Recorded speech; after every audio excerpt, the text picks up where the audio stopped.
Okay, I think I'm live.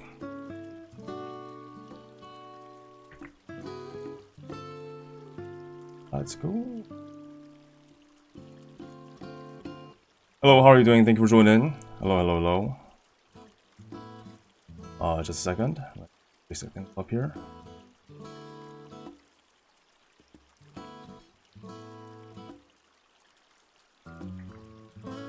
I'm here. I'm awake. It's been a very busy week right after I got back. Post some stuff real quick.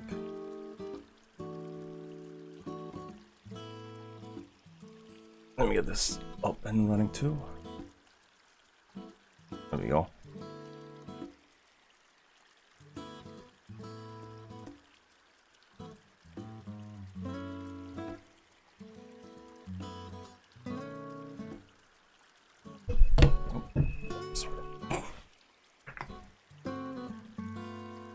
I need a bigger desk here.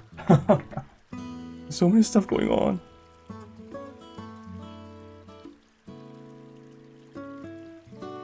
There we go. Okay, I'm ready to go. How are you guys doing? Let's do the usual sound check and video check. Why do I look so freaking...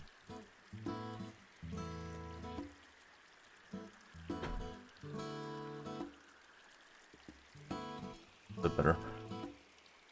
Alright, cool. Yeah, thank you so much for joining, everybody. How have you been? Nice, Patrick, thank you so much. Thank you so much. Wanted to show it to you guys because there are a lot of stuff I want to show you with what I got in terms of merch and, you know, people giving me stuff and what I bought. But before that, there's actually going to be a Chromatic Future free preview premiere in about an hour later. So what we'll do is, you know, I'm going to start talking about Comifuro in general, and then we'll do like a quick watch along of that premiere together. Obviously, you know, no video, no audio type of stuff, and then that'll give us a natural segue to talk about Chromatic Future. I think it's a great timing, and of course I timed it like that, you know, of course. So I think that sounds like a good idea. Yeah, so we'll talk about Comifuro, talk about Chromatic, we'll watch the Chromatic Future free preview, we'll talk about Chromatic Future in general, in terms of, you know, my experience and what I think, and then we'll, you know, get into some of these merch that I got. I don't know if I can show everything that I got because there's a lot in terms of what I have here, but I'll do my best. Yeah. Cool too.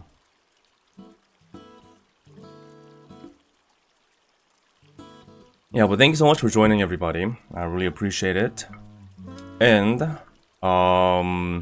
yeah, let's talk about Comifuro. How many of you in chat who's been to Comifuro a week ago? Comifuro 21. It's my second time, surprisingly. I was at Comifuro 19 last year.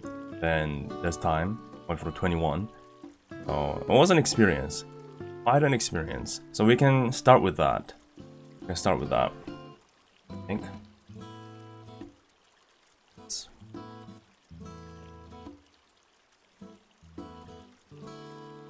Oh, just like monitor.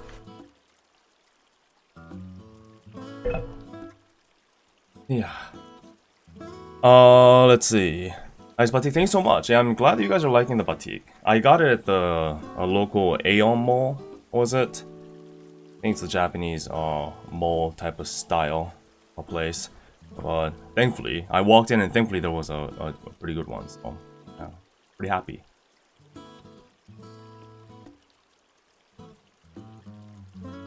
Yeah, so quite a few of you, actually several of you was at Comifuro 21. It was let me start by saying this. It was it was crazy. There were so many people. Now, of course, that's how anime, game, VTuber kind of conventions usually are, especially the big ones. But I still would like to say that the Comifuro in general, at least through the 2 experiences that I had, of me going there 2 times, 19 and 21. It always has been pretty insane. Is it usually like that? Is it usually like that? That's what I want to start with, because it's quite something, I gotta say.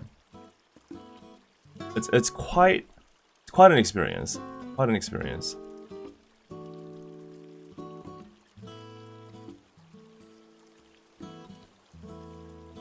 Was it more than usual? Oh, would you say 21 was more than usual? I'm sure there are a few of you that's been there several times now. Oh, day 1 was more crowded than usual. Really? Wow. It was another level. Okay, okay. So, I guess I wasn't the only one thinking that this is crazy. And also the fact that the hololive stuff, the hololive zone, was right at the entrance, it probably made it crazier too, because I started lining up at 7 in the morning, and the doors opened at 9:30. So I was actually towards the very front, not all the way at the front, but pretty much at the front. And once the gates opened, I started, you know, not running, but fast walking towards the hololive official shop to get my Chromatic future, you know, pen light and all, which I have here.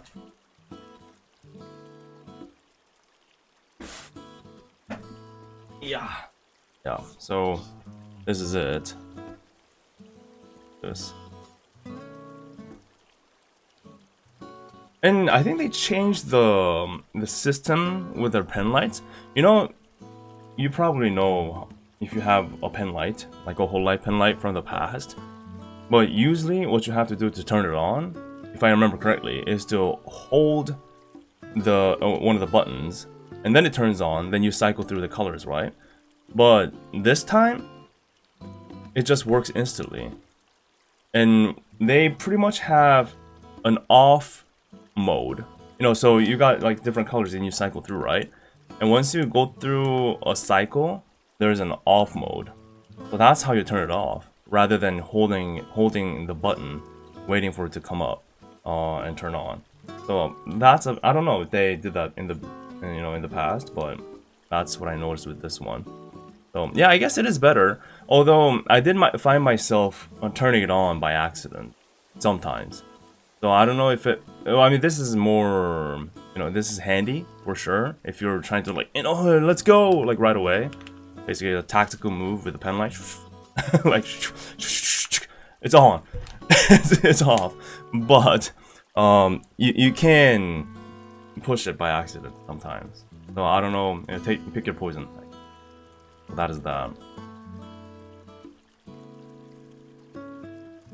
Is it made in Japan or Indonesia? I'm sure it's like China or something. Who knows, right? I don't even know where you can find that, to be honest. Who knows? But yeah, so my first mission was to get the pen light, and then maybe some other things too, like some other like Chromatic Future merch, cam badges, a T-shirt, and all that. And well, I guess I was pretty much getting in there right away. So there were a good amount of stock at the time I was there. And I lined up. Well, I picked up the stuff. I lined up, and as you would have imagined, it was getting crazy already. Like all the lines for all things hololive, it was getting absolutely insane. The line was starting to form so quickly. We had the official hololive booth with the Chromatic Future and other hololive merch that they were selling. We had a Pocky booth that was collabing with hololive, Chromatic Future. And then we had an ACL booth that was also collabing with hololive and Chromatic Future. And then there was also a karaoke chain that was also collabing with the Chromatic Future and hololive. So there were several official stuff going on. And again, they had a kind of like a semi-hololive zone laid out. So in terms of hololive presence, it was so much bigger than last year at Comifuro. it was it really looked like they invested a lot into having the hololive ID presence in time for Chromatic future, obviously. So yeah. I really wanted to show you what goes around inside Comifuro through my Twitter posts, as I do, if you've been following. But, you know, the internet situation wasn't that much better, unfortunately. Apparently they did try out a Wi-Fi, a free Wi-Fi type of deal this time. And there was signal, but that was it. It didn't... the phone could catch the signal, but it didn't really work. So that was unfortunate. I mean, glad that they tried though. I mean, it's good that they're trying this, but yeah, the data didn't work. So unfortunately, I couldn't post as I was going. Yeah. But still that it's good that they tried. And you know, like I said, I've mentioned this before. This is not Comic Frontier and the Indonesia Convention Exhibition Center specific problem. I've been to other conventions too, and wherever you go, there are so many freaking people within a single space. It's bound to happen. The signal is naturally not good. Of course, your mileage may vary, your experiences may vary depending on where you are and what kind of events you're going to. But still, it's not. I wouldn't say it's Comic Frontier specific problem. The severity maybe, but yeah, it's hard. It's hard to deliver that kind of internet service to so many people in one space. So I think we should keep that in mind for sure.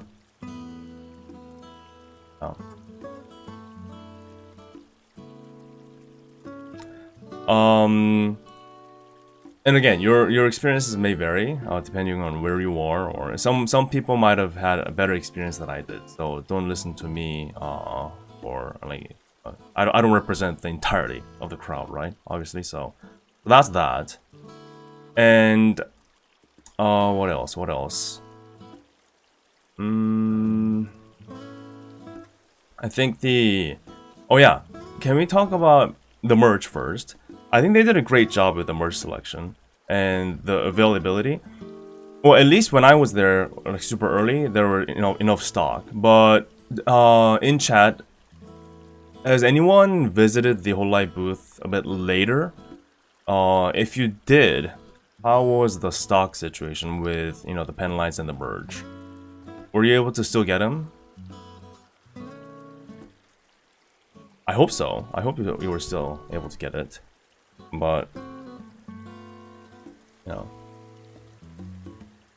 a lot was sold out by day 2. That doesn't make sense. Zeta lanyard all gone. I also noticed that how some people wanna do the Ita bag, decorate their bags with their Oshi, so they get tons of badges, right? And a few members, I think. A few members' badges got wiped out pretty much from the beginning. So that's that. That's it. Naturally, that's what happens with the with the badges. I got a pen light at noon day 2. Okay, so it sounds like they had enough pen lights. But I think, or largely overall, the stock of the merch wasn't that much of an issue, which is good. I did see them quickly restocking. So that was good.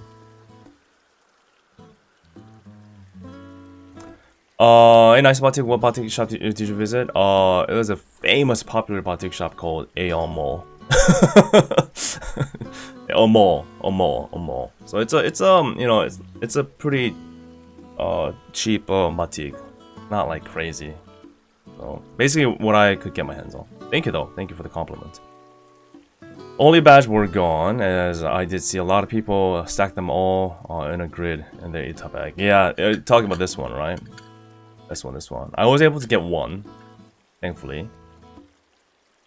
I got a badge, and I got a sticker that has like all the members and all that. Oh, this one's not from Chromatic Future or Comifuro, by the way. This one's from like Taiwan. Last time I visited, so that's that. But this one is from Chromatic Future. So yeah. So the stock situation seemed pretty good. That's nice. Oh, and also this is the wristband for the Chromatic Future. And what they do is this single wristband serves the purpose of the Comifuro entry, as you see here, and the Chromatic Future entry. So that was handy. But I didn't know that, so I bought day 1 Comifuro ticket separately, only to find out on that day, at that moment, that I didn't have to. But Comifuro ticket is not refundable, so it was too late. Bruh, I know. I don't know. There's just so many things to research and know about. And keep in mind, this was a very sudden trip to Indonesia, so there are details that I don't know about. Okay, but at least that's that.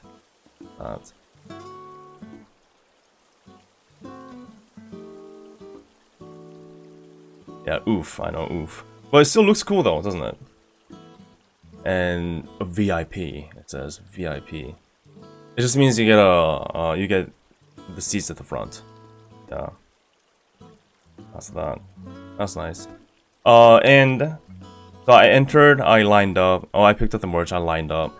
Now the good thing was that the stock situation was really good. They were stocking stuff really quickly. The pen lights were running out super fast, but they were keep restocking. They had like tons of boxes too, so they're ready for that, I think. What they're not ready for was the sheer number of people showing up right away, and that was a nightmare. I gotta be honest. It might be the fact that I have to compare this to the first-year Dodgers situation is something. Well, the Dodgers situation is a little bit different because they at least had more staff coming in. So they started expanding their little tent for the first year of Dodgers, right? Once they saw how crazy it was getting, they started getting in more people involved, and that I think did somewhat help. But it still took 4 freaking hours, which is not good. The hololive official booth, even it's official, but I believe it was like working with a local vendor. I believe they were not ready. Basically, what was happening was I posted this on Twitter too, and I actually freaking tagged hololive ID official account. I never do that. But it was just so insane. And I think Yago swung by and took a look too. But there was one staff managing everybody. Just one staff as a cashier. A single person as a cashier. And this poor soul was trying to scan through all these merch. And we realized, no, 4 hours is for Dodgers. Okay, we have to get that straight. 4 hours was for Dodgers. I'm comparing it to the first year Dodgers event. Okay, so let's get that cleared up. But there was this one single poor cashier that's managing everything, and he was trying to scan through all the merch, and we noticed something. For some of the merch, he had to manually insert the product number into the system by hand. So he did have a scanner, and I guess some of the merch, the scanner did work, but for some reason that we don't know, he was having to manually enter these numbers. So there's just one cashier having to do that for hundreds of people, not exaggerating, hundreds of people. Naturally, it's not going to go well. So in the Twitter post I posted, yeah, it took me an hour and 30 minutes to go through less than 10 meters of a line. And I thought back, it's actually, of course I didn't have a ruler, right, to measure, but just the feel, general feel, the sense was, it took about 5-6 meters to move 1 hour and 30 minutes. it was bad. It was really bad in terms of the speed of the line, and the line was getting longer and longer. When I started lining up, it was kind of getting out of the booth a little bit, poking out of the booth. But an hour and a half later, it was wrapping around the booth, and then some. So it was getting, it was really not, it was broken. I have to say it was broken. So that was unfortunate. And it almost got me to 2-hour mark. Remember, I ran there I ran to that booth right away as soon as the Comifuro gates opened at the opening time, right? And even still, I had to wait close to 2 hours to check out my merge. Oh, that's bad. That is really bad. Thankfully, on day 2, they had 1 or 2 more staff members at the cashier to take care of the stuff. So day 2 seemed a lot better, was it?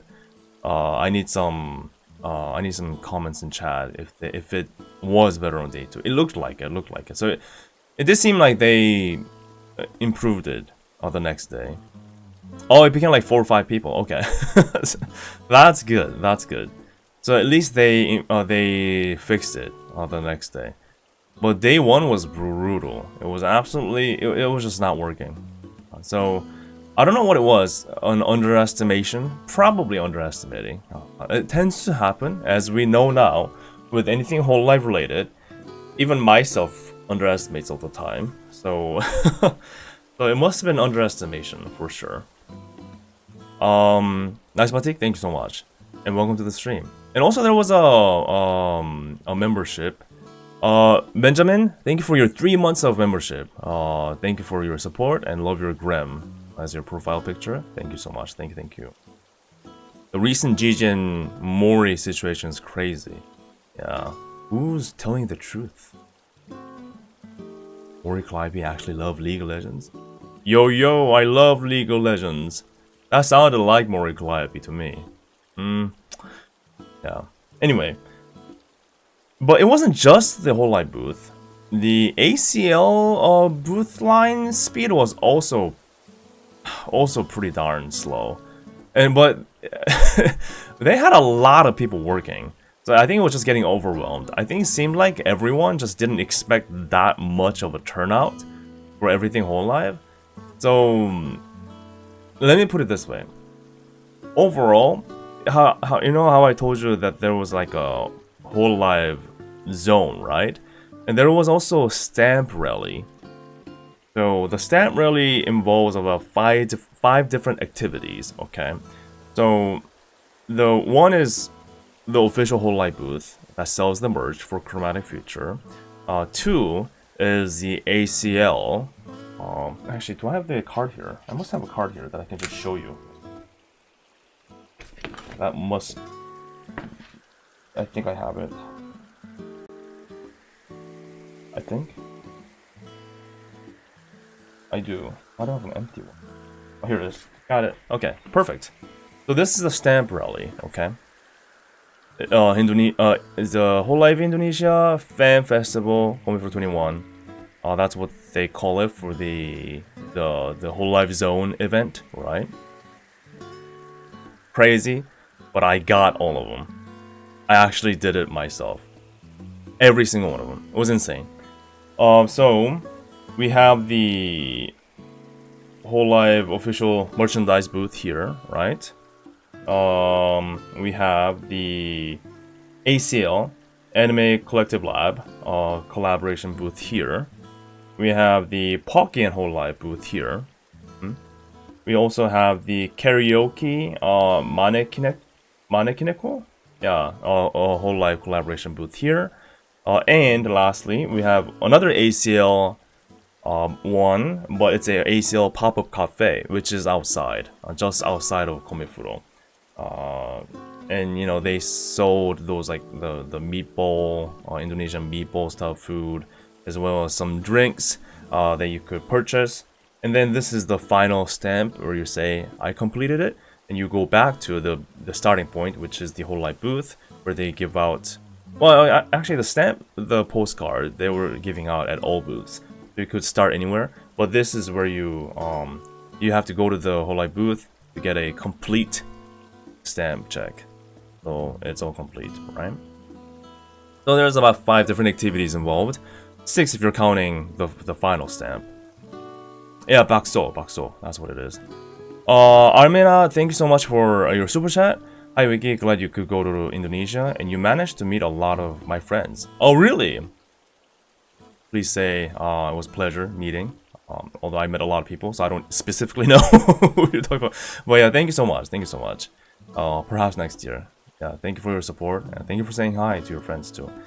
Yeah, thank you. So, my question is this: I got through all these. How long do you think it took me to complete the whole stamp rally? Take a guess. Take a guess. Like, you know, usually, if you look at a stamp rally like this, what's your assumption? It's gonna take about how many hours, right? It's gonna take about how many hours? I don't think Comifuro runs 12 hours, man.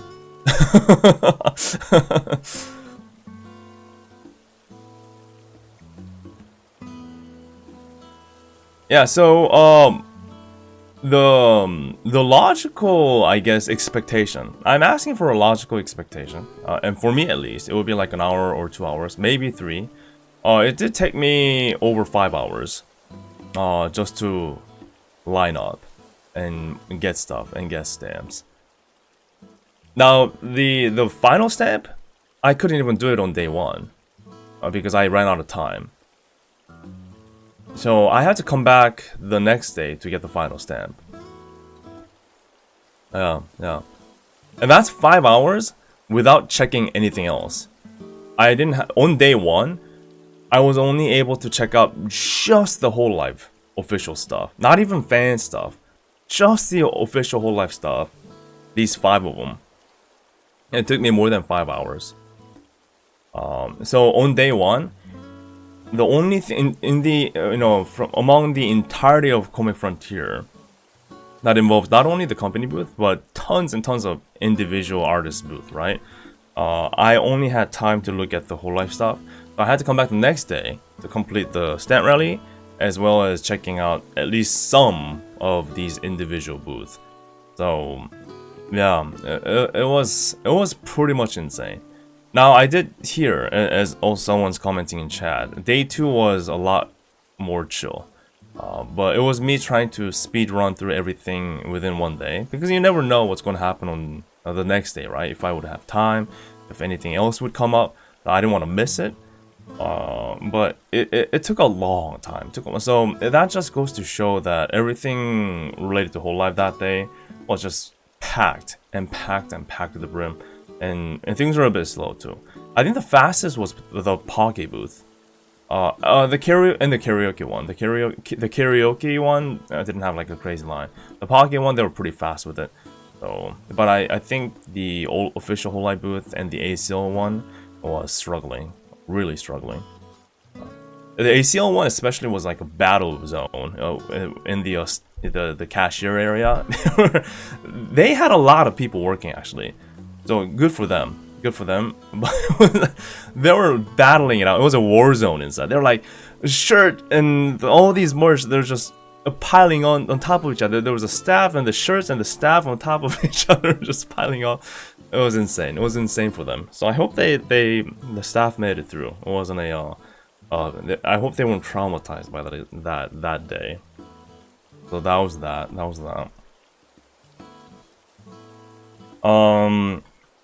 And the day 1 also had quite a few of hololive fans meeting up, like gatherings, right? So I would say like the Oli, who's Oshi, who's your Oshi, and then to gather here, gather there at this time, that time, to take pictures. And then there was this hololive Indonesia fans meetup that involved everybody. Right? Everybody. That's what my thumbnail is of the stream, which I can show you again. Oh, just go, man. Thank you so much for your 10 gifted membership. Jesus, how are you doing? And thank you for joining. And thank you for your support, man. Nice gift. Thank you. I hope you're having a good weekend. And thank you so much for 10 freaking gifted subs. And it's not sub. Thank you to gifted memberships. The Twitch stays in me. The Twitch is still in me sometimes. I still keep saying subs. But thank you so much. Thank you for being here. Thank you for your generosity. And please say thanks to Just Go Pen if you have received the gift, okay? Nice gift. Thank you. Really appreciate it, man. Really appreciate it. And meanwhile, let me also quickly show you. I can. This. Yeah. So this is the picture. That's a lot of people, isn't it? That's a lot of people. And this doesn't even include like the whole scene. The picture gets cut off, but it goes like pretty much like 180 almost. It's a lot of people. It was insane of a turnout. And I bet this also kind of contributed to the insanity of the lines, for sure. Yeah, a lot of people.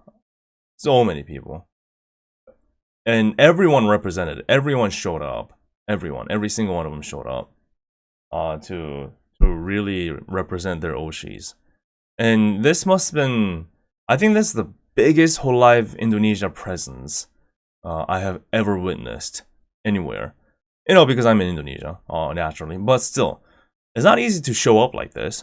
And from what I know, Indonesia is a huge country, right? It's a big country. So many of these people I heard were taking night trains to travel all the way over to Comifuro. Sometimes a train ride is like 12 hours, I heard. I don't know if that's true, but night train exists. It's a huge effort to just show up. Just because an event happens in your country, that doesn't automatically mean you can make it. Right? Same with the US situation, right? Just because an event is happening in California, you living in New York is likely not gonna make it. Something like that, right? So it's a respectable dedication. It's a golden amount of dedication for all these people to show up like this. And especially in a place where transportation is limited, right? It's not like you can take a high-speed train like Japan to everywhere, or metro, or whatever you name it. So I really admire that. Oh yeah, and people have to fly if you're on a different island. Indonesia is consisted of different islands, not just land, right? So you can't take a train, depending on where you live. You have to literally fly. It's insane. So I'm very proud of everybody showing up like this, and hence why the excitement was real, right?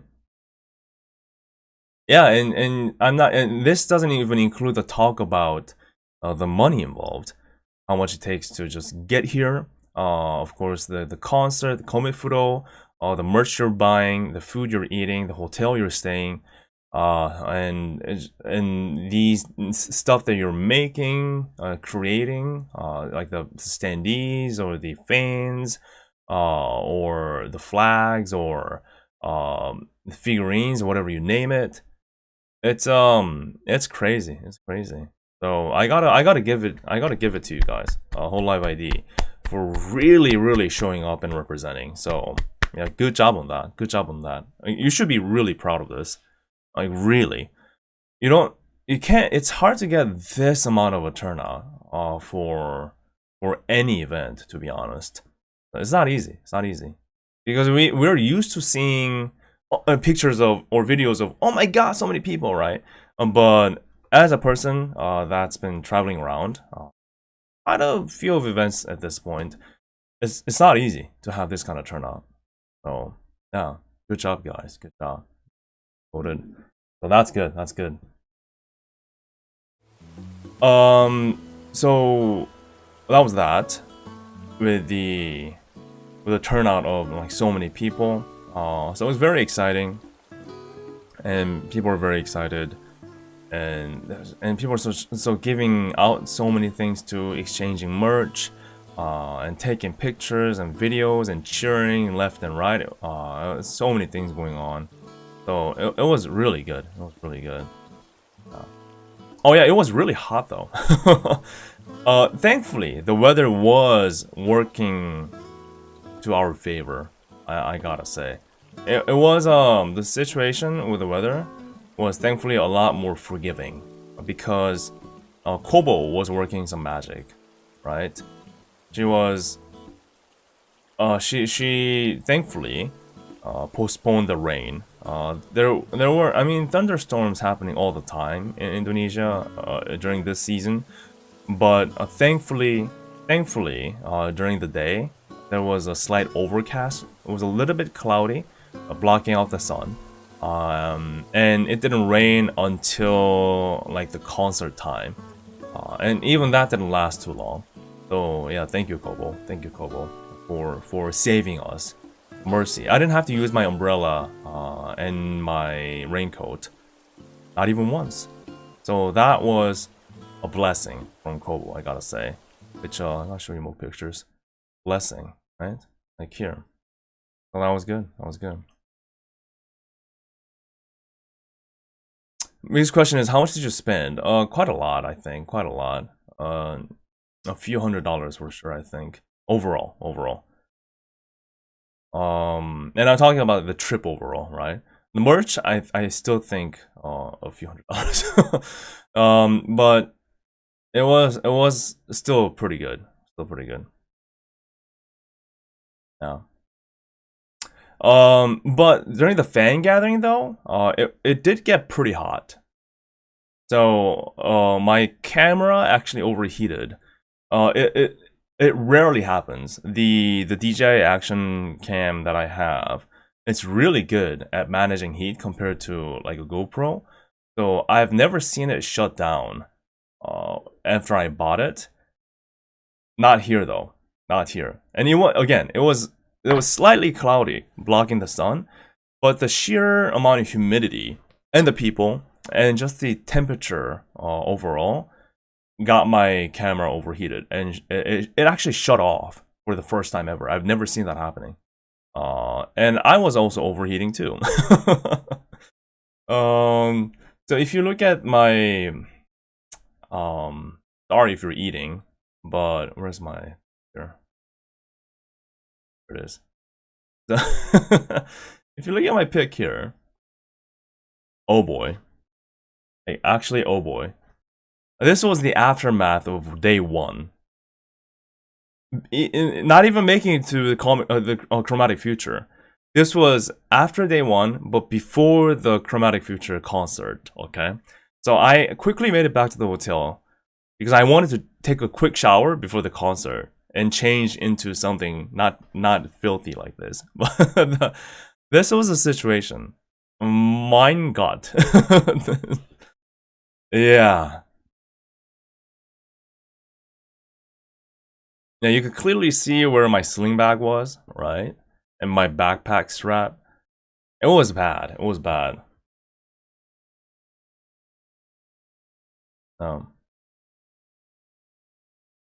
It was insane. Yeah, this is Santika Hotel. Gosh, I made a good choice. I made a good decision on deciding to get a hotel at Santika. Which is right, it's connected to the convention center, okay? And again, my decision to go to Indonesia was very sudden. So by the time I decided to go and try to look for a hotel, everything was sold out at Santika. It was all sold out because, you know, everyone wants to stay here because it's super close to Comifuro. 5-minute walk. 5-minute walk. That's a blessing, right? But what I did was I was refreshing the website, the hotel reservation website, for a whole day. I was refreshing it. Working on something else. Oh, refresh. No, okay. Working on something. Oh, refresh. And miraculously, I got a room. my dedication paid off. And I'm so glad, so happy I did that and decided to stay here. It makes so much difference. If I stayed anywhere else, right, where I had to take a taxi to go anywhere, yeah, sure, they're not too far, but combined with the traffic situation, how bad it gets around ICE, the convention center, and the fact that you can't just hop out real quick, change, take a shower, and hop back in, it makes so much of a difference that this was probably one of my best decisions regarding this trip. I was very happy with this, very happy with this. Yeah.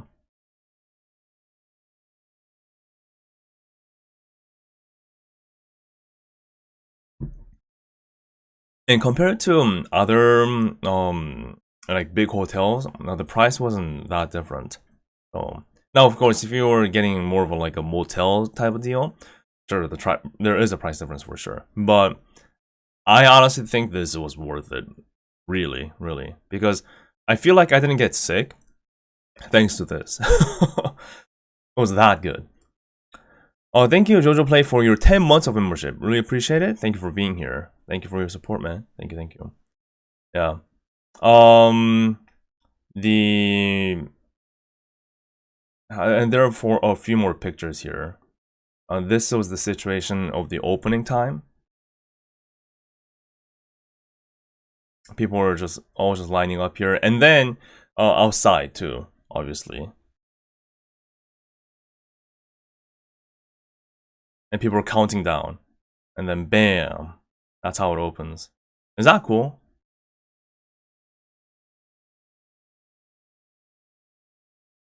And it's like floodgates opening. Look at this.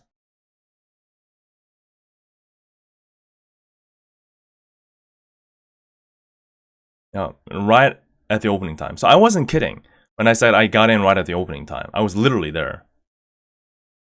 And I'm like, I gotta run. And what's interesting is there was a viewer in my Discord that happened to record me like running into the gate, which is very interesting. Let me show you real quick.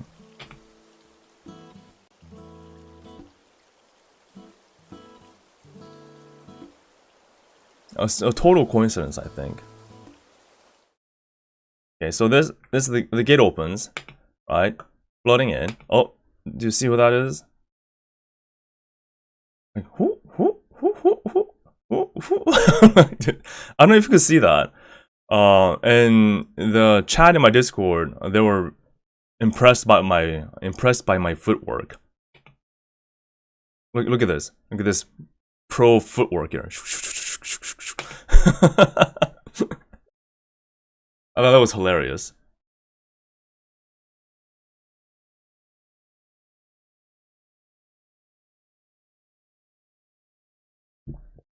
Yeah, I don't waste any time. I'm like, okay, where do I go? Where do I go? Is it this way?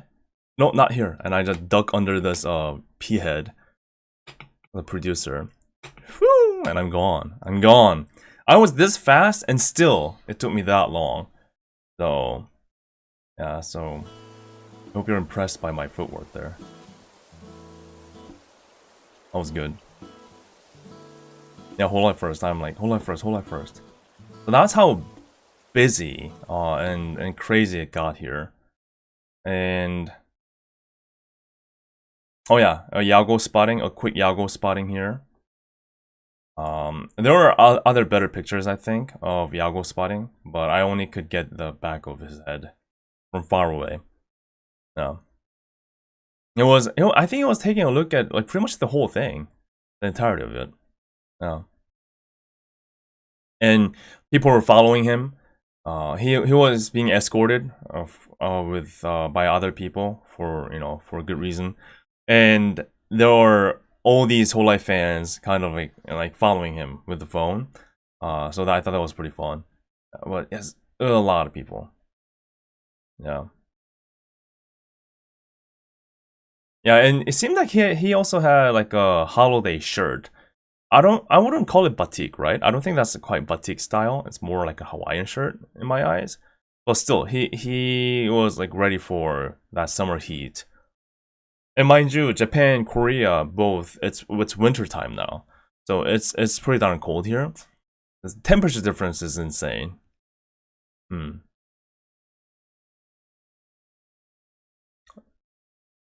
Yeah. Very cool. Very cool.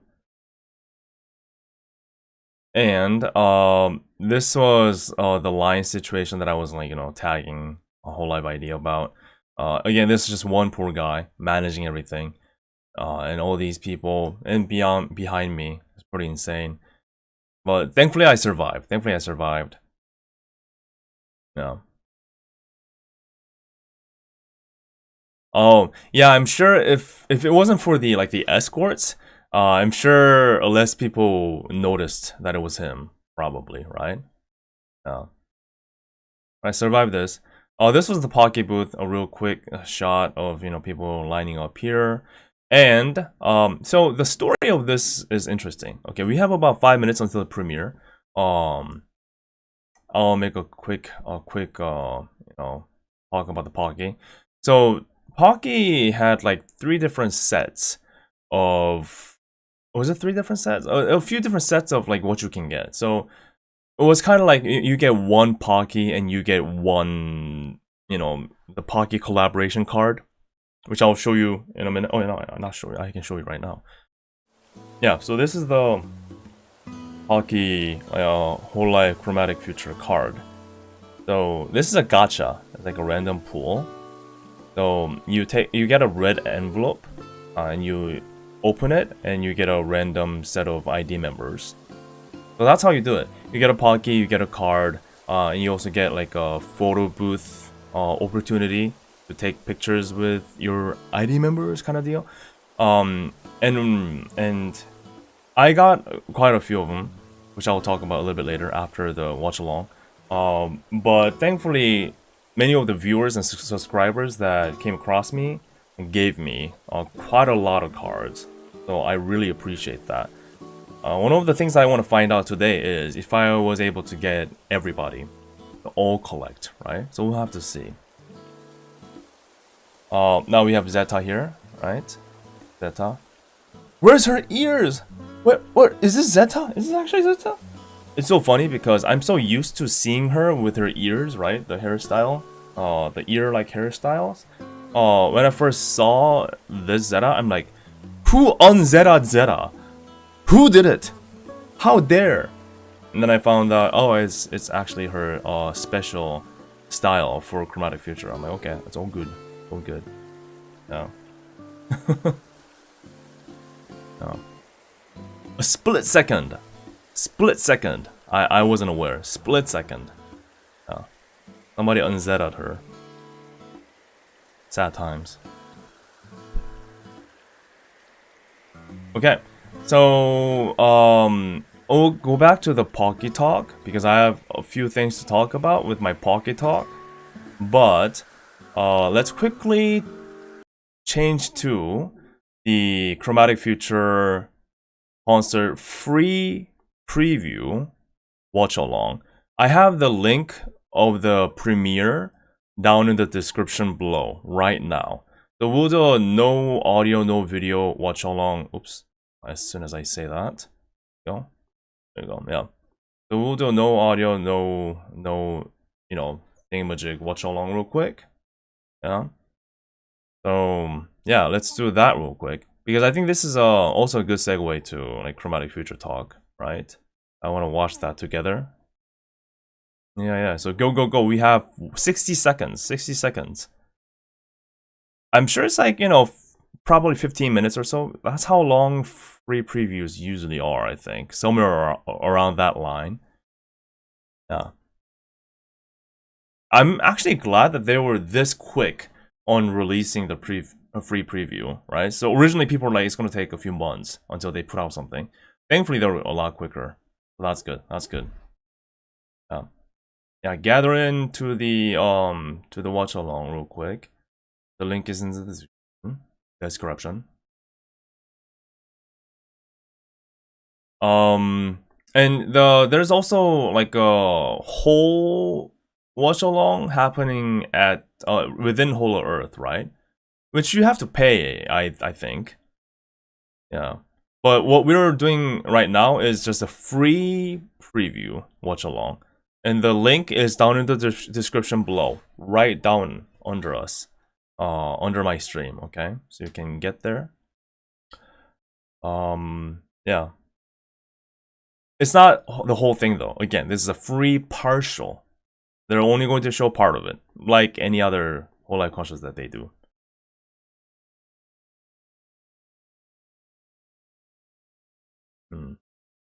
Oh, it's starting.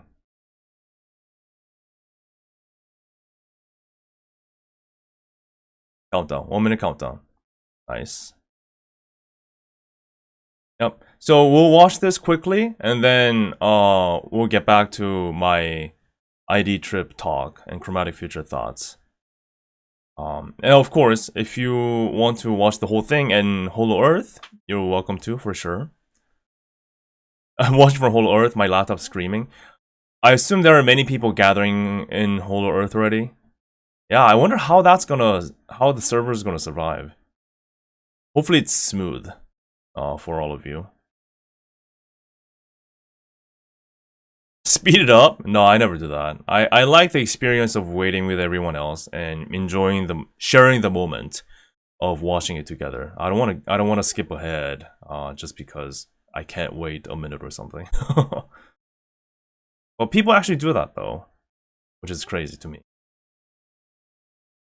Ikuzo. Alright, started. Ooh, they even have this intro. Wow. This... Oh, no, they had it. They already had it last time. I saw it. Yeah, the ACL and Pocky and the karaoke sponsor was big. Pocky sponsorships everywhere. Pocky sponsorship absolutely everywhere. Ayunda Risu. Deji Oli. Bestia Zeta. She got her ears back. Anya Melfilsa. Yeah, this intro is amazing. Kyla. Iofi. Rene. Bobo.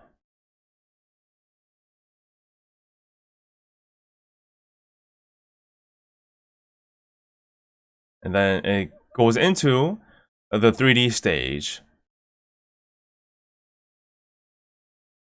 By the way, what you're watching right now is exactly how it was at the concert. It was exactly what it was being shown on the main screen.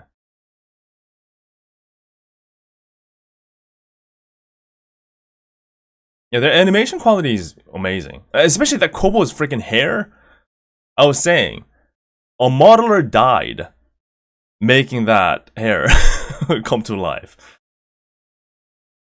Rest in peace, that anonymous 3D modeler.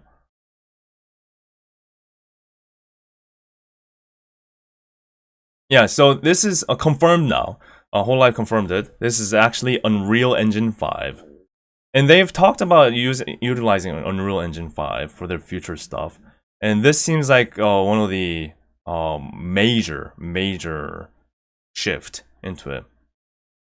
Okay, so you're seeing everything here, right? With the really cool camera work, like a music program that you see on TV. It's very cool.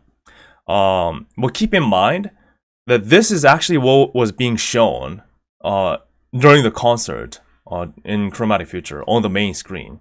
So this is exactly what I was watching at the concert on the concert day, just as is, with all these camera works too.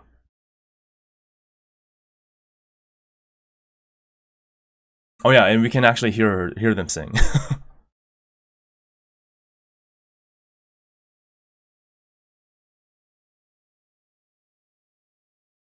It's crazy motion blur.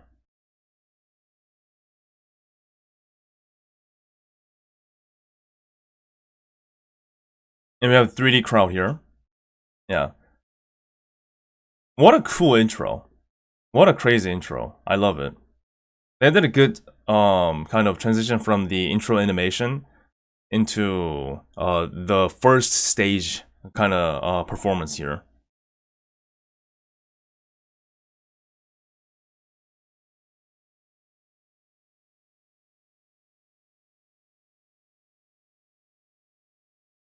Yeah, so remember this, okay? Remember what you're watching, because this will be important in our Chromatic Future talk after this. Okay, we have a lot of points to touch on. So remember this. Watch it and keep it in mind of how the vibe of the overall concert was. This was generally the overall vibe. And overall, they're singing the set list, the singing, and the overall, like, the cool effects were very, very awesome, I gotta say.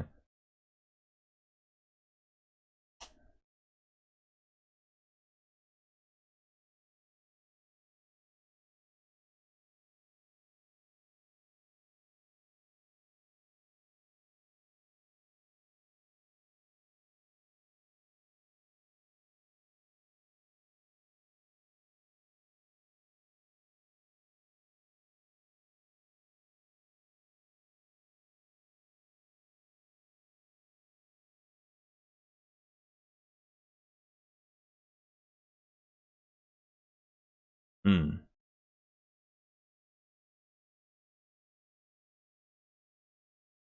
It is nice to be able to hear them, that's for sure. It was very echoey at the concert.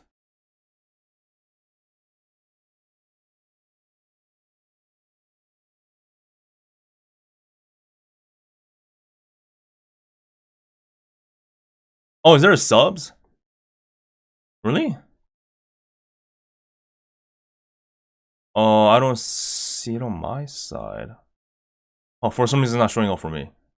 But apparently there is an English sub. Oh, there must be subs for the MC part, I assume. Not for the songs, but...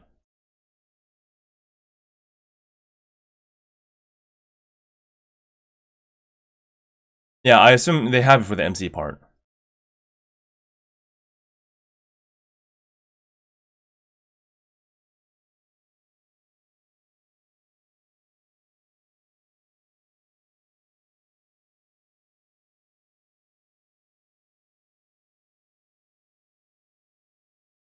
Nice. Very nice, very nice. That was a good intro. Yeah, so, and then they have this, they have 2-3 different stages where they move a shift after a song. So that's how they did this overall.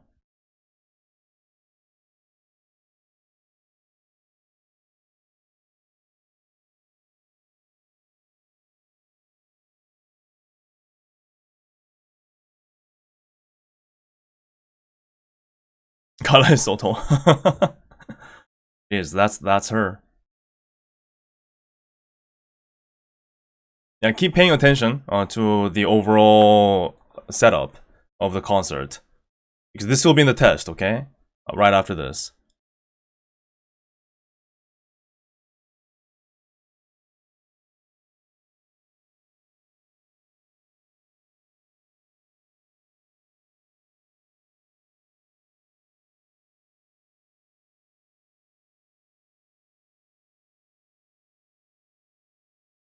They must put a lot of work trying to do all the choreography and the animations too.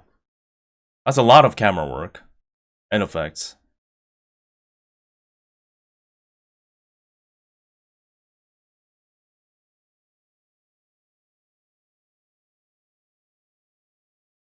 It's not short enough.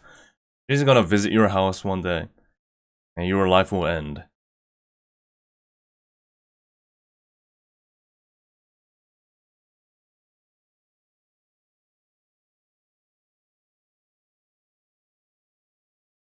Oh yeah, Anya's hair too.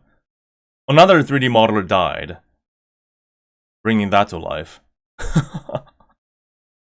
So the models of the members are very detailed, and the movements, or in terms of, you know, like the physics, pretty darn natural. So I was very happy about that.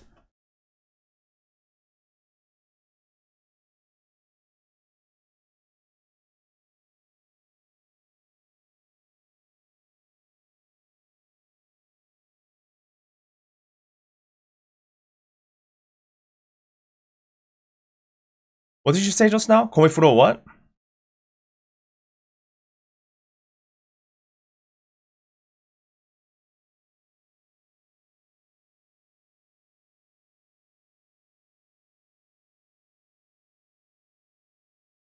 Oh, to be kind of missing the crowd noise. Yeah, they didn't. This was all pre-recorded. There was no. They weren't combining the live reaction. To this. It was very isolated in that terms. Oh, she said let's sing together. Ah, thank you for the translation.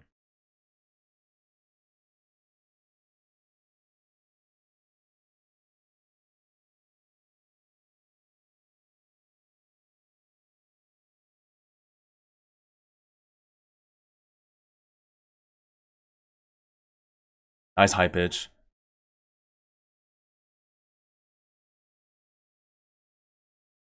The audio is so clear. The audio is so clear. It wasn't like this at the concert. Yeah, so again, they have there's like 2 side stages and 1 main stage. I think that's the whole setup. Oh, they're showing quite a lot actually.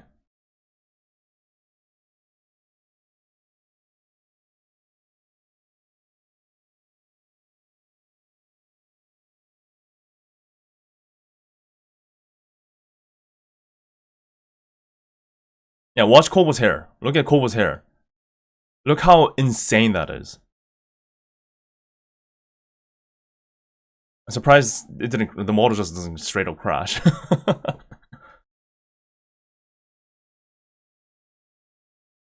And Zeta's outfit, the like purplish hue, is pretty cool too. I love the design of their outfit as well. They did a good job with that.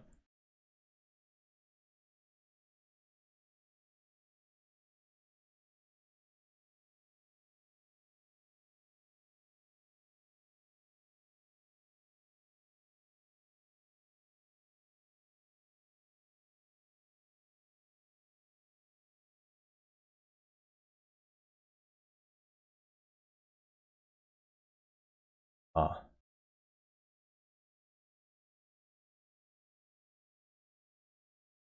Yeah, and another thing that was a bit impressive is, I don't know how they're doing this, but you know, they should be doing some kind of a 3D motion capturing in a studio, right? I assume at like Cover's headquarters. But the area, the size of the area that they were walking through and running through seemed pretty darn big. Even for a stage. So I wonder how they did that. Did they combine the 2 different like sections to make it look like it's one giant stage, or do they just use this big of a motion capture studio? Yeah, I don't think it's like this big, but whatever they did, they made it look very natural. If they somehow connected the 2, I'm more impressed. And this must be a cut edit. This has to be. There's no way the studio is that big, right? Spanning 3 freaking stages. So I assume they did like some sort of 2 different sessions of motion capturing and combining the 2 to make it look like they're running from one stage to the other. I mean, nothing wrong with that. That's cleverly done. And if that is what they did, it looks very natural. But of course, that's only possible because the entire concert is edited like this, with camera works cutting in and out, right? So it seems more natural. If it was just like one single, just one camera angle, like a typical concert, then maybe they would have had, they probably had to teleport.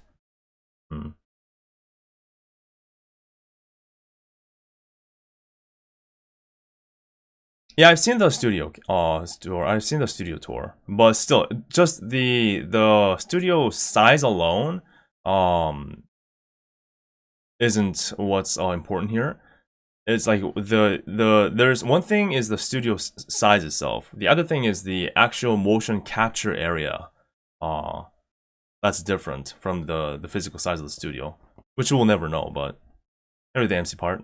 Let's see if there's a capture. Yep, they have subtitle for the MC. Nice. This is nice because I wasn't able to understand anything, but I was okay with it because I could tell that they were really trying to make this ID concert, right? Speaking majorly Indonesian. That was nice. That was nice. No complaint there.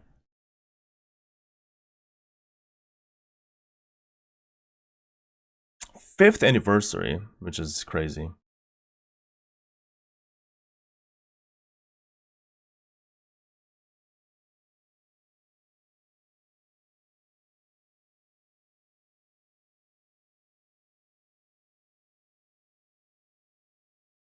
Mission stato.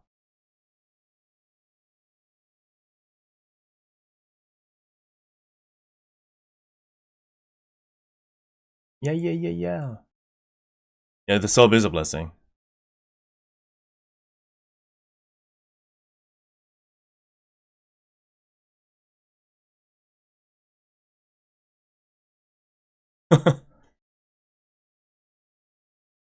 It is nice to see them so like so happy, excited in 3D, right?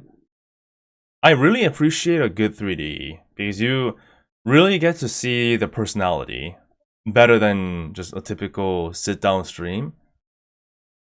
The movements do tell a lot about a person. Yep.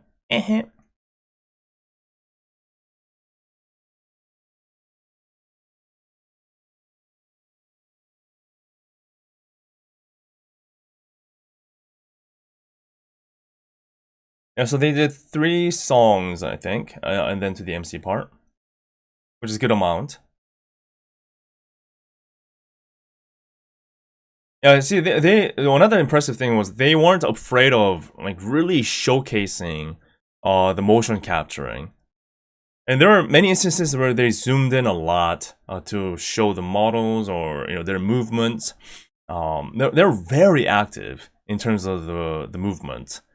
So that was good. That was good.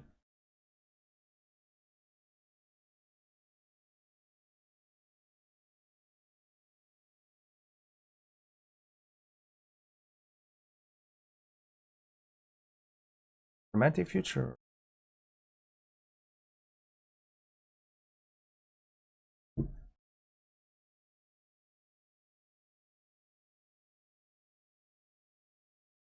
The tallest person.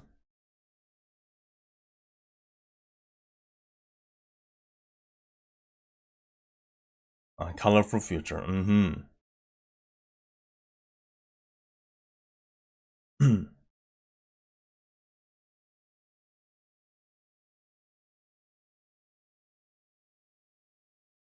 Yes, and see how they were interacting with each other. Touching them, punching, punching each other. Those things are good.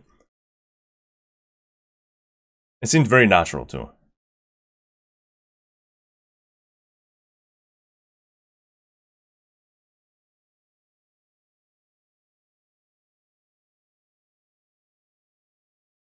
Hashtag holo ID chromatic future. Yeah. Hello, Wiki. Hello, how are you doing? Thank you for joining.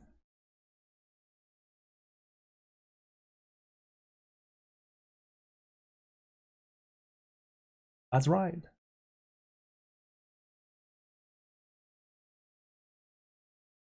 Yeah, I wonder how many of you are going to watch the whole thing in Whole Earth. I'm sure some of you already are in Whole Earth.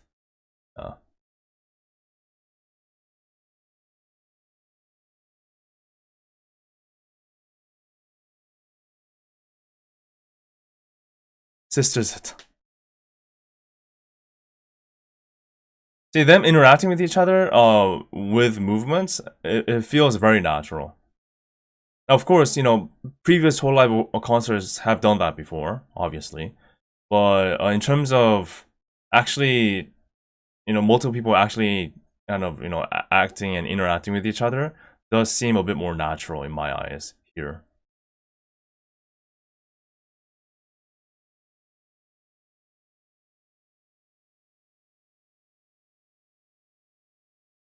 Hmm. I'll watch tomorrow along with Zeta watch along. Oh yeah, that's a good idea too. Watch together, right? Yeah, that's true. That's true. And then there's Muna watch along the next day, I believe. I think so. Yeah.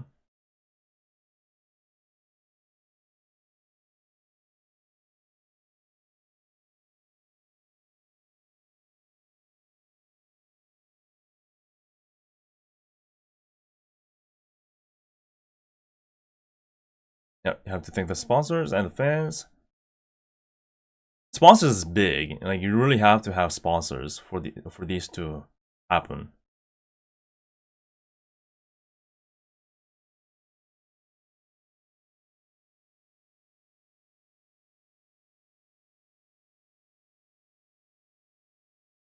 Gazeta jumping up and down.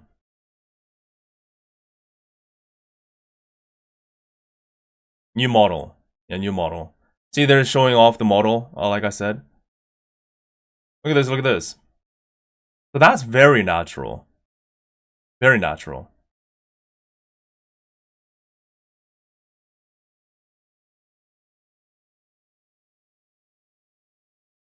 Oshiri. But. So there's no crowd reaction here, but obviously, fans were going crazy at that moment, at that specific moment. I think it was the loudest cheer yet.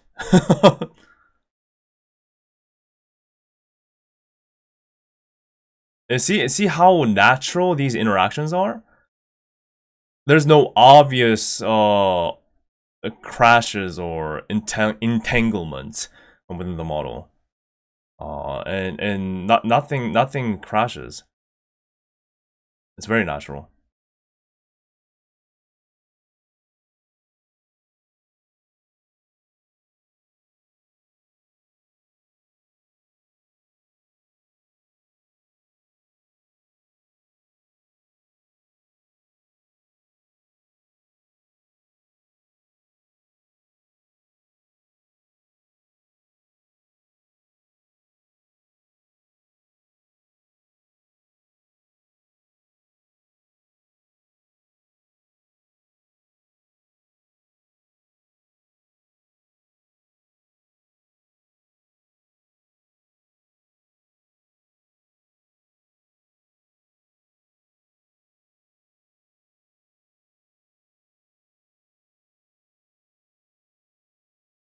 And we have the 3D crowd. Pay attention to that too, the 3D crowd.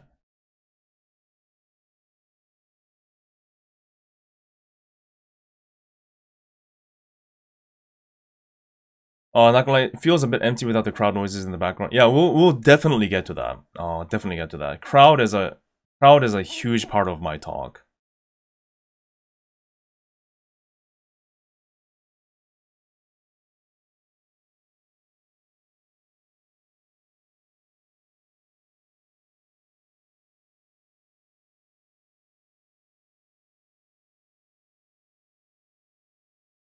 It's a pretty big stage.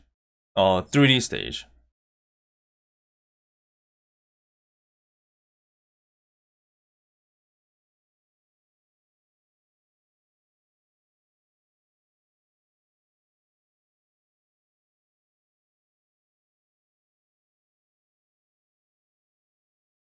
Ooh-ha.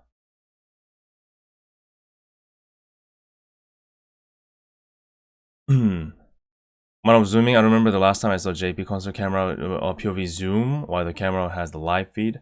Yeah, I think they put extra effort into making all these camera angles more dynamic and so-called realistic. If you ever watch those like Korean music programs, you know how they have like dynamic angles of singers or bands that are performing on stage for the sake of the TV, right? So I think that's kind of like the inspiration overall.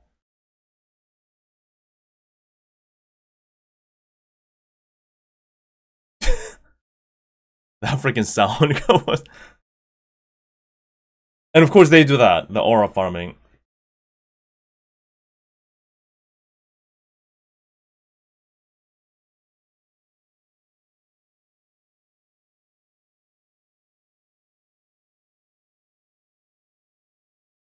And by the way, the concert was pretty much an hour and a half, an hour and 30 minutes overall length. So we're hitting the 23-minute mark right now. So there's roughly an hour more to go. If you're watching the whole thing today, right now, for your reference.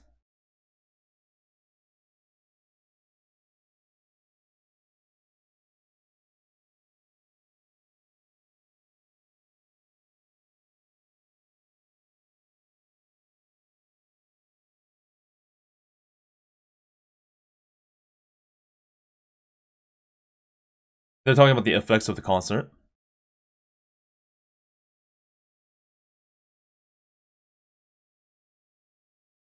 What was solo concert would be crazy.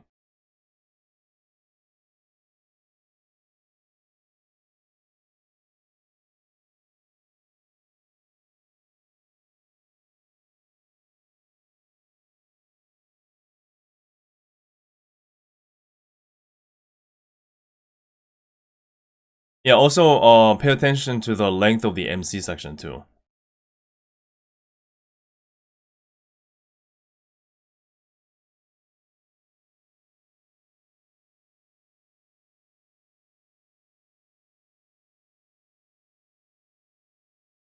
Oh, Cole's birthday is almost here. Oh, okay. Gosh, there's so many birthdays throughout the year. So many. So many.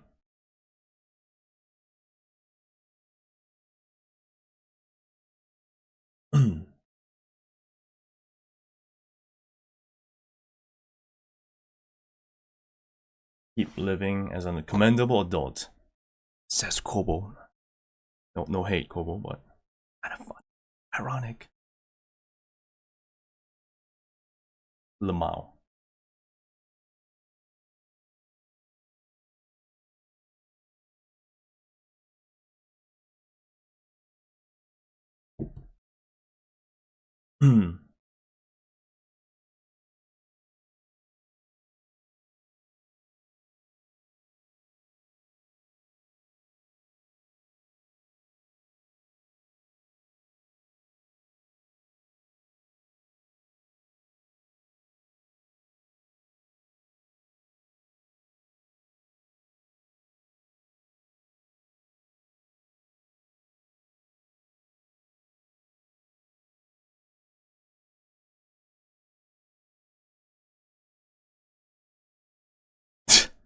I love you.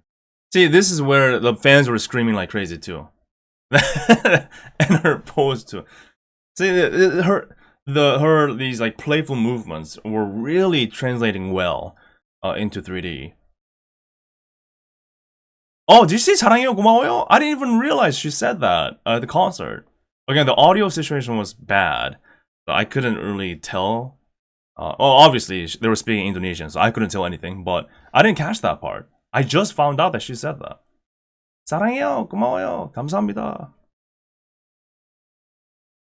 There are a few Koreans that also went to the concert, including myself.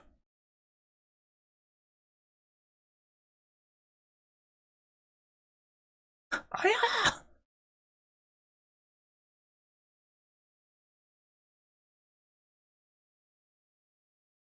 Chromatic.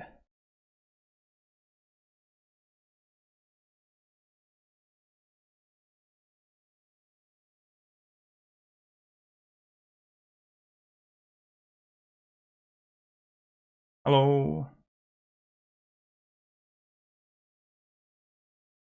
Chromatic.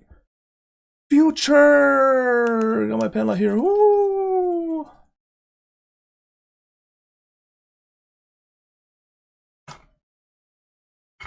They disappear. And this must be it for free preview.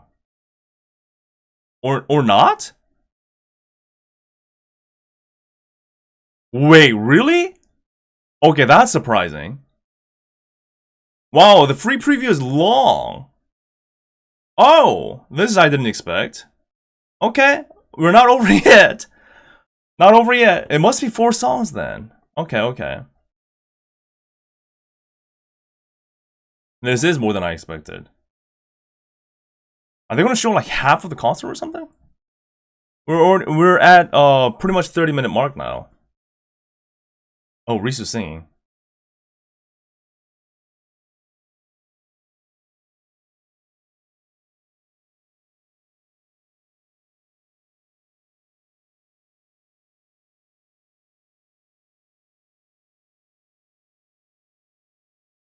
Imagine they show everything except the last song.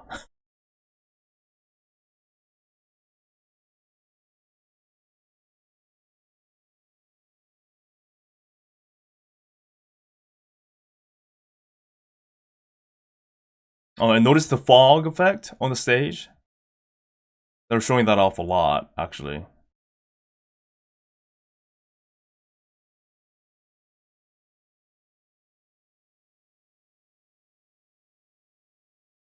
Risu's voice is so cool.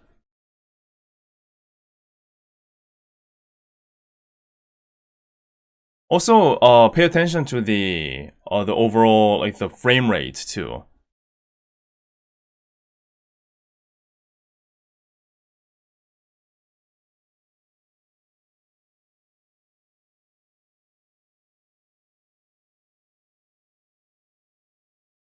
One hour free preview. That would be insane because again, the concert itself was an hour and 30 minutes. I don't think so. This has to be the last song.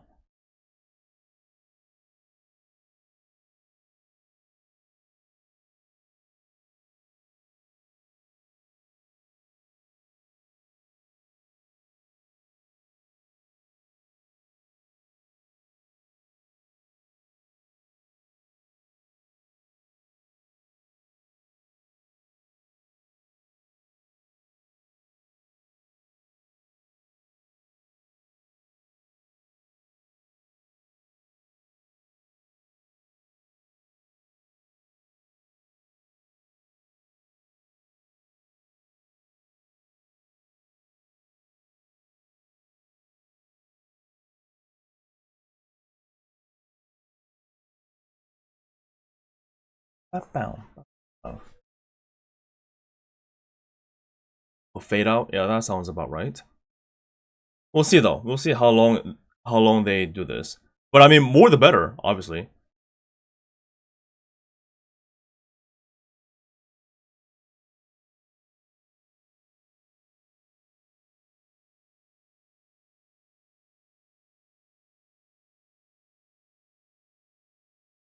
Oh, there it is. Okay, so 4 songs. 4 songs.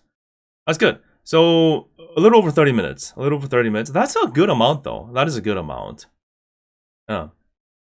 It's funny because we're just used to having about 2-3 songs and then MC part, and where they say, "Ah, but sorry, but we have to turn it off for the free preview people." Then we go like, "Oh," and the people at the concert is like, "Oh, too bad for them." But yeah, that's good. Yeah. So how many songs were there in total? Was it 10 songs overall?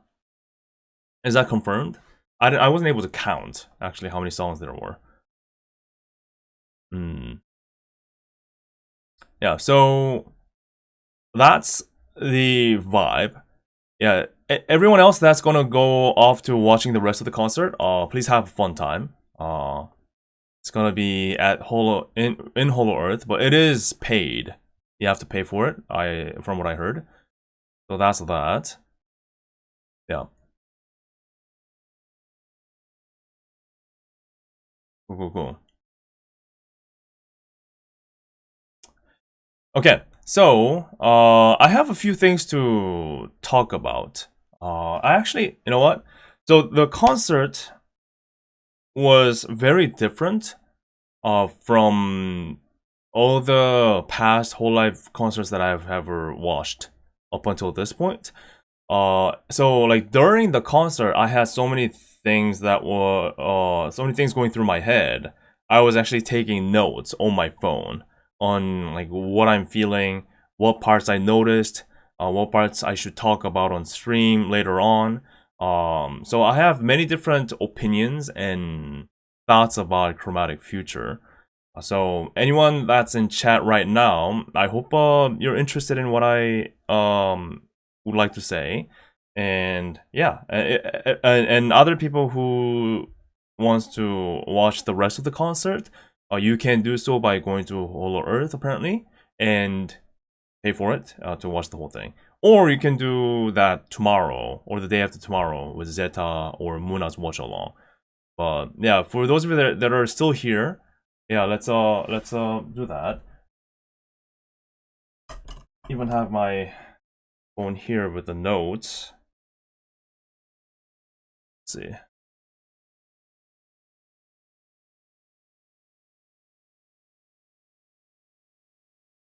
There we go.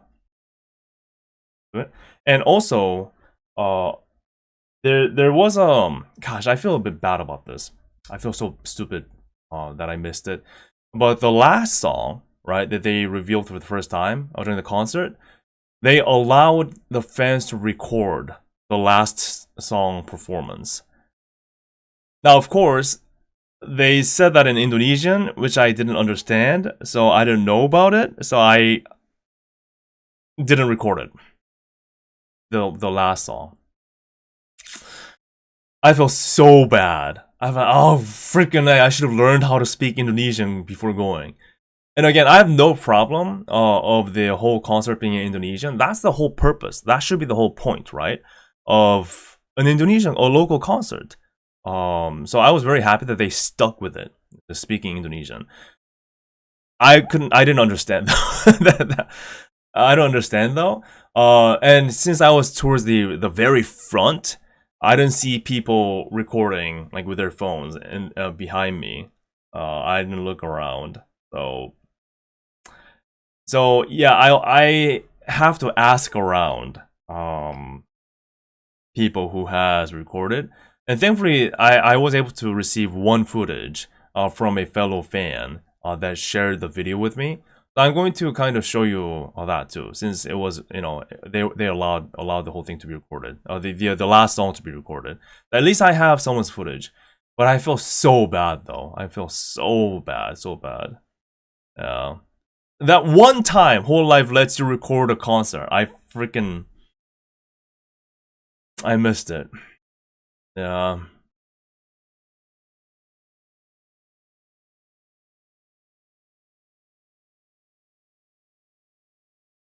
Yeah. No, but you know, I know there are other footages, but you know, it's my point of view. Like that's the important thing, right? My POV with my camera. So I feel really bad afterward. But it's okay. There's still something to show. And I will ask around for sure. And again, I had a few notes here. Just a second. Quickly right here.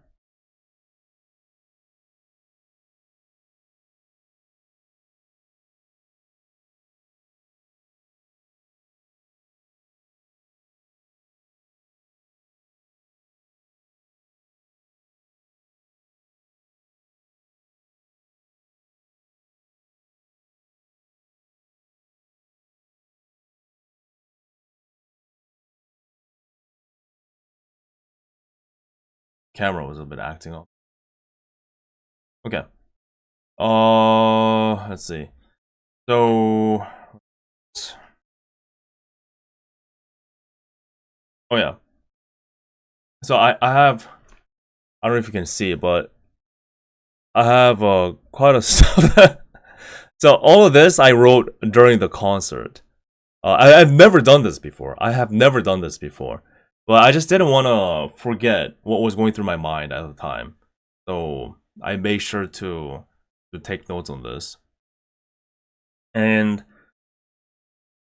so we can do this while we kind of show. Oh, that's not it. Preview. That's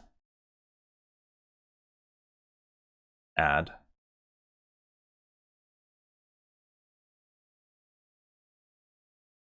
So the overall shot. Yeah, so this is the overall shot, right? The overall shot of the concert. So everything that you watched with me just now, down to the camera movements and every detail, that was all what we at the concert saw on the main screen. So you know how a regular concert, you would have the members being projected on a screen, like 1-to-1 human scale, and that's locked in as is for the whole concert, right? Because that's the immersion that we expect from a concert. And we all know that not all hololive and VTuber concerts are live. Many of them are pre-recorded, but it's still about the immersion that you're still there, with the members standing on stage at human scale size. So we have the main screen that projects the members on the stage, And then we have the left and right additional monitors displays that zoom in to the members or giving like different angles of the members that are performing, right? So that's how a typical concert setup is. But for the Chromatic Future, the main screen was just showing this. This whole camera, like one-to-one. This is exactly what we have been seeing. So the main screen was showing this, and then the two secondary screens were the ones that were actually more just, you know, calm camera angles that were like just close-ups of each of the members that were singing at a given moment. So the main screen was the crazy kind of like camera angle and like effects and the 3D stages, and the two were more close-ups. So there were no fixed camera. There were no fixed like one-to-one human size angle at all. So that so I talked to, you know, after I had my own feelings about the concert, I also talked to many different fans from many different countries, including the locals, the ID fans. And you know, I was wondering like how they thought about it and all that too. And oh man, it's hard to know where to start. So keep in mind that that's how the concert was. There was no fixed angle. It was just it was basically this video. Yeah, it was this video that was playing during the concert. It was just the video playing. So I'll talk about the good stuff, the stuff that I liked about Chromatic Future first. And while I do that, let's have some. There we go. Okay. So the good thing was the details of the members' models and how natural it felt when they were interacting with each other. And they weren't afraid to show that. I could tell that they were investing a lot into Unreal Engine 5 and this new way of showing things with the model details, the 3D motion capturing, and the physics of the hair and the clothing and the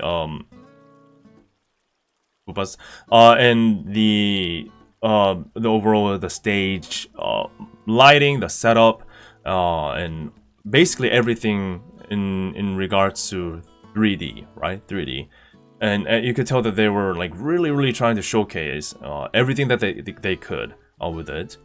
And I was especially impressed with, again, the model details and the natural movement and how nice it felt for them to, you know, touch each other, hug each other, you know, punch each other, those kind of things. So that felt all very good.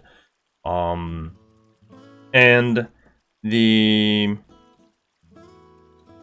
also I was really happy with the overall kind of the song choices. Although I don't know like all the songs that the ID was singing, what I mean by that is more of like the vibe, the overall feel of the set list, right? And you can kind of get a feel of what a set list is like, even if you don't know what the songs are exactly. I was very happy with that too. And the overall choreography and the setups that they had for each of the songs with the members performing, I think those are all very nicely done too. Nothing stood out. In terms of like nothing stood out like a sore thumb. So everything was just consistent overall, and they all seemed like they put a lot of work in to perform each of the songs. And I believe it when they said they were like all worn out after doing this, right? After probably recording this. So that was nice. That was nice. Let's see. One upside of the zoom-ins was that this was something I heard from some of the fans that were further back in terms of the seats. The zoom-ins and showing the members bigger on a screen, it did benefit the people further back. That was some of the feedback that I heard from the people that were sitting a bit further back, like Cat 1 and Cat 2. So they said they were able to actually see what was going on better on the main screen, because it was getting zoomed in a lot. You see like this, right? So you could catch the action a lot better even if you were further back. So that was the upside, right? That was good. That was good. And the overall vibe was good. I gotta compliment the ID fans. They, again, like the group photo that I showed you, they really represented. And everyone that showed up, they were cheering really loudly, and even after the concert, people were gathering. They just didn't want to leave, and they were gathering to take photos and cheer together. So the energy was there too. So that's something I have to give it to the fans, right? So that was good too. Yeah, I talked about the model detail, the rigging. Yeah, the rigging was natural. Kobo hair is insane, I wrote here. Reina hips. That's what I wrote in the notes. I must have been very moved by Reina's hips. So much so that I had to take down a note of it during the concert. There was like, oh yeah, another cool thing that they put in the concert was, the special effects, right, that I talked about. There was a portion where it rained during the concert, so they had like rain down effect during the concert, which got the stage floor wet. So when they were dancing and moving and jumping up and down on the stage, you could see rain. You could see like water splash effects on each of their foot. So I thought that was a really cool idea, because it's Indonesia, rain is like part of what you guys know. So now, of course, we didn't get rained on for real. There was like no actual rain coming on us. That would have been insane. But yeah, they had like a digital rain coming down, and again, the splash effect on the stage was a cool little detail. There are a lot of fogs and fire effects too. A lot of motion blur. That's a double-edged sword, which I'll get into. And let's see. Oh yeah, some like star effects were cool too. So you could tell they were experimenting a lot with these special effects, right? But again, these are all within the screen. It wasn't really happening real. Yeah, confetti. That's also another thing that I want to get into. They, at the end of a concert, they always have a confetti, right? Like these sparkly papers that are raining down on us, and like, whoa, cool. They had that, but only in 3D, like only in the screen. So those kind of things that I'll get into.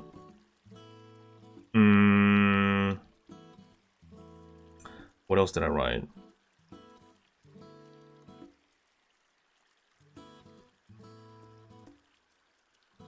Yeah, so yeah, those are some of the highlights that I want to point out about Chromatic Future. And of course, we shouldn't forget, I've mentioned this before, but I would like to split the talk of this Chromatic Future into two major points, two major focuses, okay? One focus is the technical details, okay, which I have a lot to talk about. I have a lot of feedback or impressions about the technical details of Chromatic Future. That's one major focus. Another major focus is the significance of Chromatic Future and hololive ID in their 5th anniversary, in their first ever concert. Aside from, these little details and technological details and all these things that you could take away from a concert, we shouldn't forget about the significance that this is hololive ID's very first concert, and this is hololive Indonesia fans' very first like major hololive ID event, and they worked a lot and very hard to get to this point, right? It took them 5 years. That's a long time. So they must have been like really anticipating and waiting for this moment to happen. Both the members, the hololive ID members, and the fans. So whatever my opinion about the concert itself is in terms of the technology and the setup, I still would like to give a major credit to how significant and important this moment is for hololive Indonesia, right? Like that cannot be understated. So whatever I tell you guys, I want you to know that I am fully aware of this and I'm acknowledging this, and the fact that they got something done, whatever the result is, the fact that they logged in and they delivered something is the most important takeaway of Chromatic Future. Anyone can have their opinions about an event, a concert, or whatever it may be. And the opinions will be split, right? Will be different depending on who you talk to. And my opinion will be different to what you are thinking about. But I still like to say that the fact that it even happened is a major win to both the members and the fans. Because you gotta start somewhere. You can try to take years and years and years trying to perfect a concert, right? But if you don't do it, and if you don't deliver, then you never had a concert, no matter how perfect it will be when you do. So, yes, it's not perfect. It wasn't perfect. But just doing it is more important than waiting endlessly for that perfect concert to happen. So, and I learned this when I'm doing this YouTube thing too, and I'm guilty of this too. I take a long time, too much time, trying to, make it just a bit better, just a bit better for my videos, right? But in order to really survive and win in the YouTube and content creation space, you shouldn't do what I'm doing. I'm bad. I'm really bad. I should focus more on just putting out more often, more consistently. So that's why I really admire and respect hololive ID members and the staff involved delivering this despite the challenges. Some of these challenges probably beyond our imagination, right? With the logistics and working with the local companies and the ICE Convention Center, and there will be so many complexities that we don't even know about. But the fact that they did, the fact that they did it, and the fact that the ID fans were there on that day to support it, that's a huge win. So I think that should be the major takeaway before I talk about the technical details. Are we clear on that? I hope you agree with that, but that's what I think. Oh yeah, and with all the flower stands for each member, that was beautiful too. 9 members, right? Yeah, so it was good. It was. Having said that, there is a reason why I have this long list of things in terms of technology.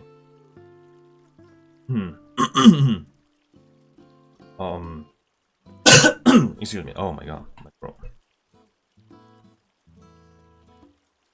Yeah, the flower stands were done really nicely. The colors matching and the illustrations too for the standees, they were all. So the fans just showed up. They did such a good job. ID fans again should be proud. Are you ready for my Chromatic Future honest thoughts in terms of technology and the concert itself? Now, of course, I could just say, hey guys, everything was just so good. I was very, very, very pleased. It was just a good time, and move on. That would be the easy way out. But I try to be honest with what I experienced. Of course, you know, my vibe is always towards more positive, covering the positive a bit more. But I always talk about, you know, even Fest too. I was honest about like how Fest wasn't the best in terms of, you know, you have to like turn around every time. There's stages there, stages there, stages there. It's a mess. Audio isn't the best at the Fest too. So that's not their strong suite. So I always talk about these things. If it's your first time checking my stream out, right? Okay. First of all, going back to the talk of how the concert was basically playing this on the main screen. This oops, that's an ad. I think it. Yeah. So this was basically what was playing at the concert. Let me be honest. They were playing a video at the concert. This exact thing. So immersion-wise, unfortunately, to me, it didn't feel like a concert. It felt more like watch along of a music show. And that was my biggest like, oh wait a minute, because when they first started in the beginning, and when they started doing this crazy camera angles, I thought the concert didn't start yet. I thought this was like an intro or like a promotional video of Chromatic Future or something, and I thought, oh okay, I guess the concert didn't start yet. But the concert actually did start, and this was the concert. To me, this is more of a watch along, which is unfortunate. There was no immersion in that part.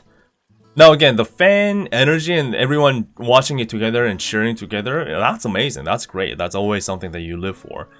But it wasn't, in terms of the setup, unfortunately, it wasn't a concert for me, which was unfortunate. It really did kill the immersion. And there were several things that did contribute to that. First of all, the crazy camera movement. It was impressive, but it wasn't what we were seeing. Do you know what I mean? Because usually, what happens is, let me pull up a freaking Microsoft Paint, for a better understanding.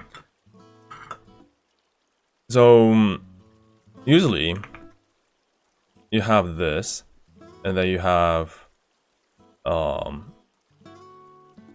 these like seating areas, right? And then you have secondary screens. Right. So this is the main screen, the main, a typical concert, right? And then you have like members, like to human scale, that are being projected on a screen like this, right? Like this, and they're on stage.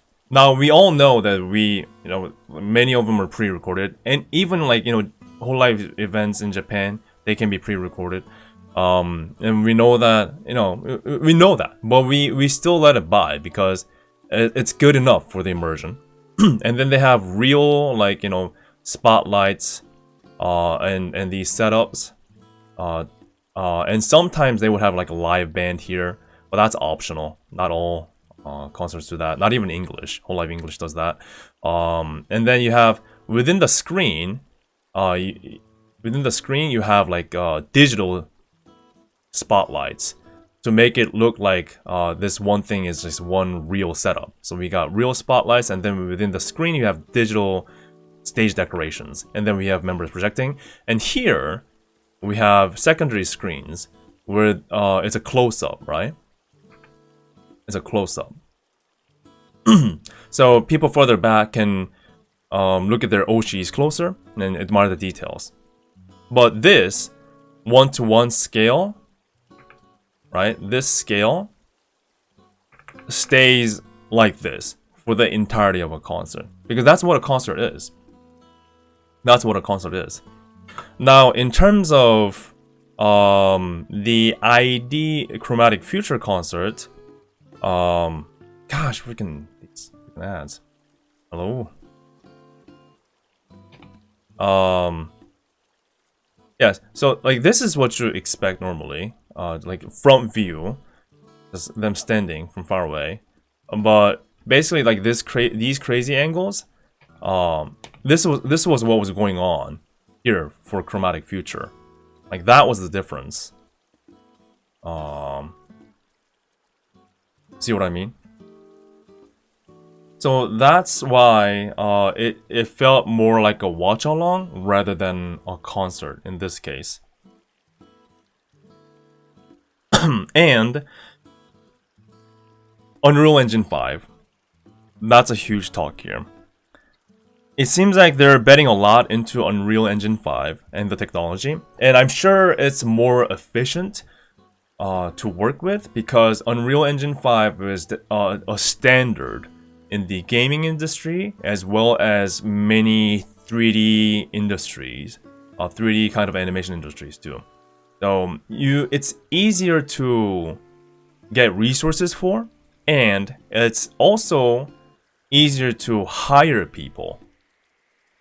Because chances are you'll be able to find someone who knows how to work on Unreal Engine 5 instead of some kind of a less known concert specific software or engine, right? So for the future, I think it is a right. Well, I don't know if it's a right, but for the future, I think it is a direction that does make sense, right? You can find more people, you can hire more people easily, and it runs practically anywhere. You don't have to have like a specific hardware. If you have a good performing PC, it'll run, and you can hand the data off to somebody else, some other companies that you're collabing with, and chances are they'll be able to process your data because it's based on Unreal Engine 5, and yada yada yada. So it is kind of like an industry standard, and it's good to stick to industry standard. That's nice. Compared to proprietary kind of software, exactly. Now, because this is one of their first time kind of introducing and showcasing Unreal Engine 5 concert, it seemed like they were trying a lot of different things. And in my Twitter post, when I said they were doing this, like, technological kind of like a display, it acted like a double-edged sword. In some ways, it did improve, like the 3D model detail and the movements and the rigging, especially like the hairs and members interacting with each other. They were all very good. I think they were enhanced for sure. There were quite a few things that didn't work out for this first attempt. But before even going into that, the whole thing, other than my comment that it was more of a watch-along, it felt more like of a technological showcase than a concert, unfortunately. I think maybe they got too carried away trying to show what they're capable of on the tech side. It was really overdone, in my opinion. It was, even for like a music show type of deal, I think it was really overdone with the camera movements. I think they could have definitely dialed down with the camera movements. And some of the effects too. At times it looked like... Okay. Might have to change this to my another account. This is ridiculous.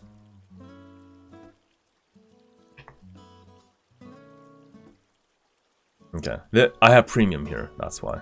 Okay. No.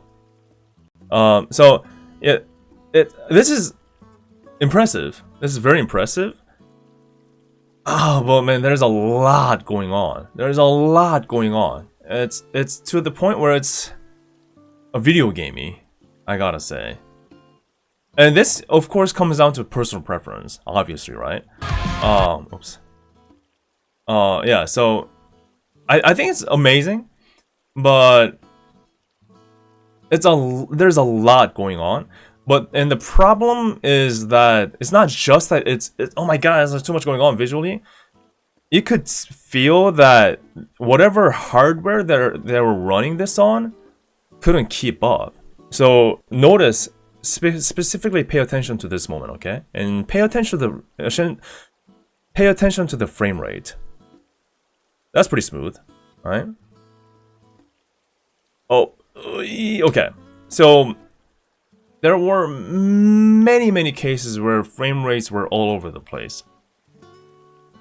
And I'm emphasizing this because it has to do a lot. It contributes a lot to immersion. Again, it's all about the immersion. These kind of concerts. Yes, we know these are digital models. Yes, we know many of them are pre-recorded. But we don't fucking care. We're there because we're immersing ourselves. Like we're there in front of the members, right? It's all about the immersion. But the frame rate was saying otherwise. It just wasn't keeping up.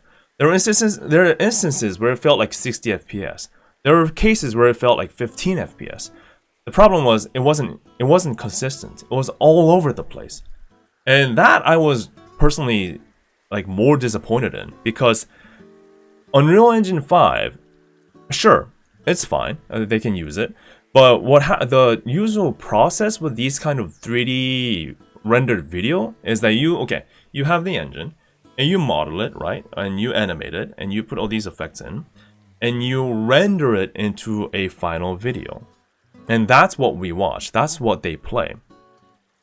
And when they're rendering it into a final video, they should put more time into assuring that their final video, rendered video, has consistent frame rate. But I don't know why. Maybe they ran out of time. Maybe they just didn't have enough hardware power in hand. But I think they got ahead. They got carried away in showing these like crazy effects. So much so that the frame rate was just out of everything. So these parts are really smooth, right? So these are really nice, but it becomes very, very inconsistent at some parts, especially when there are so many effects too. And this goes back to the talk of Unreal Engine 5. Did I mention that it's industry standard? That means there. Oh, okay. See how nothing too crazy is going on here. And you might think I'm nitpicking here, but I am telling you as a person who was actually there, watching it for an hour and 30 minutes. And I'm not kidding when I say it was inconsistent. It wasn't just 5 seconds of 15 frames per second and then rest were fine. It was keep cutting in and out, keep cutting in and out. See, this is 30 FPS somewhere now. This is more close to 60. No, this is 30 or close. So this is fine though. As long as they're consistent, as long as they stick to it, I think that's fine. MG section is fine too. And the camera zoom in here. See, I'm happy that they're not afraid to show like close. But see how camera is like can be a bit overboard. It is. Whoa, yeah. Whoa. See, the frame rate's a little bit different, and it really is important for immersion, and I feel like it goes down to details.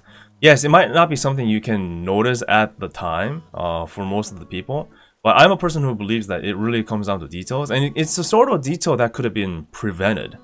So I don't know why they just let it play like this. At the concert, I was thinking maybe it's the hardware of something that's playing the video that's giving the problems, right? Maybe the actual video file was smooth 30 FPS or 60 FPS all across, but maybe what was playing at the concert was a problem. But now seeing this on YouTube, it's unchanged. It's exactly the same. So that's that's also the biggest thing. Which leads into the motion blurs. This also goes back to the consistency. The motion blurs at times were crazy. And sometimes it's fine. You know, this is natural, right? This is natural. But when things are like swooping in, like really, really much, like a lot of times, it can be much. It can be a bit too much at times. And remember, we were watching this on a big screen, right? So sometimes these crazy motion blurs combined with inconsistent frame rates, it was making me a bit dizzy, which also affected my immersion, right?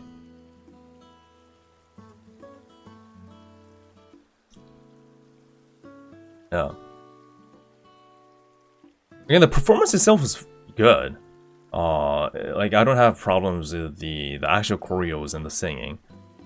But everything that I have opinions about is all technological. It's all technology. All technology.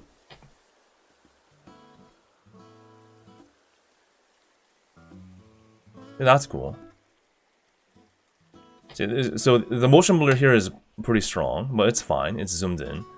But there are times where I was like, okay, is this for special effects or is this them trying to mask the lack of frames? This is really smooth. This is like 60, right?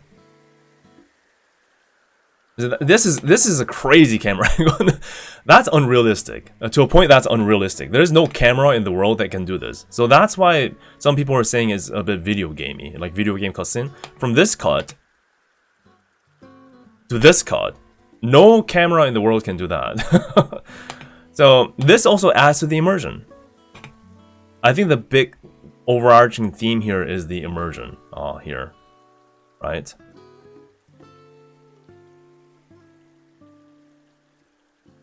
Yeah, but in the chat you're saying, yeah, it looks like the concert means for fans who are watching at home, not for the fans who attend the concert on the spot. And that's the irony. This wasn't live streamed. This was only available at that place, at the concert, at the convention center, where people were actually there. They didn't do a live broadcast of this. So that adds to the irony.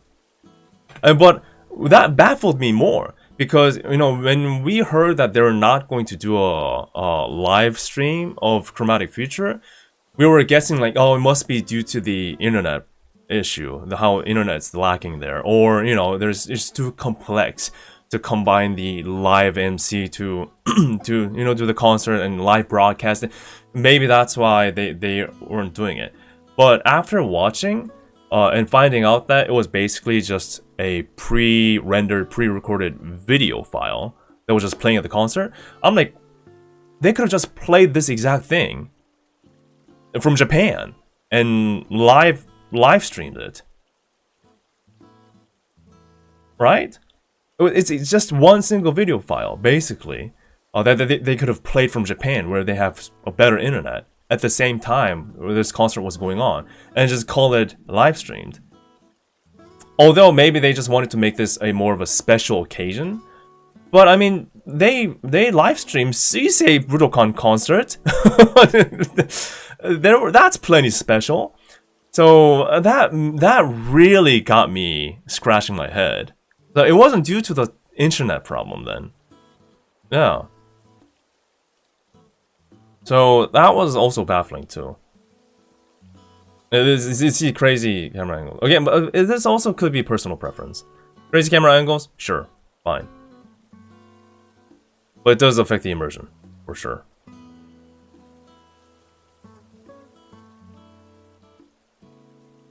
They're so cool though, I gotta say.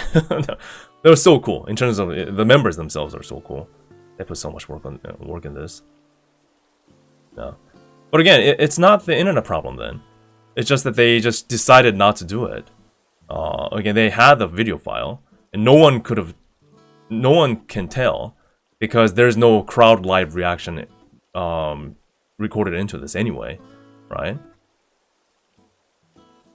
Yeah, I don't have a problem about pre-recording. If you're just walking in, please don't take me out of context, okay? I'm doing my best to provide all the context that you need to understand where I'm coming from. But please don't take it out of context. Issue isn't the pre-recorded part. I said it multiple times before some of you walked in. I said multiple times that we don't have problem with the concerts being pre-recorded. All the world tours, pre-recorded. Some of the English concerts, pre-recorded. Even some JP stuff, pre-recorded. It's fine. But it's more of the immersion. And the reason why I'm mentioning the pre-recorded part for this specific point is that they decided not to live stream anyway, even though they could have, because it wasn't the technology that was the problem anymore, right? So please don't take it out of context. And I'm sure someone will do that. If you do, please don't, okay? Please don't. But I gotta talk about what I thought. Yeah, so finishing the talk about the motion blur with the frame rate, they could have dialed it down. Honestly, they could have really dialed it down, but they decided to just go overboard, right? Really overboard.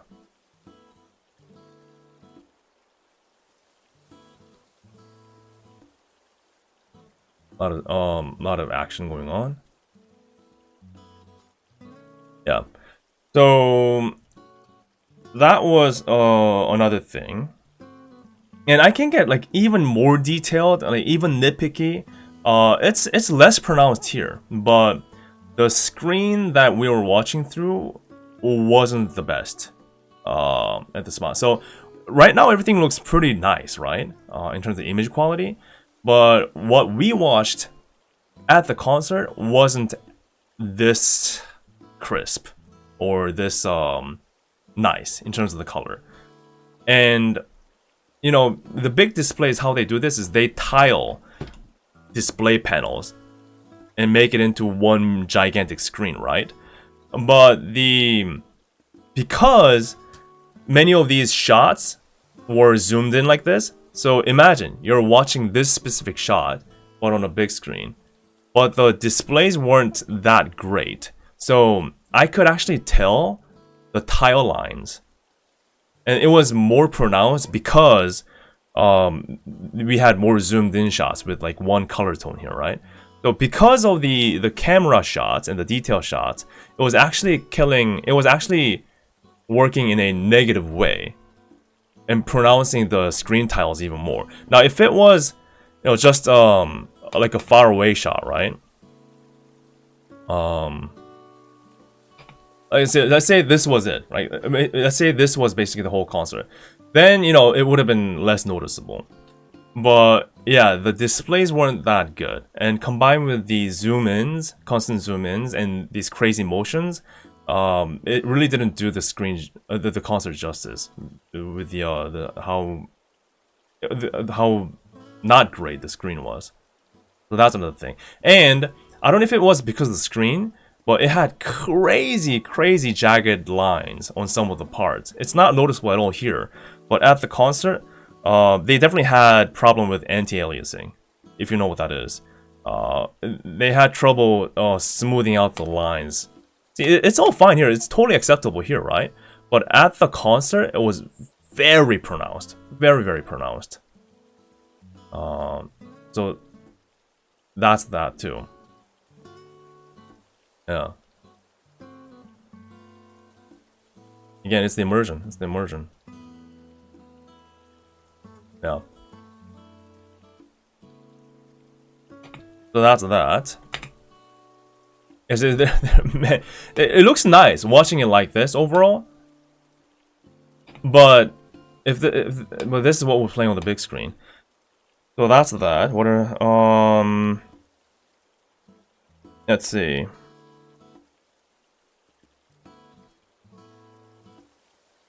Oh yeah. So you know how I said like this felt more like a watch along, right?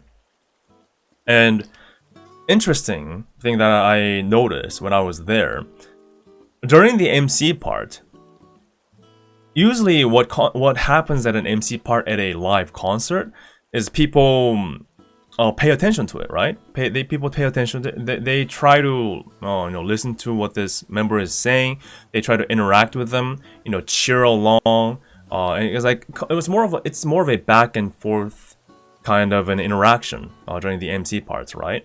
But even the MC part was like moving with the cameras. It wasn't a static camera, right? So it felt like we were watching a TV show, and you could tell that by the audio you could tell that by the audience reaction. People were they were talking amongst themselves more. People were just kind of sitting down, and there were a lot of like murmurs. People just like talking to each other, just having conversations, rather than paying attention to the MC part. Did anyone realize that? So I think people just were treating it more like, oh, it's like just a show is going on in front of us, and we're just here watching together and just talking to each other. Yeah. And more people were sitting down, and it was definitely not like a typical hololive concert MC section. Yeah, and that goes back to, again, immersion. People weren't immersed enough to treat this like an actual concert that's happening in front of them. It was more of a reaction of, this is a show that's being played, a video that's being played on the screen. On top of that, this leads to the overall pacing of the concert. I mean, I think the songs themselves and the set list was amazing. Choreo, again, this is all goes to the systematic challenges and the technological issues, not the members' performances themselves and singing. Those I don't have any kind of I don't have anything bad to say about the members' performance. But the overall balance between singing and MC could have been better. I'm not over exaggerating, and I'm sure many of you in chat will vouch for this too. You can probably back me up on this. It felt pretty much half singing, half MC. MC was really long, and at first I'm like, okay, maybe this is what Indonesian people prefer, just having more talk. But then I asked Indonesian fans, and that wasn't the case. And even a Indonesian fan was telling me that it felt like the members were trying their best to drag it longer and longer for a reason unknown to us, right? Yeah. So it was an hour and a half concert with 11 songs, which is a lot, right? But MC was half of it, and I'm not kidding. Pretty much the half of it. Yeah. So I don't know why that was. Maybe they just had less time to prepare for like the overall like songs and whatnot. So it was like a last minute decision maybe, and they just had to fill the gap a bit more. We'll never know, right? But what I saw is what it was, basically. It was really long. So would you say even as Indonesians, like that felt long? So it's not that you guys prefer longer MC sections, right? It's not that, right? Yeah, so the free preview MC was 15 minutes. Okay. The free preview itself was 31 minutes. The MC was almost 15 minutes. So it was half of this free preview. So, and that's how long the MC was for the rest of the concert. So just imagine that.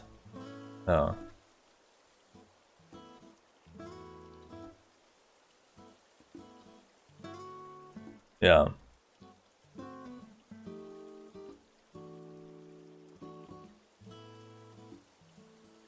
It was really long. So that also kind of felt odd. And combined with the fact that people were treating this more like a watch along, that that really killed the vibe of, wow, I'm here cheering with fans live. Because it quickly became like a viewing party almost. So the long MC didn't help with that, unfortunately.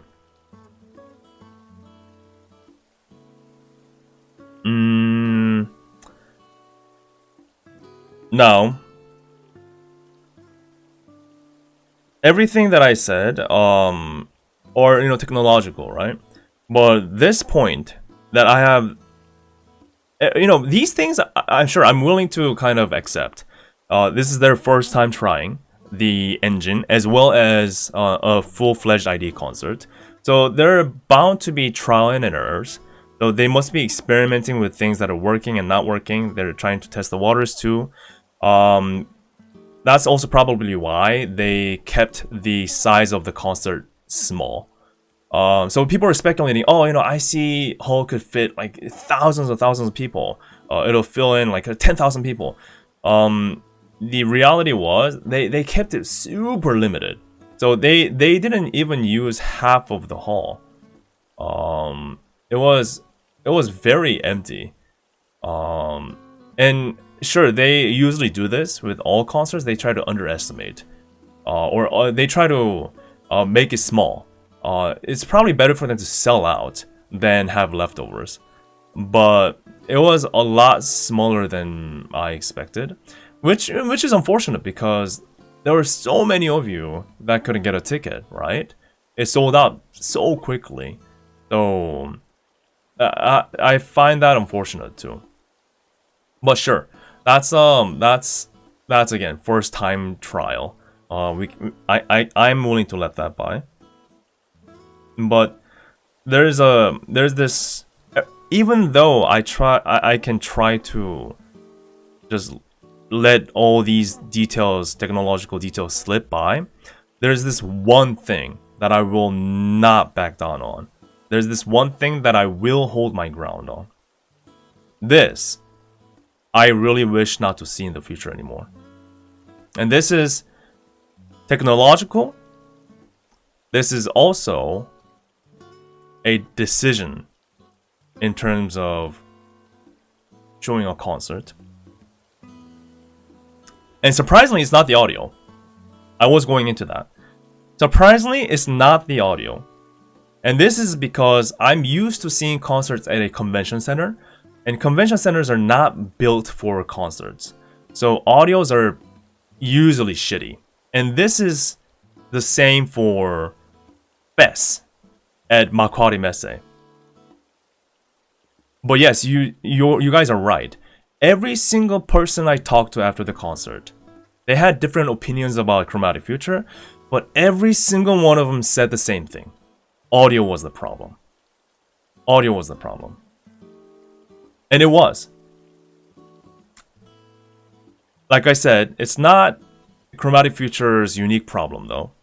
Convention centers, even K-pop concerts that happens at convention centers in Korea, they're known to have bad audio. Having said that, I think ICE and Chromatic Future had it a bit worse than usual.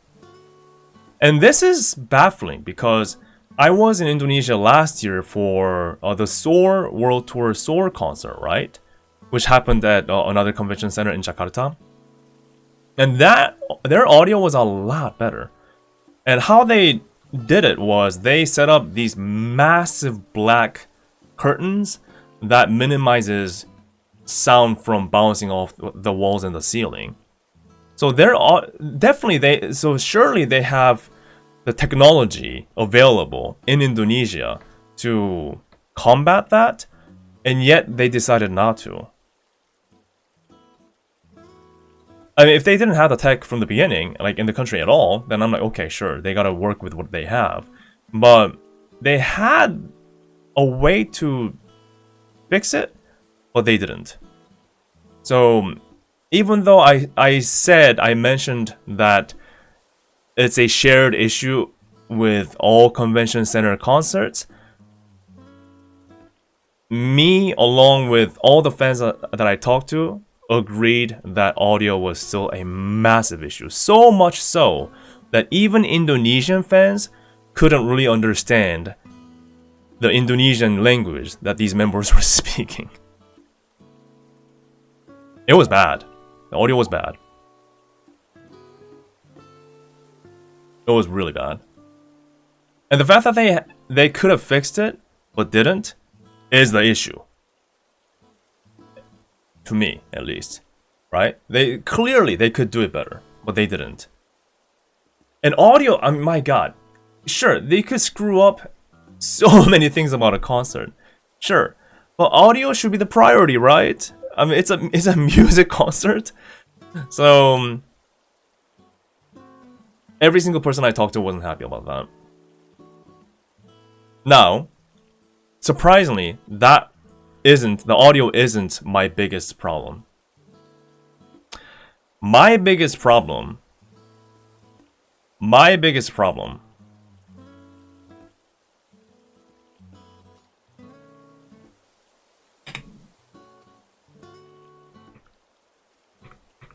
There we go. This. Can you guess what my biggest problem is?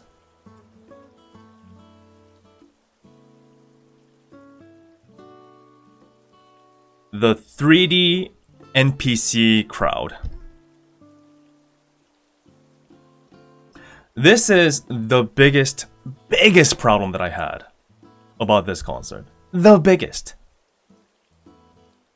There are already so many things I mentioned in terms of technology, right? That I had kind of challenges with, trying to get used to, that were really affecting the immersion. Even if I chose the route of, yeah, everything was perfect, everything was good, no problem, I can let that by, it's their first time, it's all good. This, I will not give up my position on this topic. The 3D NPCs. And yes, they had faces. And yes, during the concert, there were a few occasions where they had close-up shots of these 3D NPC crowd. And you might not understand why I have such a big problem with 3D NPCs. Apart from this, very NPC-like movements, right, of the crowd. And also the fact that us cheering was not included in the concert at all.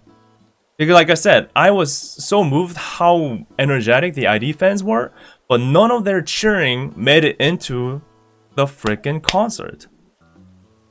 None of them. You know how they usually have a camera set up facing towards the crowd? So they can do like edit cuts of concert happening and then crowd reaction and then concert happening. Like that's the usual vibe, right? But they did have camera set up on stage facing towards us, but they showed us before the concert. And then after the concert, it was us, the fans there, that took so much hours and money and time to get here. We were all completely replaced by these generic 3D NPC crowds for the entirety of the concert. And not even a single second of our voice made it into the final version of the concert. I was kind of hoping that their free preview today would at least have our shouting or, at least something of us included in here. But no, just dead silence. Dead silence. And the members are left talking to themselves with no reaction that's being heard of at all. Which makes me feel bad about the members and bad about ourselves, right? This is the biggest issue with me. And I wish to never see this again in the future with the 3D freaking NPC crowd. And the problem does not end there, okay? The fact that we were, I'm not even talking about hwikky close-up shots. Why wasn't I being shown on the screen? No, that's not what I'm talking about. As long as the crowd overview shot is being shown in a concert, and our screaming, shouting, our passionate screaming, shouting is included in some way, shape, or form, I'm fine with, because I can tell to my kids, next generation, I was here. I was here, right? I was here at Chromatic Future, going crazy, absolute nuts with the local ID fans. And you might not be able to make it out, but among the thousands of pen lights, I'm in there. I am in there. I was there that day. And I can say that when I watch a VOD of a concert or a Blu-ray of it in the future. I can say I was there. But this, right? This? Was I really there? Was I really there? Who knows? Who knows? Because I was watching this very shot at the concert. I was the one who was waving the pen light. We were the ones who were waving the pen light. I don't see myself in there. And you might think it's crazy for me to complain about this, because again, it's all fake. It's all digital. No, it's the immersion. It's the immersion, man. It's the immersion. And we were completely wiped out. And you know why they had to do this? Is because they decided to, again, going back again to the beginning talk, the main theme of today, they had to replace all of us with 3D NPC crowd because so that they could do this crazy camera work and stage a kind of Unreal Engine setup. But now I'm questioning myself. Yes, it looked amazing visually. Yes, you have amazing shots. Yes, you have amazing camera work. Yes, maybe you could admire the details of the members a bit more. But was it really worth it? Was it really worth sacrificing the fans' existence as a whole to show the prowess of Unreal Engine 5? And now I'm like, okay, their priority should be checked. Yes, it's amazing that they're pushing the boundaries in technology. Yes, it's great that they're looking for more efficient ways to make these concerts possible. Yes, it's good that they're doing this. But if that's in the name of completely wiping us off, the ones that went to the concert, then I am asking them, what was your priority here? What was more important? Was it more important to show the power of Unreal Engine 5? Or was it more important to at least acknowledge that there were true human fans there cheering on and shouting our lungs out? Again, people taking 8, 12-hour trains or flying from freaking different islands or different countries. Korea, Hong Kong, Taiwan, Japan, the US, freaking Ukraine. There was a fan from fucking Ukraine, okay, that made it into here.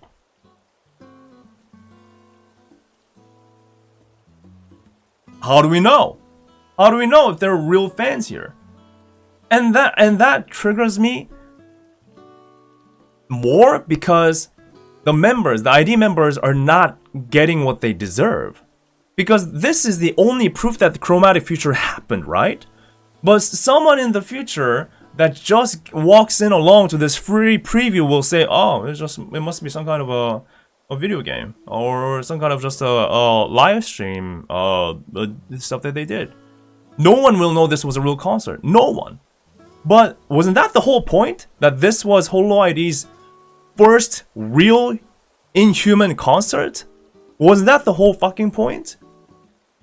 How will ID members be able to show that off to anyone? How would anyone know? How will the ID members ever prove that the ID fans were actually there on that day?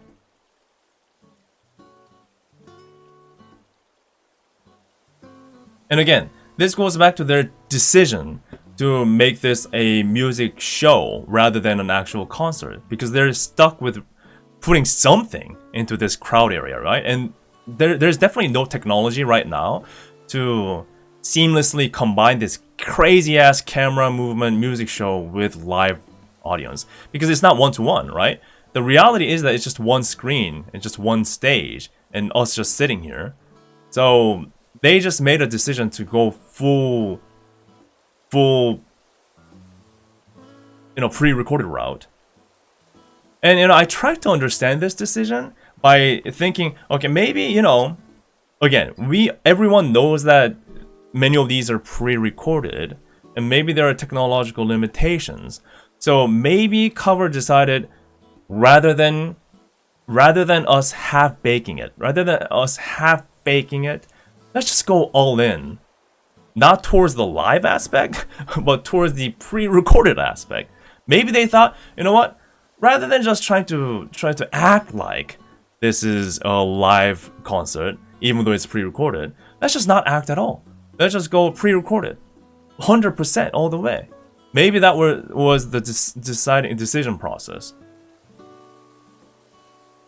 Well, what then? What's the purpose of a concert? No, they can't edit fans into it. They can't. They decided to go all full on this route. So unless they just have, random fan shots popping up, cutting in and out, they basically what they did was they have gone too far, so much so that they cannot turn back anymore to say this is a concert.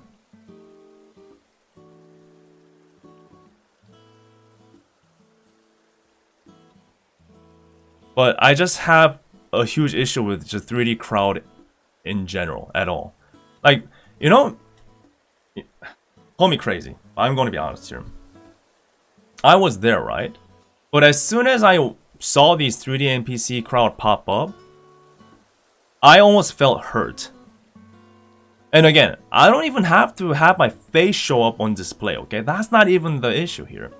I'm okay to be this one pixel of a dot somewhere, right? Just the fact that I was there, right? But as soon as I saw these 3D crowd, I was like, that's not me. That's not us. It was actually hurtful.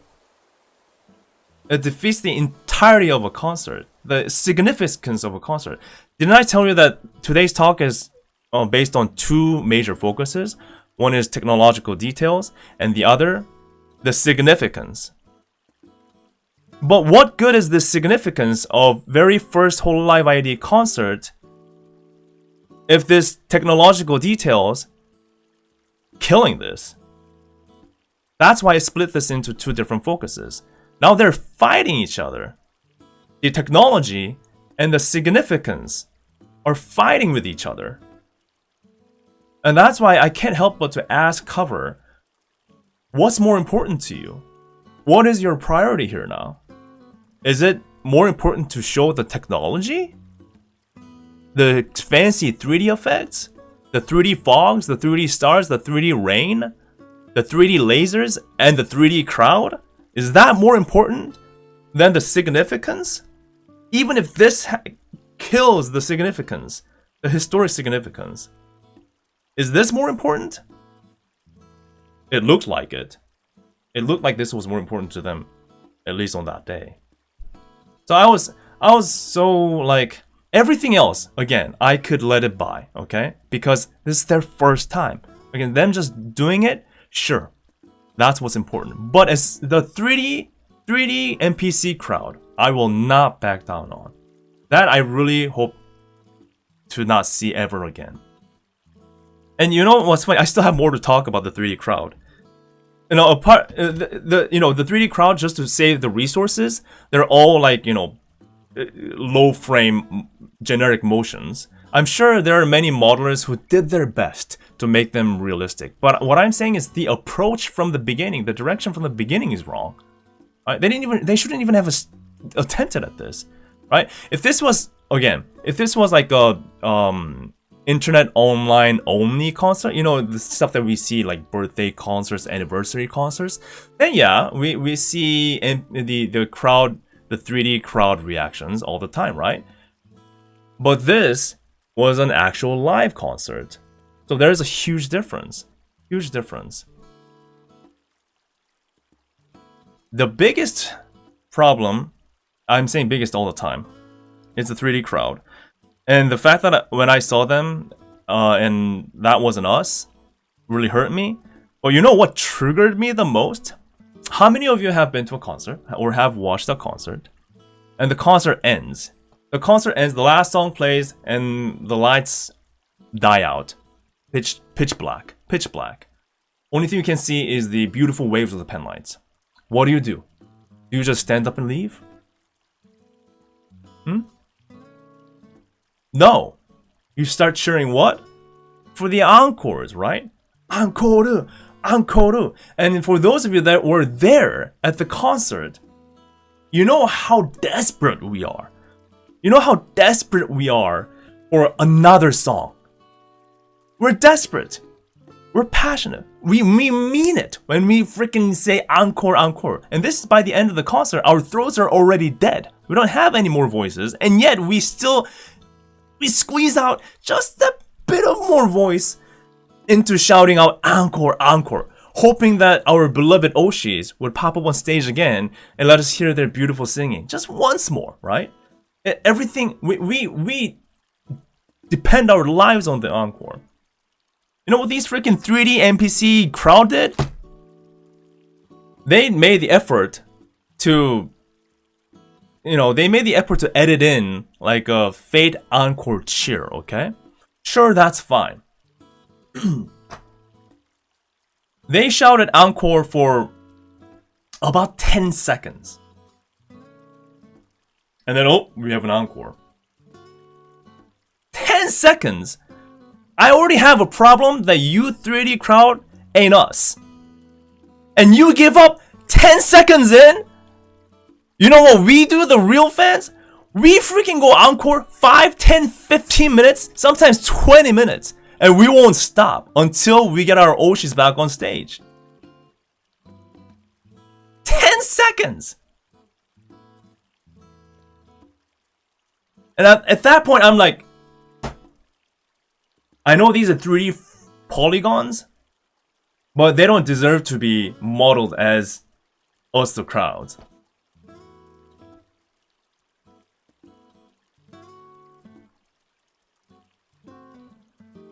Like, how dare they? How do they think they can? How can they think they can go encore for 10 seconds and get an automatic encore? Has anyone had that experience ever? In any concert? They ain't us. They ain't us. They ain't us. And again, this might sound ridiculous to complain about to some of you that hasn't watched the concert, but it really matters. So all the talks that I've talked about today all goes in circles. They feed off of each other. They should be feeding off of each other, or they should be enhancing each other, right? A technological advancement should enhance the immersion, which should enhance the significance of the concert, which should enhance the technological advancement, but it felt like each other was more so eating away from each other. And the pinnacle of this talk, the pinnacle of this point, comes down to the 3D NPC crowd.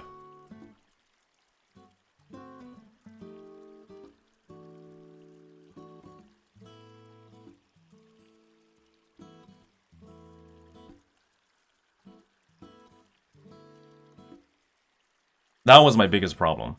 I had so many notes down. So many notes down. And here's exactly the note that I wrote here, okay? About the 3D crowd. I wrote it here.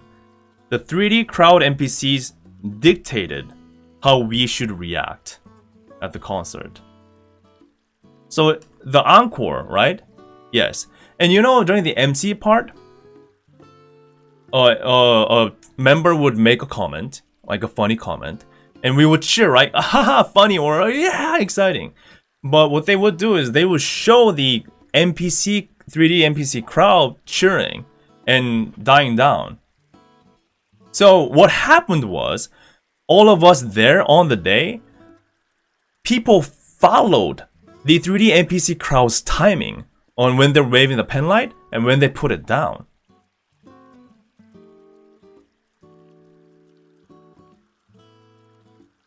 So we weren't the ones that were cheering and, you know, pacing like how much we want to cheer about a comment or an action. People were not, you know, because this is a viewing party, or this is just a video that's playing, right?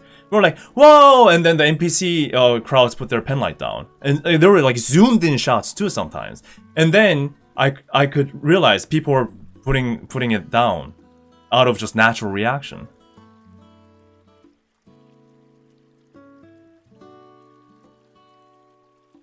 And that's what really bothers me, is the fact that, again, goes back to the significance. So out of all the things that were shown in technology, in the systems and the direction of this concert, I don't know why they did it this way, rather than treating it like a regular concert. Because even if it was just like a 1-to-1 human scale projection, they could have still made that into a video. Again, we're okay being pre-recorded, as long as there's immersion still involved. That's how all the World Tour concerts have been done. The last year's Soar concert was exactly like the concert, and everyone was happy about it. Well, at least I was happy about it. Well, there was a bit of a crash with the display, but that happens in Japan too, in Korea too. So, sure. So they clearly have done it before. They have the technology to just treat it like a regular, more immersive concert. And I cannot not talk about the Hatsune Miku concert that happened just a few days before. Hatsune Miku concert did it like a regular concert, with just Miku in 1-to-1 scale. And everyone went berserks. They didn't need fancy Unreal Engine, laser, 3D, fog, lighting, NPC effects. At the end of the day, we're not here to see some fancy 3D effect. We're just here to see and admire our Oshi just standing there. Like, to be honest, that's all we need. That's the priority. But I don't know, like, in what chain of direction, like, decision making and cover went haywire and twisted so much so that they forgot about that.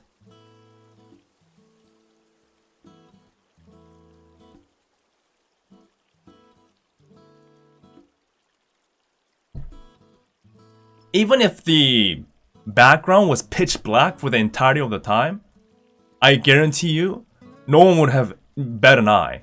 We would have still been happy. I would have been happier if it was just the ID members, just 9 members, appearing on stage, human scale, black screen, just static camera, with 2 screens just for close-ups, and no special effects needed, just black background in the background.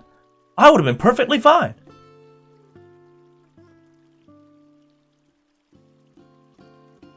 And yes, someone may argue, and someone that I talked to pointed out this as well, if you're comparing it to the Miku concert, sure, it's a VTuber versus more of a singing machine. Sure, the Miku concert is more expensive too. The ticket, apparently the base ticket for Miku concert was as much as the VIP ticket for the Chromatic Future. So yeah, sure. But, I mean, this is a lot of effort and money to get this special effects going. So I'm like, was the money put in the right direction? Like,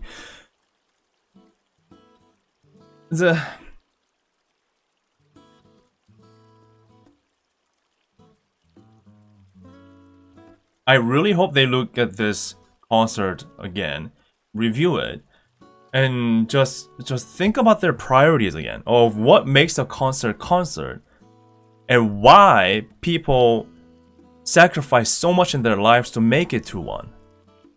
Why do people show up at Budokan? Why do people show up at the Suisei concert? Why the hell did I become someone's wife to fly all the way over to Japan to be at the front row of Budokan that day? Why? Is it because Suisei is famous and popular? Sure. But no. The biggest reason is that I could tell people in the future, to my next generations, that I was there. I was there with my fellow Suisei fans, the Hoshiomis. I was there that day. Did I care about any kind of special effects? No. As long as Suisei was standing there at Budokan that day with all of us, That's what made it special. That's what made it significance. Not Unreal Engine 5, I'm sorry. Unreal Engine 5 was used to support that significance. I'm all for the technological advancement that they're trying to adapt here.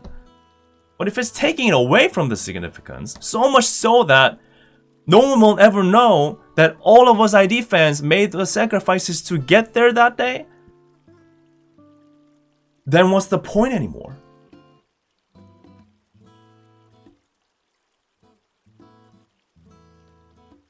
And that's why I'm more triggered. Because we know how much ID, or we can only imagine how much the ID members worked for this. All the choreos, all the singing, all the preparations. Only to be greeted by some fucking 3D NPC crowd? With no cheering at all?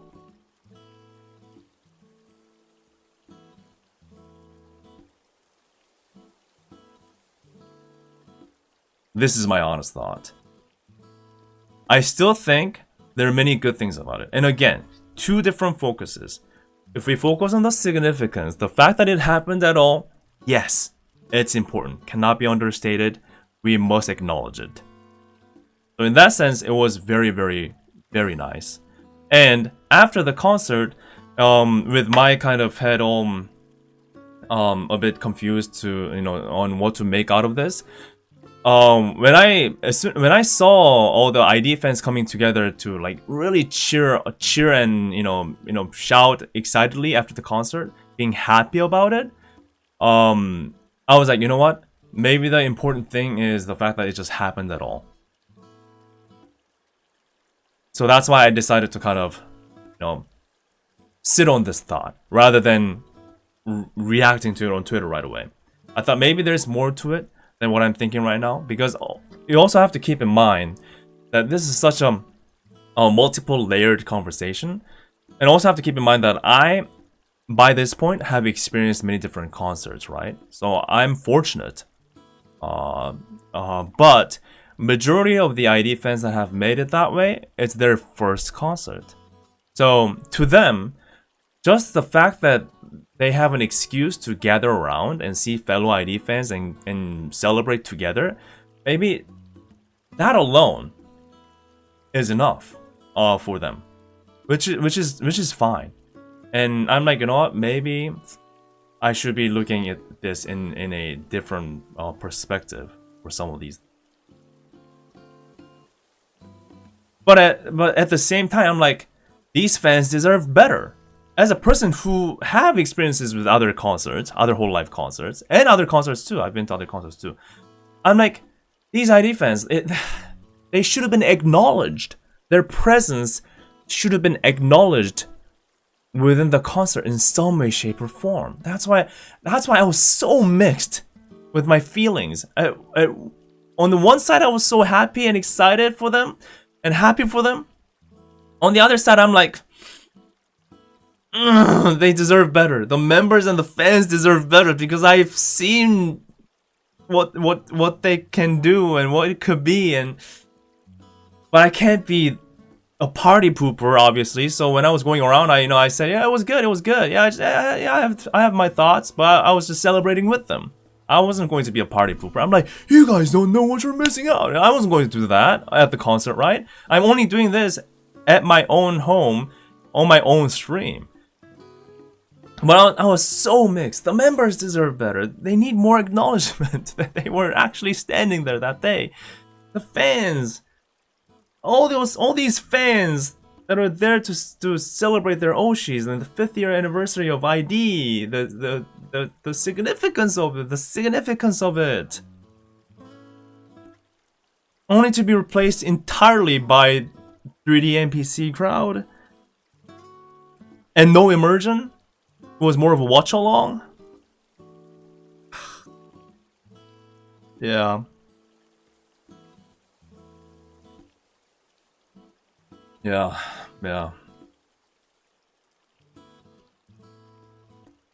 Gosh, I was a bit more emotional than I originally planned this stream to be. I was going to be very calm, very very monotone. I was planning my thoughts. I was planning this stream, this reaction stream to be a bit more monotone and more calm. But as soon as I got onto this topic, my feelings came out. I hope that's sorry guys. I'm sorry. I'm sorry that I'm sorry.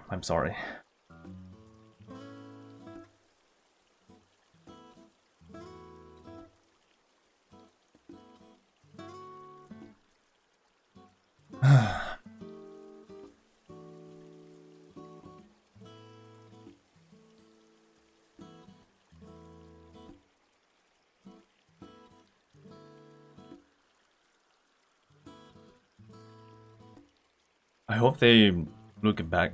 I hope they look back at this and think again on what means more.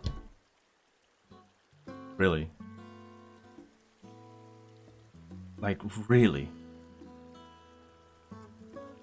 If this somehow becomes a new direction for their future concerts,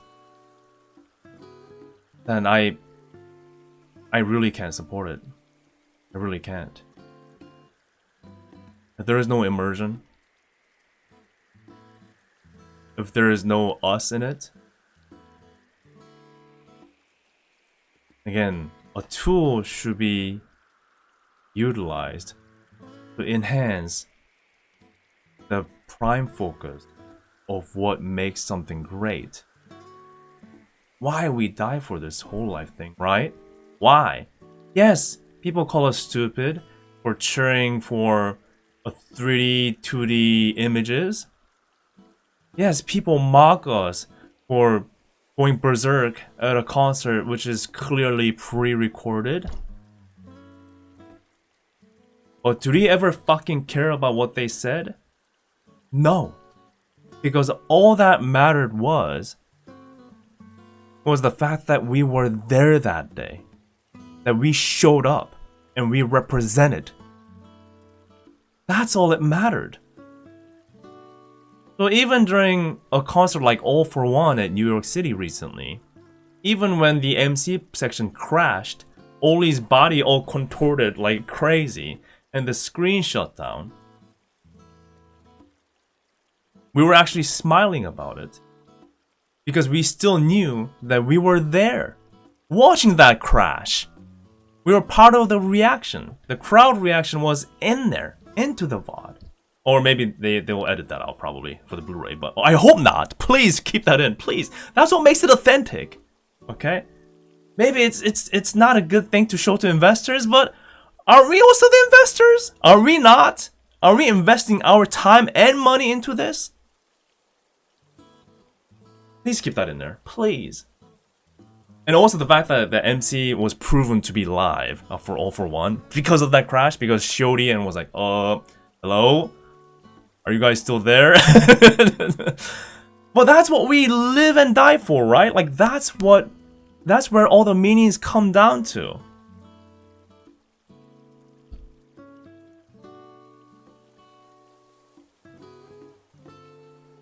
And again, it doesn't have to be live. We still have plenty of fun during the world tour, right? 100% pre-recorded, by the way. It's just a video that they're playing. Well, that's fine. And we were included in there. We were included as we were also part of the concert. The immersion, the significance. I'm saying the same thing over and over again. But these are the keywords. And technology should exist only to support them and enhance them, not eat away, not to minimize them. It shouldn't be the other way around.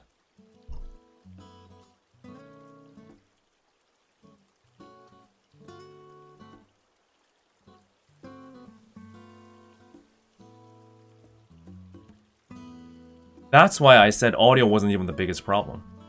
Do you now see where I'm coming from? Do you now see why I said those things? that it wasn't the audio, things like the audio wasn't a Chromatic feature unique challenge, was it? But what I have mentioned with these crazy camera Unreal Engine 3D movements with zero immersion and the 3D crowd, these were specific to this. And I feel like I have to like really really say what I felt, because I'm in the back of my head, I'm afraid if this will be the new direction of hololive concert going forward. I really hope not. Really hope not. Really hope not.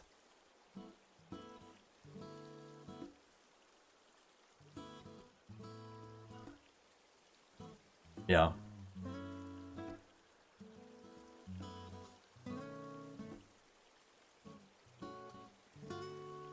They ain't us.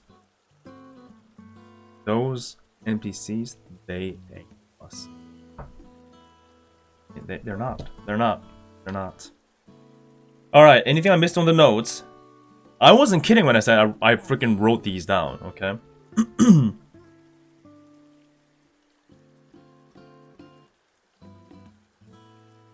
and Core didn't feel genuine. They're gonna do it anyway. 3D crowd NPCs dictate how we should react. Oh, no solo stage. This is a different talk, but there was no solo stage. Everything was in groups, and I have yet to find out why that is. Yeah, there was not a single solo at all for the entirety of the concert. No solo. No solo. So even if you watch the whole concert, even if you pay for it, there will be no solo section.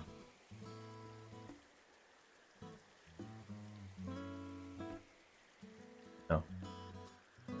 Oh, you guys didn't know about it, huh? Yeah. So there was no solo concert. No solo section. It was all in groups, at least 3.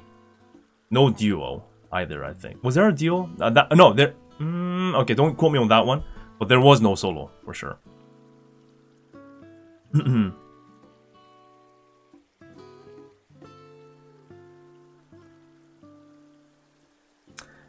Feel a bit left out because the live crowd is replaced by generic 3D NPC models. I've already said that tons of times. People kind of treating like live viewing, talking amongst themselves. This was again, as we confirmed within chat too, there were people that were there. This was actually happening.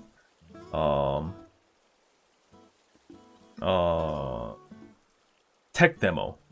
It did feel like a tech demo, tech showcase. More like a live viewing of those music TV shows like Korean Music Bank. Do you guys know what I'm talking about? Music Bank? Do you guys know? Have you ever guys heard of that TV program, Music Bank, or all these Korean music programs? You know exactly what I mean, right?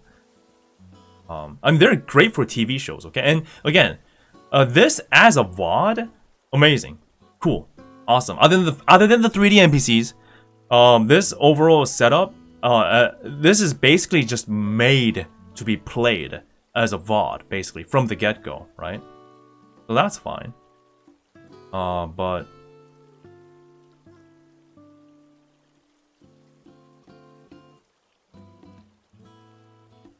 oh. Yeah. So that's why, again, I was baffled. I mean, they have this video already. Why did they just not live stream alongside the concert as they always do? It wasn't even about the lack of technology anymore. Rain, fog, fire. I think they could have worked on the fire effect a bit more. Oh god, yes, I mentioned this briefly, but you know these effects, they were cool and all, and there were confettis too. But again, goes back to the lack of immersion. These crazy, beautiful, sparkly confettis coming down at the end of the concert, but on screen. So I was legit expecting, since they showed it on screen. I mean, if they didn't show it at all, right? Then and that's fine. We're not expecting it. But they showed 3D. They showed 3D confettis coming down on stage. I'm like, oh, let's get. I gotta get ready for the real confetti to come down.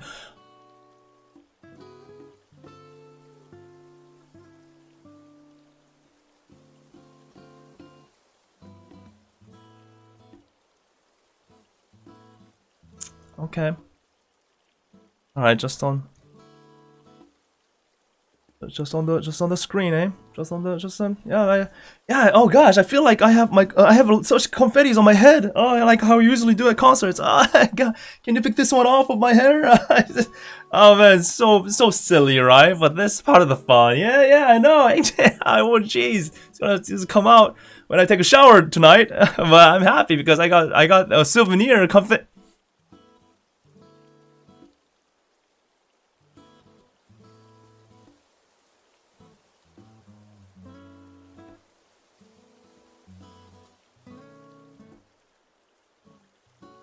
Motion fluid and natural, one of the best. Yeah, natural, the movement.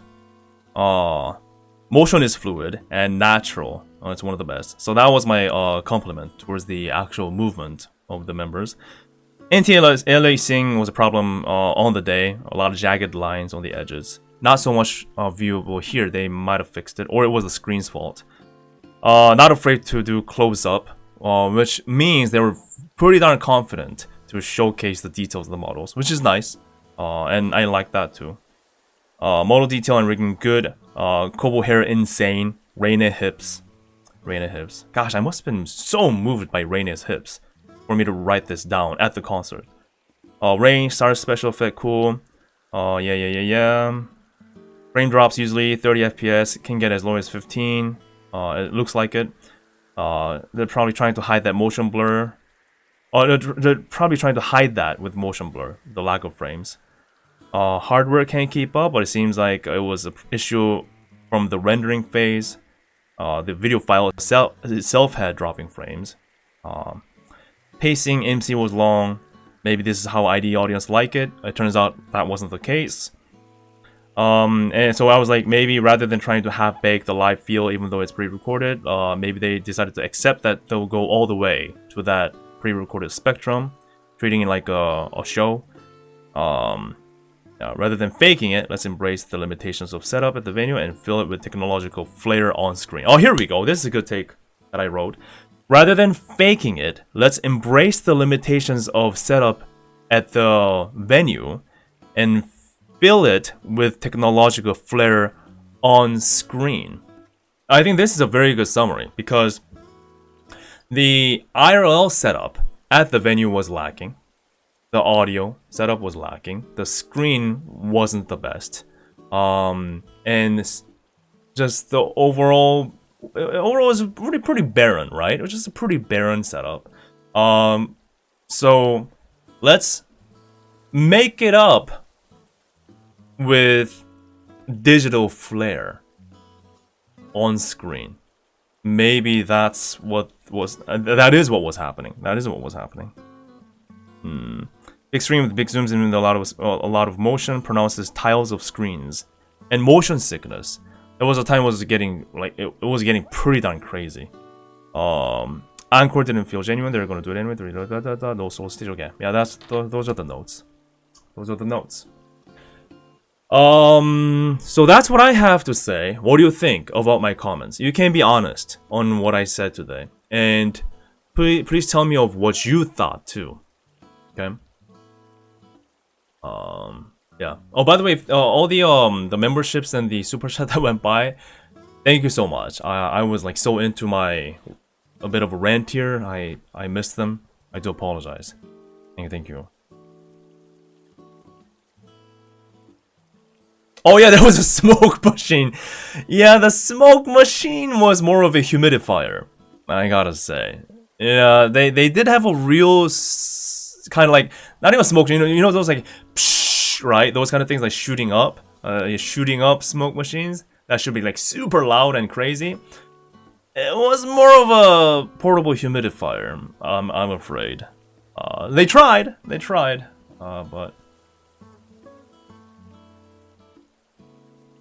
And Muna-san was like 100% motion blur. All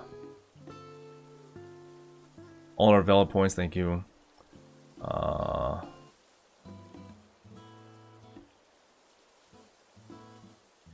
It's not humid enough. As if it wasn't humid enough in Indonesia.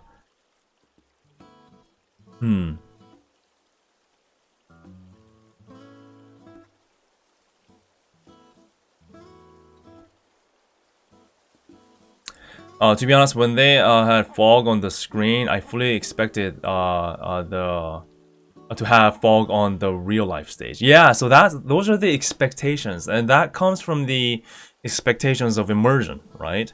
You expect, and that's the beauty of like these kind of like of VTuber concerts that we know and love. They try their best to connect the virtual world to the reality in some way, shape, or form. That's why they combine real spotlights to digital spotlights, match the colors of light shining onto the talents. That's why these confettis come down for real. That's why they're like sometimes fire machines going crazy combined with the digital ones, or you know, they know how to do it. They just know how to do it, but they didn't do it this time for some reason. They decided not to do it this time. And there could be some crazy background reasons on why they decided to go this route that I will not have any knowledge of. We'll never know, right? Maybe it's due to, I don't know, like governmental permit. Do you have to go through like crazy stuff to do like hold a concert for the first time? So they decided to make it a watch along, or who knows, right? Or is it about the Comifuro? Is it about ICE Convention Center? Or is it all of them? Maybe they couldn't ship their they couldn't ship their equipment from Japan to here because it's so expensive to do so. Or like, there could be so many different background reasons, like behind the scenes reasons that we'll never know.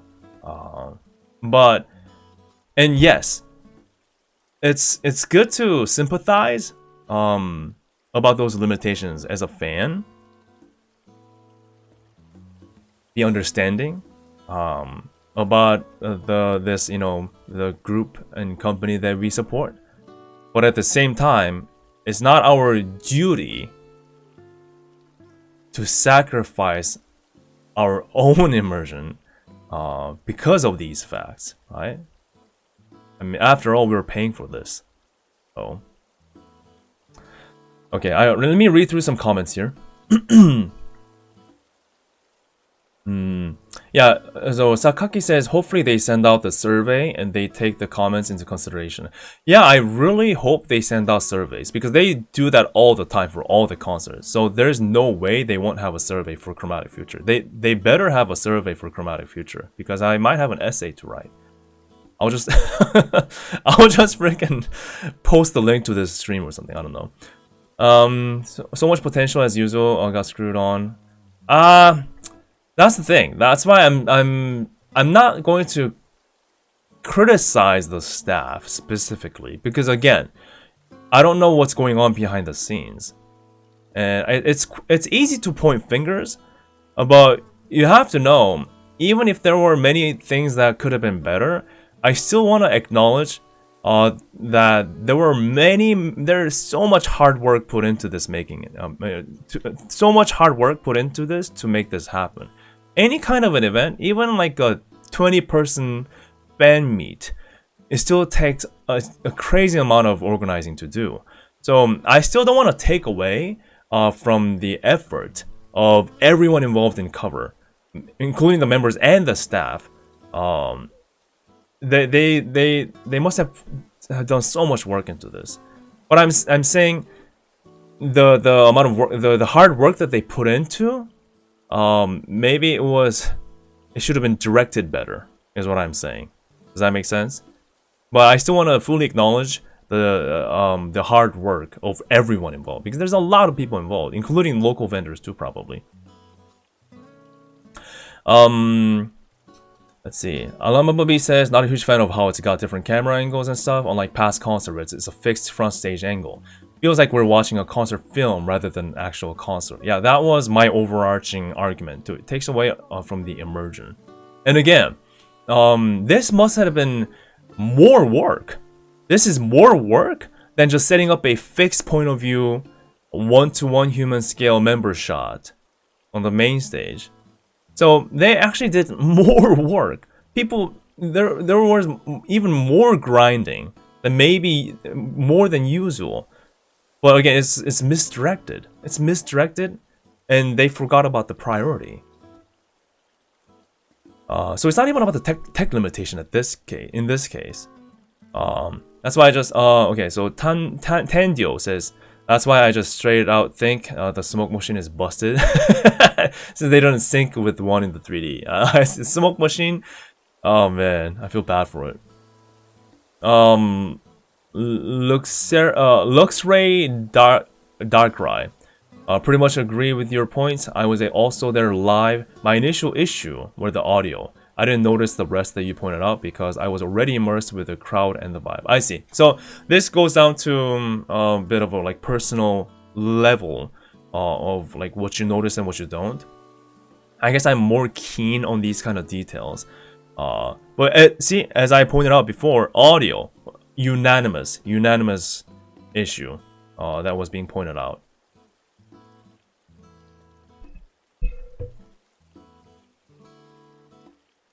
And again, ID fans represented. Despite the challenges, or you know, whatever the circumstances, they were still cheering hard and singing along hard. Khan says, I think they want to use the smoke machine but couldn't make it work. Aftermath of the smoke testing kind of make the viewing from the back kind of blurry. Oh really? So it was just busted. Interesting. Maybe. Azumatsuri says, I think all of the venue stuff are all just unfortunate since it's part of a Comifuro. I would think it would be better if it's just an Holo ID concert without hogging another event for it. But that's not just Comifuro specific thing. All major concerts, other than you know solo concerts happening in Japan. That's it's Japan, right? It's just home of YouTubers, so it can't be the same. But even in the US, all the English concerts happen alongside major conventions like Anime Expo or Anime NYC. So, yeah. Although, well, I mean, maybe what you're saying is the venue is tied to Comifuro too. Yeah, for English concerts, we have completely different venues, independent from the conventions. So maybe that's what you mean. So Cover has more control over it? I don't know. But we have to think about how there aren't probably any venues you can use or in BSD City or surrounding areas. The choices are limited, I assume. Yeah. Unreal Engine concert only good for direct to Blu-ray release, not live concert. I mean, I would like to argue differently. That the Unreal Engine itself isn't the problem. Again, it's the misdirection, I think. The UE tech could be used to enhance all the things that we love and care about. But in this case, it just overpowered what's actually important. Misdirection. I'm sorry, Zeria says, I'm sorry, but I think this ID concert is more like a watch-along. I hope second concert can be better. I'm disappointed after all these years with EN and JB concerts. Yeah, I mean... So this is where the gap comes into play. Well, from people like me or you that has more experiences with the JP and EN concerts. By the way, we are fortunate to have these experiences, okay? So maybe we're spoiled. We are spoiled because we've seen so many great things. So this is, us experienced folks too. The first time concert watchers, mainly mostly the local ID fans. So yeah, there will be things that will stand out more to us than to first time watchers. So we have to keep that in mind too, right? Let's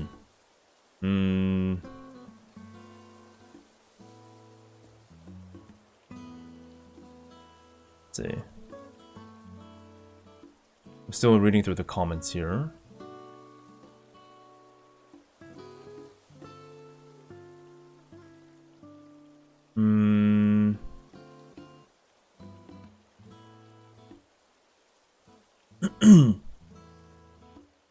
Ethereum says, although it doesn't justify the decisions and the directions they took with the concert, the fact that it's held as a feature concert at Comifuro might explain the short length and some limitations. That's what I originally thought. Length, I agree with you. It could have been out of their control.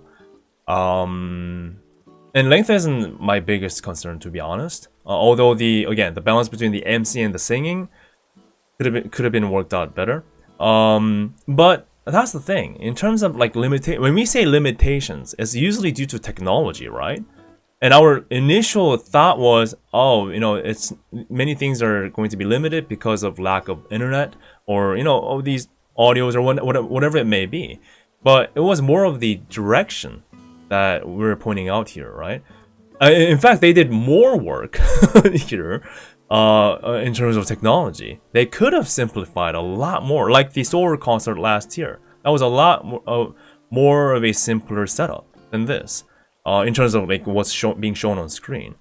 So that's why I'm baffled, a bit confused.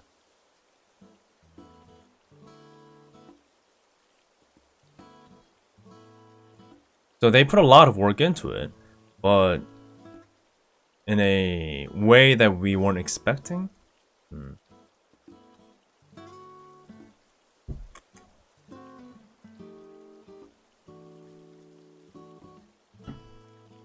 Regloss didn't do a live concert yet. It's going to happen soon, like December, right?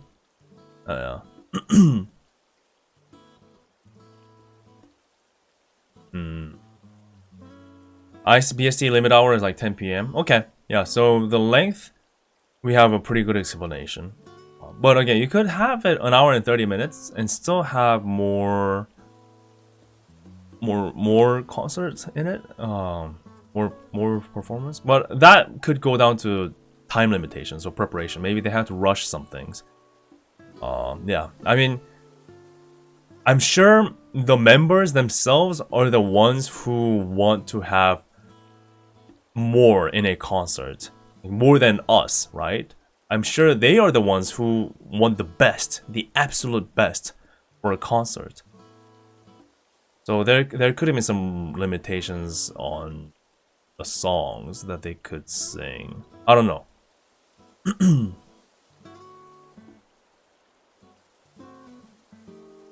Yeah, again, some of you are understanding this talk as, man, they tried to save money here. That's why it's like this. No, it's more of like a direction, a choice of direction issue. Again, this is not cheap. This isn't cheap trying to set this up. Sure, the RL venue stage setup could have been a bit better. The screen could have been better. Those, if you're talking about those, maybe. But that's also something to do with the Comifuro relations. So maybe they couldn't bring in their like setup from Japan to here. It's too complicated, too expensive perhaps. But again, they I'm not saying they didn't put. They put a lot of work into it. Mark my words, they put a lot of work into this. It's just that they put a lot of work into some of these areas that I wasn't quite expecting. And the directions of putting the work in is what we're talking about here. It's not them trying to save money. That's not what we're trying to say here. And in fact, their ticket price was very cheap compared to a usual concert. Again, for comparison, apparently the Hatsune Miku concert that was performed a few days earlier than Chromatic Future, Hatsune Miku's base ticket price was pretty much a similar price to the VIP ticket of Chromatic Future. So I don't think they were out here trying to, maximize profit. No, it might be the opposite even. They were trying to just play it safe, I think. If they wanted to sell more seats, they could have done it like 3 times more, 5 times more than what they offered. And yet they didn't, because I believe they wanted to play it safe, and also they wanted to make it more accessible in terms of ticket pricing. Although they could have had more seats if they wanted to be more accessible. That's a bit conflicting, but yeah. So let's not twist the point here. Let's not twist the point here. All the challenges that I have pointed out, it's not about them trying to maximize profit and trying to be cheap about it. No, I think it's actually the opposite of that.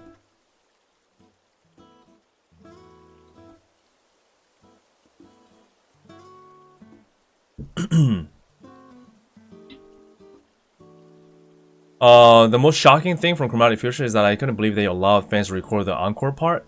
Was that the first permission in hololive related concert? I think so. Like a full-on video recording of a whole song at a concert? I think so. I think so. Those kind of decisions I'm very happy about. Very, very happy about.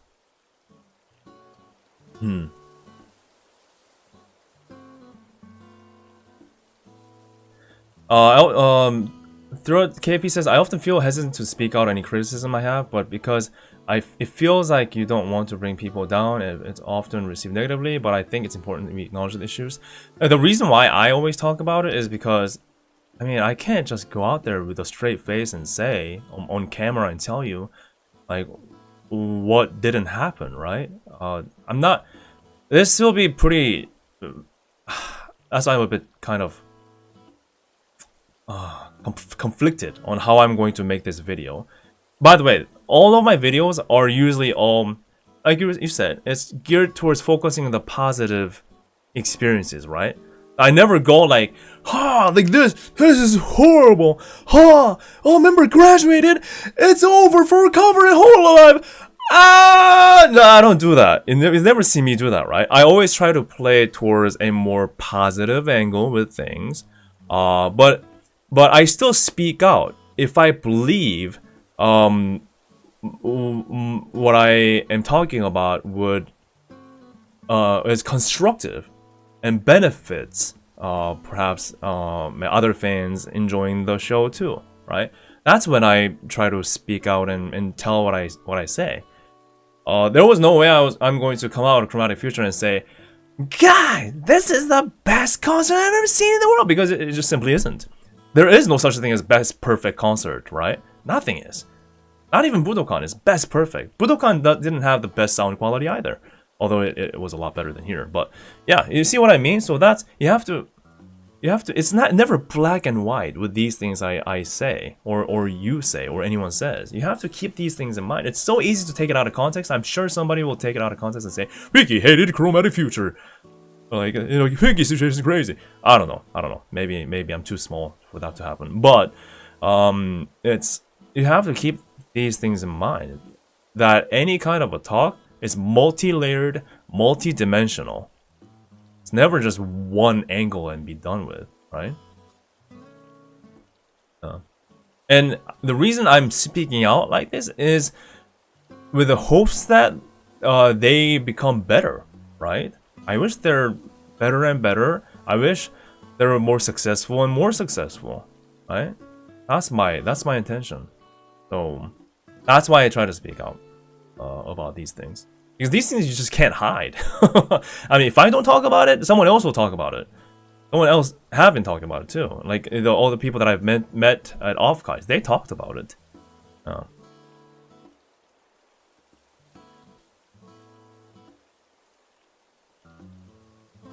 Yeah, like sorry, Arya? I think you're Arya. Arya says a wrong direction from the start. I'll make the end line different. Yeah, I think it's more of a direction issue overall. Like, why did they decide this, right? Yeah.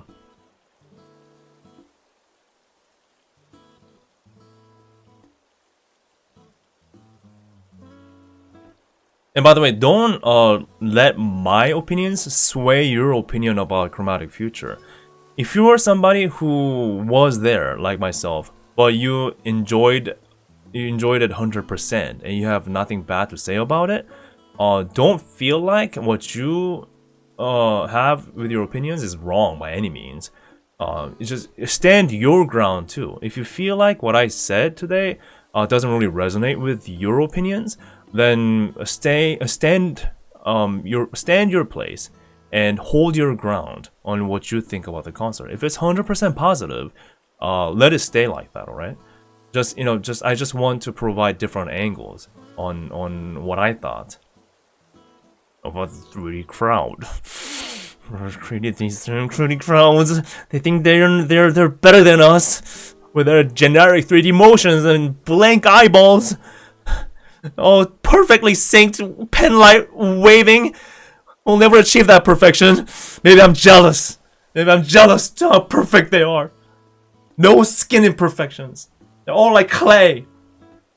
All fit. All same body shape. They got 6-packs in them too, I'm sure. Their clean, black, spotless Chromatic Future t-shirts that they're wearing. And their pen lights never run out of batteries. Can you believe that? Can you believe that life? The perfect fan life? Let's have a nuclear reactor built into those pen lights. What kind of future are they building here? I'll never be them. That's why I was mad about them. It wasn't even about what's best for the ID members. I was just butthurt that I will never be perfect like them. I'll never be perfect like these fucking 3D NPCs. And the ID girls are looking at them and not me. Not me. They'll never know I was there.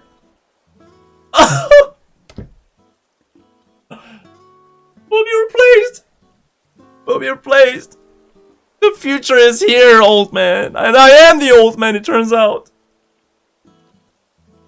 God dang it. Look how pretty their waving pattern is. Look at this. They never miss a beat. How could they be this perfect? Look at that. And they'll never run out of breath. They'll never feel like sitting down. They don't need chairs. They can stand like that forever. For eternity.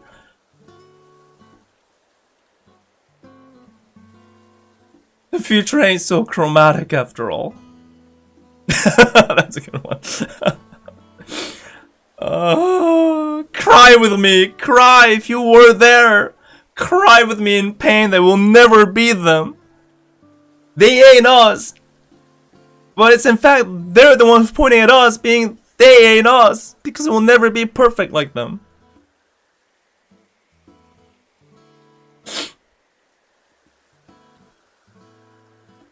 I hate them. I hate them. I hate them. I hate them. I hate them. I absolutely hate the sight of them. I just hate them. That's one thing I will not back down on. Forever. I will not back down on them. And I want to never see them again in future concerts. Never. Never.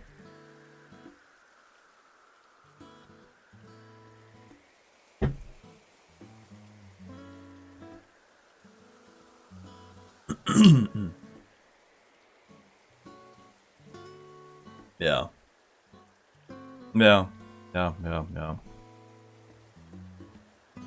But again, good job to the girls though, the members, and everyone involved in making this happen. You know, there's still a lot of work. And again, I will never be able to imagine what goes into making something like this possible. Logistics, local laws, rules, shipping things over, back and forth. You know, working with local vendors. Must be tough.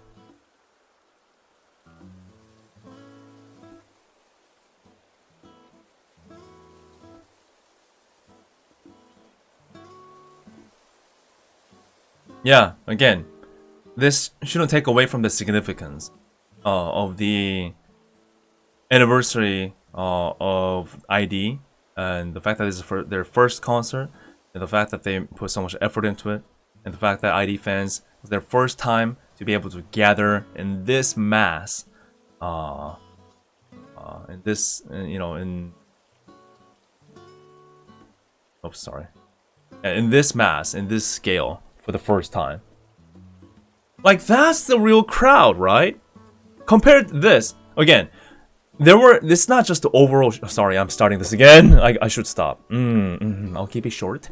So, there's this, right? There are these overall shots happening constantly, but along the concert, there were close-up shots of these NPCs too. These two are not the same. These two are not the same, is it? It's just right from the get-go, right from the glimpse of it, it's not the same. And this could be in like 144p and I wouldn't care, right? If this was like this, right? It can't tell anyone. I don't know who's who. Can't even see my face. Like, it's still fine. This is still better than, you know, 8K resolution this. A 144p of this is still leagues better than 8K, 16K resolution of this. That's where I'll end it. Yep.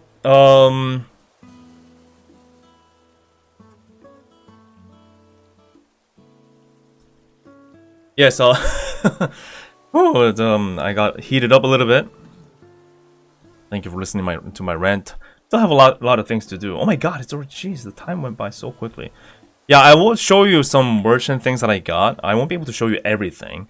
That I'll try to show as the days go, my future streams. But there are still things I can talk about, like the off-kais and such. What do you want to hear exactly? How about this?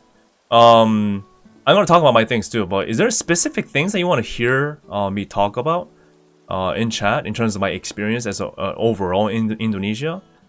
Yeah, let's keep it kind of like chat friendly too a bit. There's my beautiful artwork. Let me set up my desk cam again. My phone is my desk cam camera, so this thing's doing multi-work.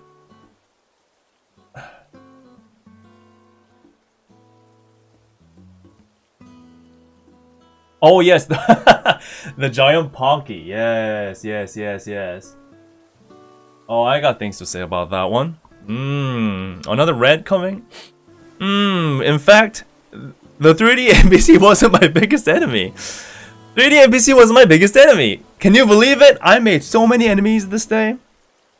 November 15th, 2025 in Indonesia. Two villains that blocked my path. One was the 3D NPC crowd.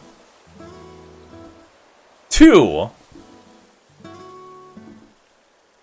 show you this. If you didn't hear about this story, you'll enjoy this one. So, this is a gigantic Pocky, right? So there was this Pocky and Chromatic Future collaboration that was happening within Comic Frontier 21. And it was a good event. I really liked it. It was one of my favorite, actually. They did a good job with the booth setup. The speed of the line was great. So many staff taking care of it.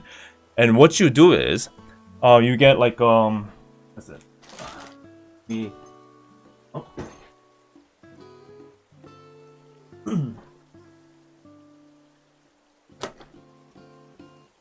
So many things. There it is. Got red envelopes here.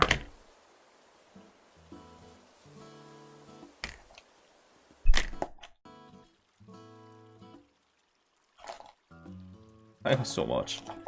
So many. Yeah. So... yeah. This is what you get. The red envelopes. Some of them I opened already. Some of them I didn't.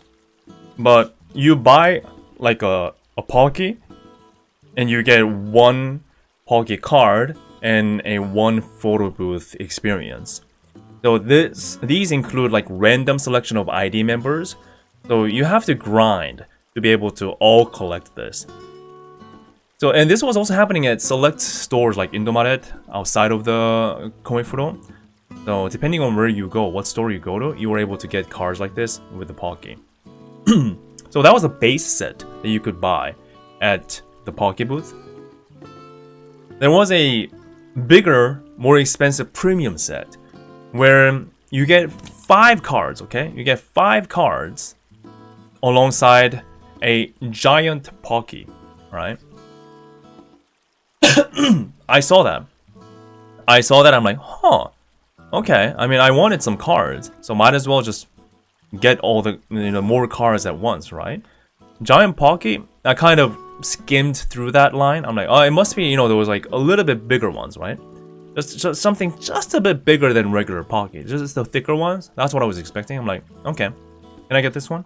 And the staff was like, yeah, we have staff members bringing these giant Pockies over right now, so we might have to wait a bit. Is that okay? I'm like, oh yeah, sure, why not? I'll wait. I'm like, I wonder why it's taking them time to bring it over, but yeah, I can wait. I waited, got my 5 cards, right? Got my 5 cards like this. I'm like, I'm very happy man. And then staff's like, yep, it's ready.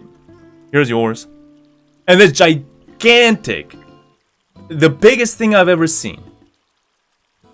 Staff freaking swings around her body and just dumps it onto me. Mentally, I was not ready for this gigantic box of Pocky. I thought at best At max, it would be like this big, okay? That's what I imagined. But no. See the picture here? I'll show you. This was the reality. I'm like, oh, what did I get myself into? Because now, I have to carry this thing around until the end of the convention. What did I get myself into? But at the same time, I was excited. I was like, you know what? This is great. This is good for video. You know what? Me opening this up and showing gigantic Pockies? Hell yeah. This thing's hefty too. Oh yeah. I'm in for a treat. It was heavy. It was inefficient, but I was happy. Content. Yeah, content. So I kept it safe around me at all times. Carrying this thing around, actually carrying this thing around. All the way till like, I got this at like 1 o'clock. I've been carrying this around till like 4 or 5 p.m. So I was really chugging this thing around. And then I went to, you know, the fans gathering, and it's not visible here, but I also have my gigantic pocket box down here. This was all good. I survived the heat. And then I'm like, you know what? Before Chromatic Future concert starts, I should at least take this back to the hotel and take a quick shower.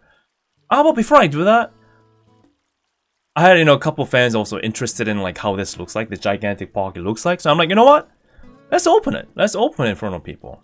Yeah. Let's show this thing off. I can boast about it.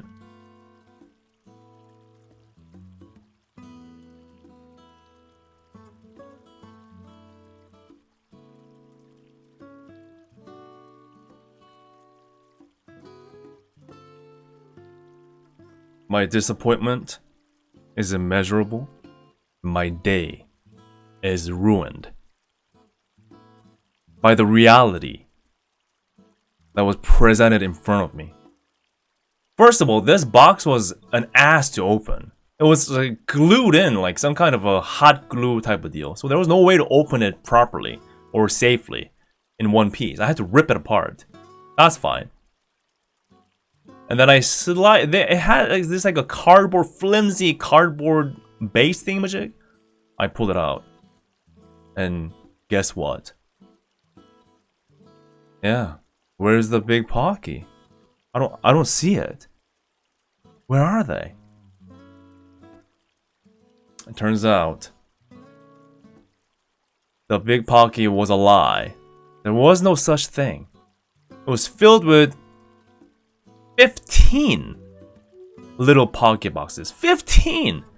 And this gigantic box of a thing, it wasn't even half full. I was disappointed. Look at this. Look at me. I just didn't have the energy to move forward anymore. My world was falling into pieces right in front of me, and I didn't have the energy to take another step. So I collapsed on the grass. But later, I was told by other fans that it does clearly state at the Pocky booth that the big box contains 15 Pockies. So I must have skimmed through it and didn't read it properly. So I was giving myself false hopes, thinking that my dream of getting a gigantic baseball bat sized Pocky is about to come as a reality. Was all in my head. It's all in my head. And it turns out they just straight up said it from the beginning, and I missed it.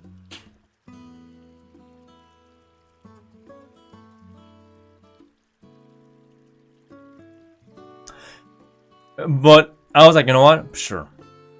You know what? At least I'll just take this box back home, and I'll show it to you guys right now. Have a good laugh about it. But it turns out the pocket box was maliciously designed so that it was for sure bigger than the biggest luggage that I brought to Indonesia.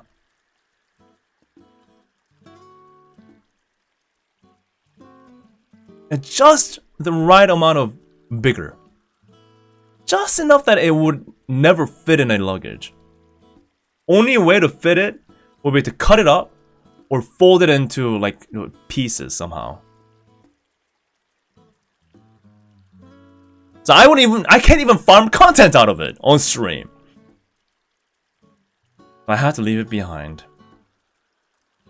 There was no choice. My luggage was already full with so many things that I got.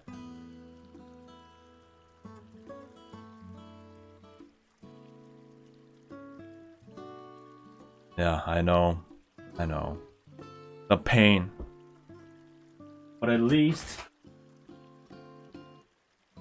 I got them pockets, right? I got them.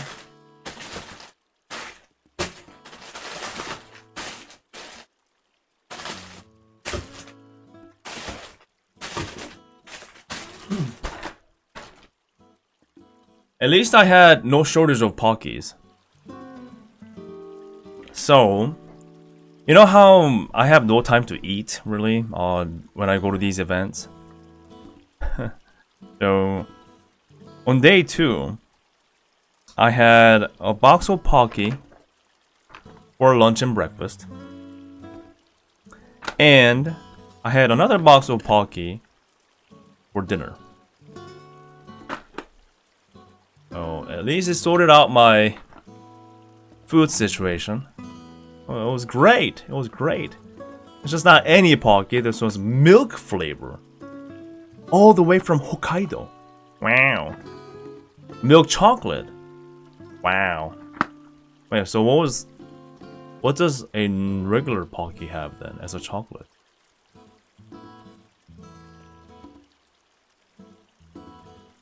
Wait.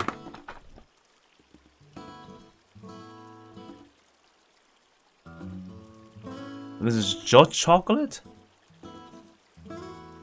And this is milk chocolate? Wait, I thought they're all milk chocolate, no?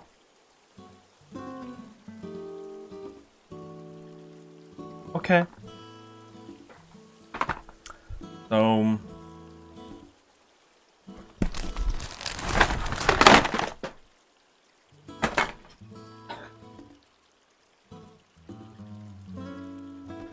despite my best efforts, I still have so many. Help.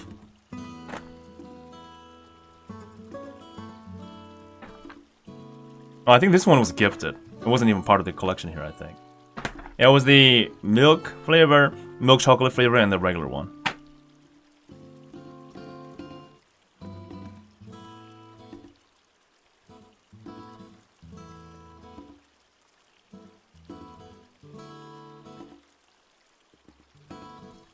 Rando0 says, remember, Pocky is for sharing. You say that. And even the packaging here says, right? Share happiness. That's what it says. So I try to. I try to share the happiness. Oh, thank you. Thank you, just go up and I'll take a box. Thank you so much. Please take it. Please take it. Thank you for the super chat too. So I was trying to share the happiness, but it turns out all the other hololive fans were already sick of the Pockies because they've been buying so many trying to get these cards. So no one wanted them. I couldn't even offload them to somebody for free. Because they were already having too many of them anyway. So nobody wanted to share and receive my happiness. So on that day, on November 15th of 2025, the day of Comic Frontier 21 and Chromatic Future Hololive ID concert, I have went through not one, but 2 different villain arcs. 2 different villain arcs within a single day. Have you ever heard of anything like that? A single character going through 2 different phases of villain arc in one single day? Starting out with Pocky and their lies. Although supposedly I didn't read the instructions correctly. And the 3D NPC crowd.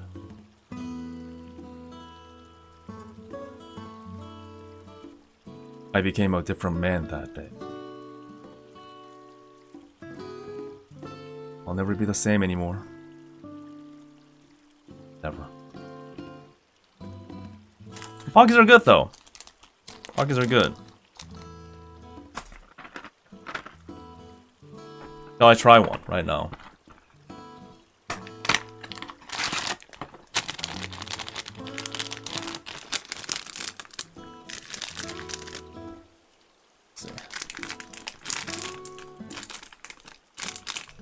Please. Okay, whatever. Oh.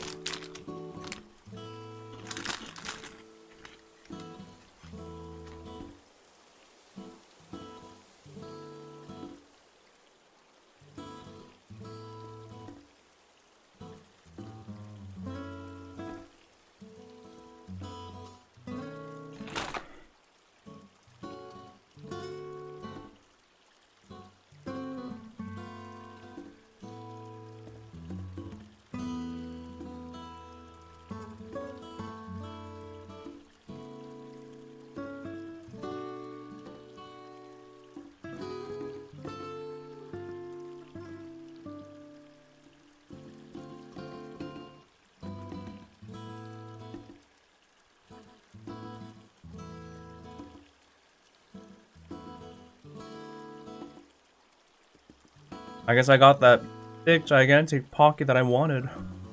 I was here all along. Just stuck together. Wow, I'm so happy.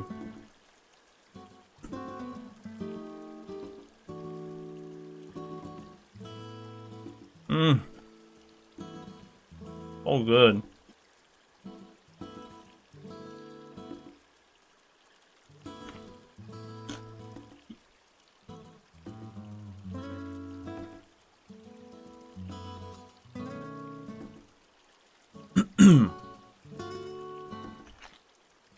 Oh, was there no shots of the IRL crowd during the concert? Or was it all just NPCs? Yeah, not during the concert. They only briefly showed the crowd like before the concert started, and never again. Hey, Oli! Food tastes better. What did she say? Food tastes better when you share. You should do a Pocky game with Oli. Hey yo! Oli? There are two risks in doing that. Two different risks in doing that. One, you're a zombie, so I will get infected if I get too close to you. And you know, to be honest, and as much as I love you, I ain't sure if I'm ready for that.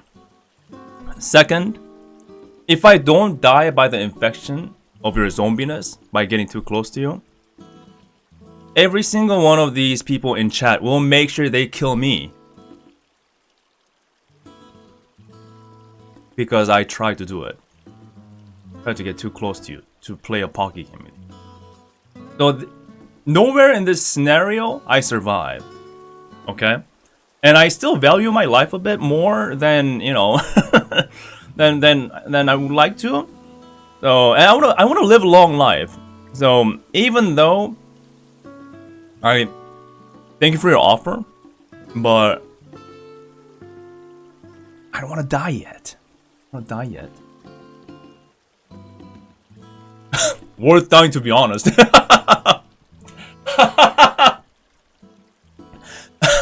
Worth. Okay, you won. You won the game. You won the game. All right. I don't deserve it. I don't deserve it. But thank you, Oli. Thank you. The Pocky, this... What am I gonna do with this Pocky? I guess I'll just have to give it out to, like, neighbors or something.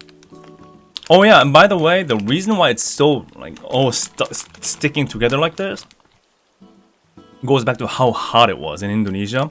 And of course, like, Indonesians, you know, you guys, like, the locals, like, including Oli, you guys are like, oh, it was actually cool that day. And I'm like, as a Korean, I'm melting. And remember, it's winter here right now. So my body's already in shock. Wait, I thought it was winter right now. What's happening here? So my body was in shock already, trying to cope with this humidity. Hey, Kari, thank you so much for your super chat. Appreciate it. The biggest fumble of 2025. That is true. That is true. That is true. Thank you though. Thank you though. Appreciate it. Oh, I got your got Oli's plushie here too. It was the last one. It was selling out so fast. Actually, like I almost couldn't get it, but I got it thankfully. But yeah, it was so hot there. Me just standing outside with the Pockeys in my backpack would melt them and fuse them together. It was just the temperature itself was already so hot that these were actively melting and becoming one. Yeah, so that's that. This is the size, the scale for size. This is a regular Pocky. And you know, I expected at least something, oh I don't know, 3 times thicker than this, right? As a gigantic Pocky, and yet I'm left like this. Freaking A. Disappointed. Like that's my life now. I just have to accept that was my giant Pocky experience. It's unfortunate. Tragic. It's tragic.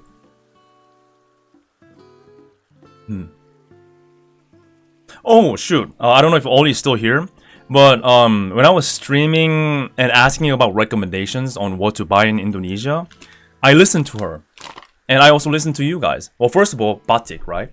The batik here. So this is this. If you didn't get a chance to look at it closely, so this is. I don't know if there's a name for like a specific batik style, but this is what I got from Aeon Mall. So I like it. That's nice. Another thing that I got, which was recommended by Oli. Do you guys know this? Luwak white coffee. This was recommended by her. So I was able to drop by and get it. I hope I got the right one though. Is this the right one? I hope so. Yeah. And apparently this guy's like the local like football player. Is he? Yeah, I don't know too much about football. So yeah, but hopefully this is right. So I got this. Very nice.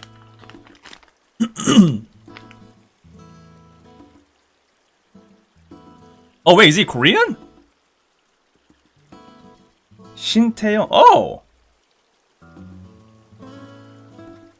See, this is what you become, okay? If you go too far the weeb route, all you know is VTubers. You can name 30 VTubers off of your head in 10 seconds. You do not know your local football star that even you guys know about. So popular in Indonesia that he makes it onto a freaking coffee packaging. And I, who's Korean, living in Korea right now, didn't realize it was him. Oh, I am so far gone. I'm so cooked. I am such a weeb. No one can help me, man. No one can save me. Oh my god, what has my life come to? I'm a weeb! I'm a weeb! What do I do? What do I do? I'm a weeb! I'm a weeb! I'm terminally weeb! What do I have to do?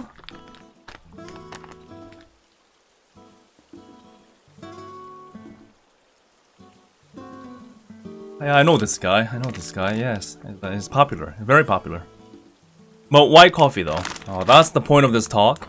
So thank you for the recommendation, Oli. And thank you for the recommendation for the batik from everyone else in chat. I kind of like this. I never wear something like this. This kind of pattern. But I don't know. It's just... I love how it's different from what my usual attire, right? And I just like... how it's like different enough from my usual... plain color attire. Ow. Yeah. Good stuff. So thank you so much for the recommendation. Don't tuck it. I want to do whatever I want. No, it's okay. Yeah, I'll wear it like both ways probably.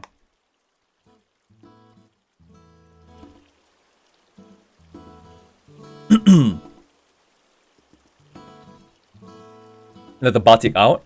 Okay, well, I'll try that. Let the batik out. Oh, gotta listen to the locals, right? Wait, do you always have to let it out? Do you let it out or do you hold it in?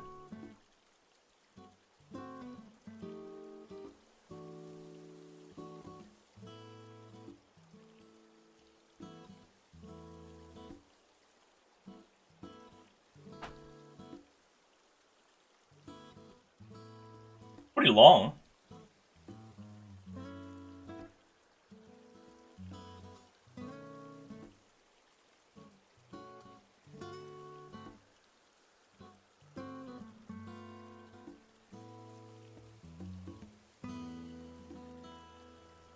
Yeah, it does give a very different vibe, doesn't it? Very different.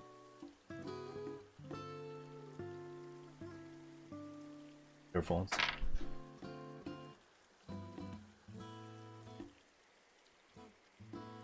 Yeah, but it really does change, huh? I guess, like, you know, everywhere else, I can just kind of tuck it into. No one will know, like, how to properly wear this. No one's here to judge. And I got, like, I wear like this during the usual times. But then, as soon as I touch down in Indonesia, I'm like, hi, I love Indonesian culture. I know how to wear it properly. Changed. Transform.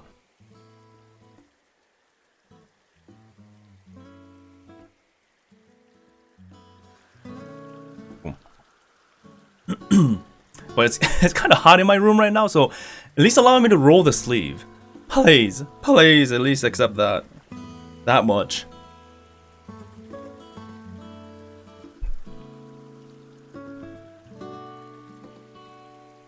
Let me go get some more water, if I may. I'll be right back, okay? Meanwhile, say hi to Oli. And say things to her, okay? Nice things. I'm gonna read the comments, okay? Watching. She's watching too. Yeah. Don't be afraid about me. Afraid about Oli actually watching your comments right now.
We're talking with Oliwell. Let's see. Only the wise. What are the lottery numbers for the jackpot tomorrow? That's what you've been asking? She's staring at us. Sate Sanayan. What does that mean? Sate Sanayan. Let's see. Oli, should I start a new gacha game? Oh, that's... The same person's asking crazy questions here. Get some help. GSH. GSH.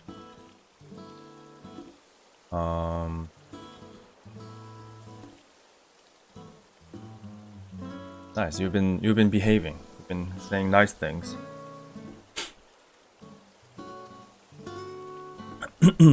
Alright, let's get back to the talk. Yeah, the Pocky. So that was the Pocky incident. I became a villain, but at least I got luwak white coffee, so that's nice.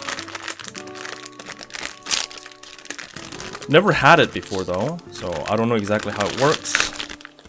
Oh, it's like in packaging, huh? Oh, that's interesting. Wow, it's like in strips. Let's see. Shall I try one? Guys, it's limited edition, apparently. Limited edition. Wow. A single serving per sachet.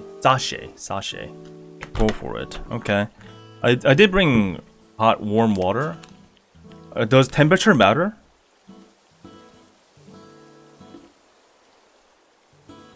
Oh, you have to do it to boiling water. Ah. A bit of a boiling water.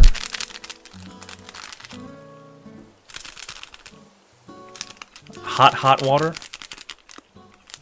Temp matter.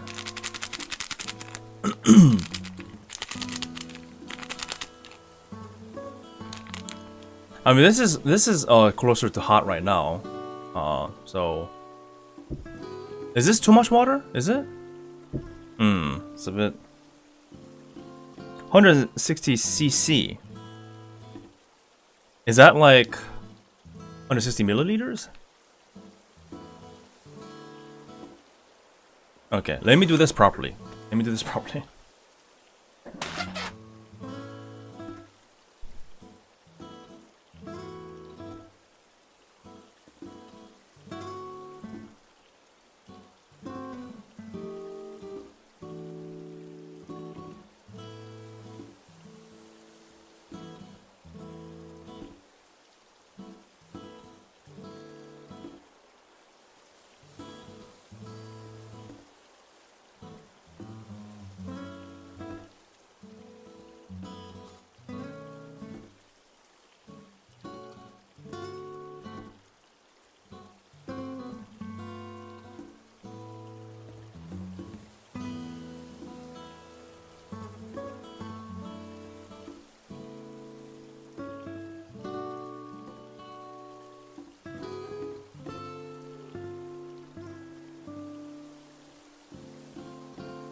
Alright. Yeah. Is this a good size cup? That should be good, right? Hopefully. Let me get these Pockies out of the way. There's so many of them.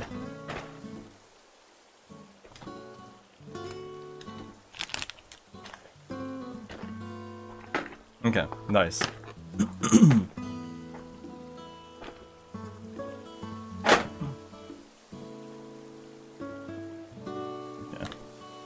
Alright, I guess we're doing a quick luwak white coffee experimentation.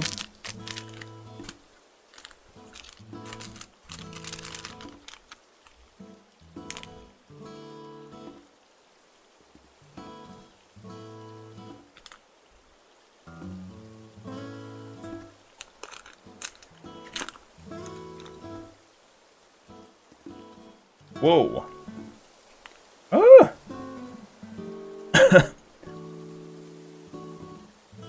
This is not all sugar, is it?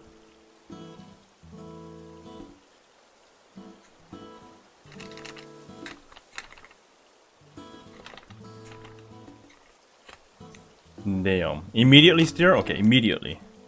Immediately. Is this supposed to be this thick?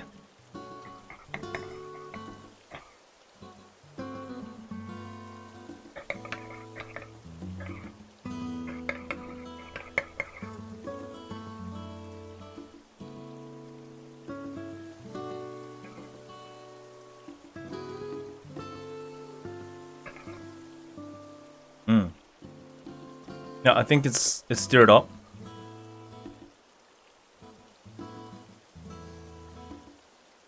Notorious for being sweet. Well, I'll be the judge of that.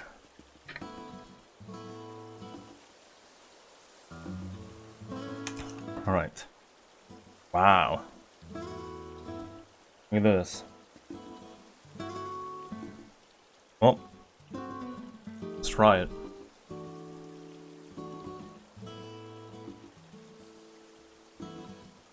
Mmm.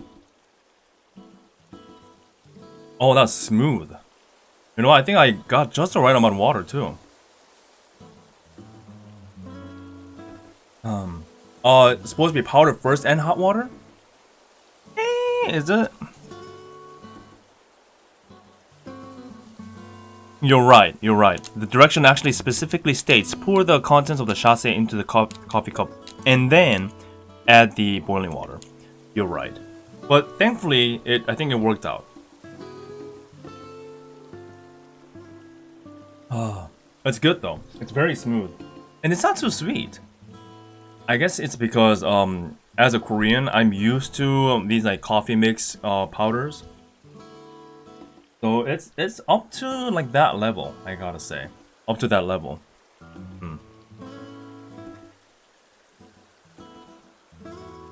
Yeah, that's But the question that I have is, no, the brand is Luwak, right? The brand is Luwak. But the real Luwak is, you know, the poop coffee, right? But is this the poop coffee as well, or is it just called Luwak as a brand? Curious.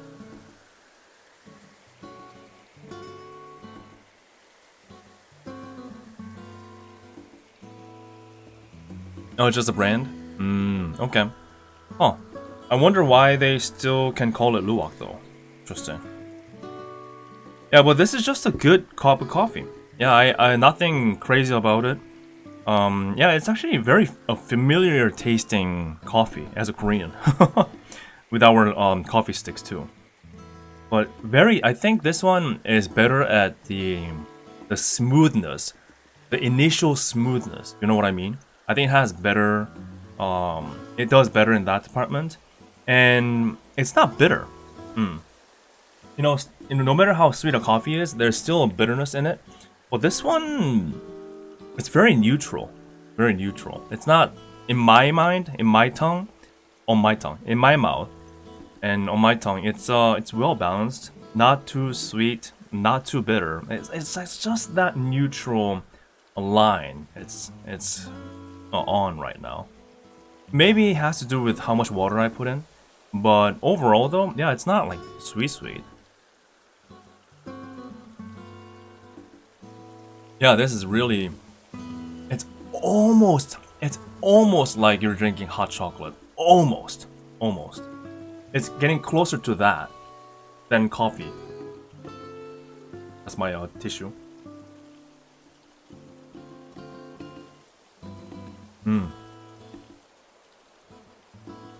Yeah, I like it. I can have this. I can definitely have this. Especially with the guy pointing at me. Very nice. Oh. I needed that.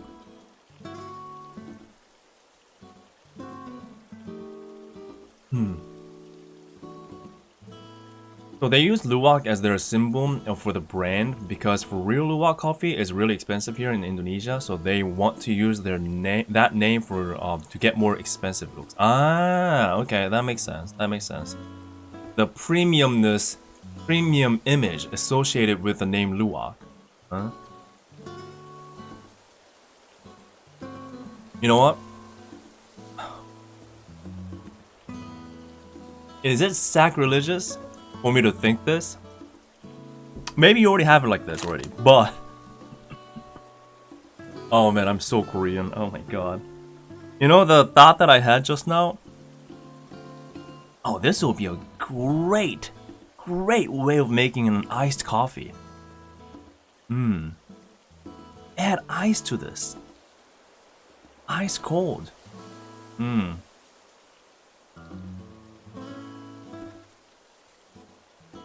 Does it make sense? Oh, do you guys have like this too? Oh, thank goodness. Okay, I thought it was just me being Korean here.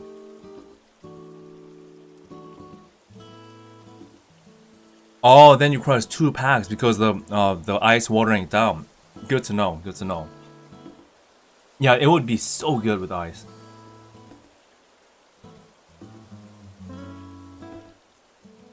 Now, iced coffee with that brand are popular here. That's good to know. That's good to know. Speaking our language here. Toddier, so ice is preferred. Yeah, the reason why I was kind of hesitant to say that is because the restaurants that I've been to, they normally serve like just warm or hot water. And you kind of have to ask for cold water. Maybe that's just water. And everything else you guys drink it cold.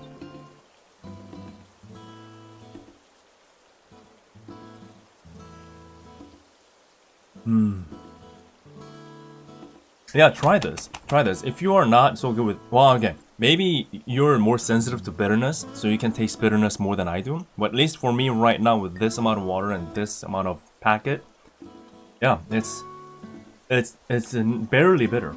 Barely bitter. Just enough to let you know that this is coffee. Wow.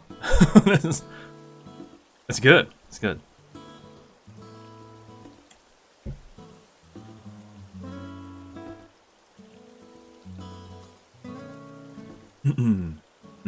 Okay, so it depends on, I guess.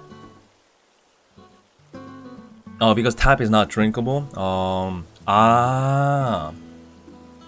Got it. So usually they have to boil it because of the tap water issue. That makes sense. Or bottled water, right?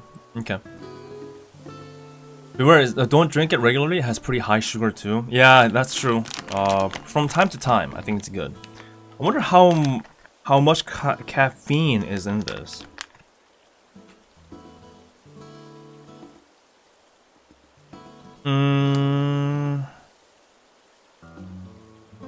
I don't see any caffeine. That's stated here. Ingredient: sugar, non-dairy creamer. Good stuff, man. Good stuff. Approved. It's approved. Ollie's recommendation and approved. Nice. Good stuff. Good stuff. I like it. Okay. Suddenly doing eating stream. I know you guys hate it, right? But I'm doing it anyway. Yeah, there's no particular order on what I'm showing, and my talk topic will just swing like crazy. And I'll read chat as I go, and if you have any questions, so throw them my way, and I will try to answer them.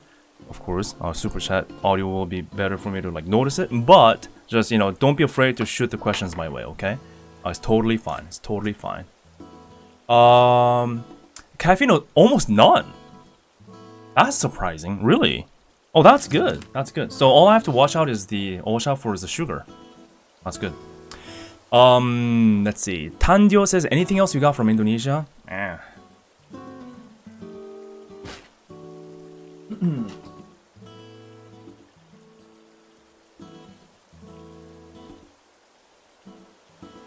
Familiar? Think. I got merch, guys. I got Indonesian merch. I got a tote bag. The exclusive limited edition Indomaret tote bag. I'm just kidding. It's just what you get there. The bag. Yes. See, I really went to Indonesia, guys. Not faking. Real. Real. Yeah, so that's that.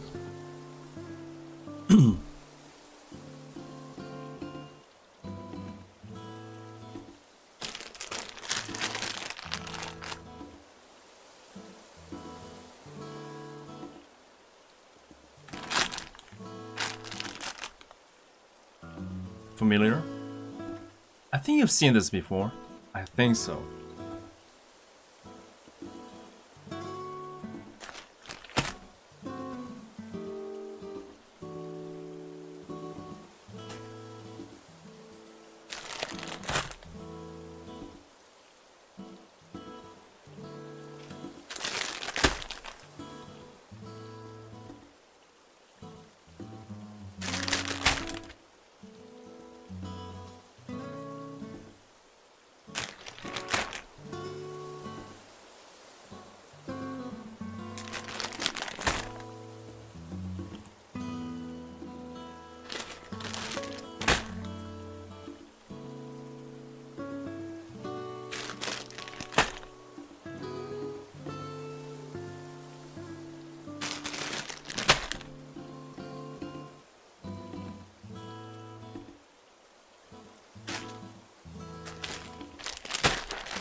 That's what I got.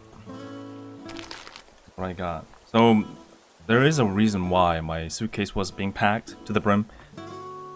This could be one of them. All Indomies in just one setup. Just one. Just for the variety's sake. But I must confess to you. I have to confess to you. All the packets that you see here, they're not all for me. I bought a lot so I can give away to my friends. So for me specifically, you know, these. And my friends who has no knowledge about Indomie, nothing. They don't know anything about Indomie and whatnot. I'll give them these. I'll just tell them this is the default Indomie that you guys eat every day. You know, I'm not gonna tell them anything, no explanation. Black packaging looks cool. That's why I got it. I don't know too much. You know, I'm also a tourist too. Yeah, I just picked up stuff that looks cool, guys. Yeah, so yeah, this is the popular Indomie that they eat in Indonesia. No idea. Never had it. So I'll just give them these. Okay. Oh, and this one too. Apparently this one's crazy too. I mean mild. I heard. Sure. I feel generous. I'll mix in the regular ones, because they're, you know, not hot at all, right? Of course, the default ones are not hot at all, apparently. Yeah. So these are for my friends, okay? And for me, you know, the good old regular one. You know, it's like my stomach, right? Yeah. So nice. Maybe this one too. So I'll keep the mild ones, and the cool looking black packaging can go to my friends. Rest in peace, my friends. But yeah, that's why I got multiple packaging. Yeah. And the Indomie bag too. Although I got the ramens at the Aeon Mall, not the Indomaret, but just for the sake of looking cool on stream, making it authentic, I made it look like I got it from Indomaret, but I didn't. But details doesn't matter.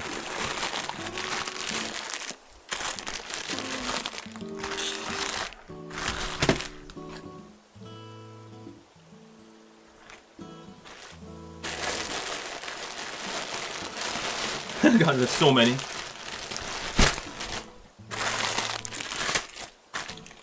Yeah, but what would you say the big differences between the sedap and Indomie? Are these the two competing products? I think. Yeah, I need some knowledge from you locals on what the differences are between these two. Oh, is it Indomie Indomaret brand? I didn't know about that. Oh, so they're literally the same company then. Oops. The noodle and the seasoning a bit different? I see. But they are competing, right? Competing brand. Crispies are different. The containing like those thingamajigs. I know what you mean. Like Coke versus Pepsi. The two big giants, eh? Two big giants. That's good to know. Lionel Messi and Cristiano Ronaldo?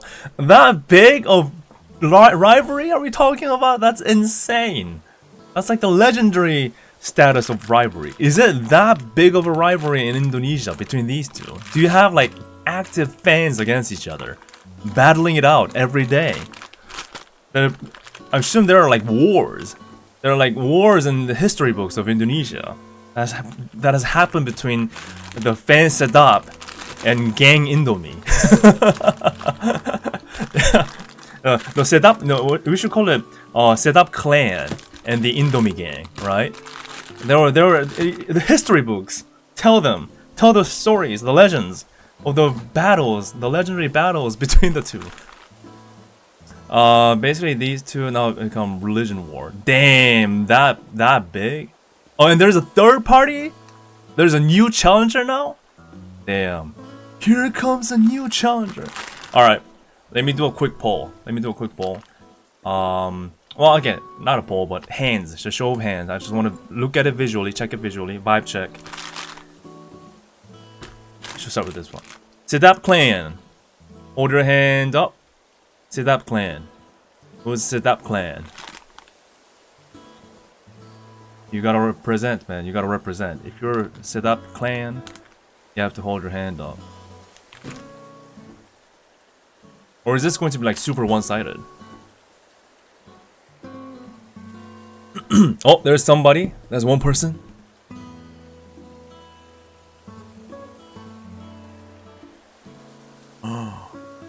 Oh my god, this may be like a one-sided war.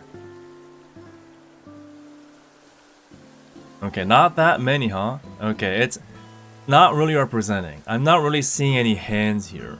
Alright, let's just get it out of the way. Indomie gang. Hands up. Indomie gang.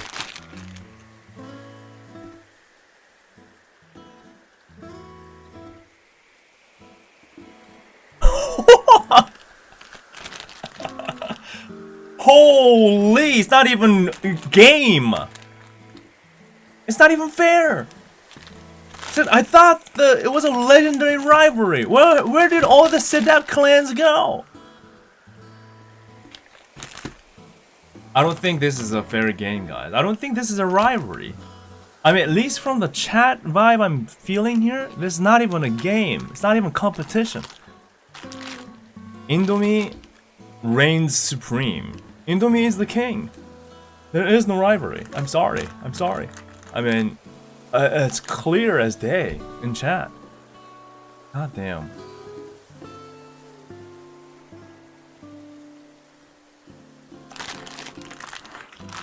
It's cheaper than Indomie. Oh, really? Indomie for fried noodle variant and but Sedap for broth noodle. Okay, interesting. Yeah, its gap is huge. Neutral too. Okay. Yeah, I'll get to try them later. I don't have the setup to cook them right now, but you know, I'll surely get to them for sure.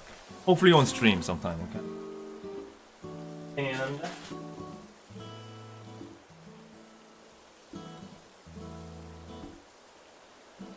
there were some snacks that I was given. I don't know if these are all Indonesian, but it could be a mix of a few. Some fans came across and gave it to me. So, yeah, rate it. Rate them. What do you think? Oh, these are, yeah, so oftentimes fans will, like, create their own packet of like snack packs. with their like business cards in them, and they would give them out like this. So that's that too. We also have, oh god, so many things. Yeah, recognize any of these? Is it a good selection?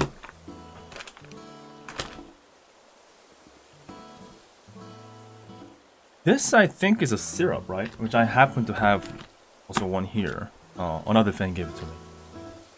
Some good stuff here. Do you approve? Do you approve? Is it good? Is it all Indonesian? Nice. Regal Mari biscuits. So these are just biscuits. Keripik tempeh. Looks very greasy. Very. We have, what's this? Sambal pedas serbaguna. Oh, it must be a chili sauce. Is this a chili sauce?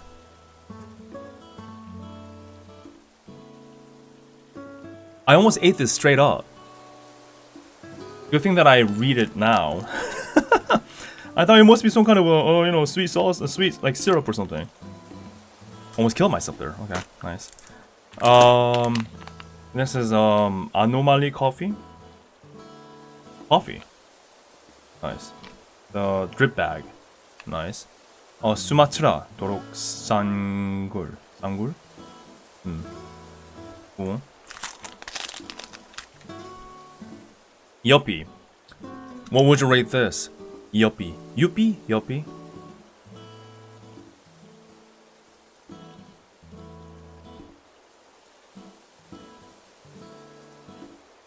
Eopie? Eopie?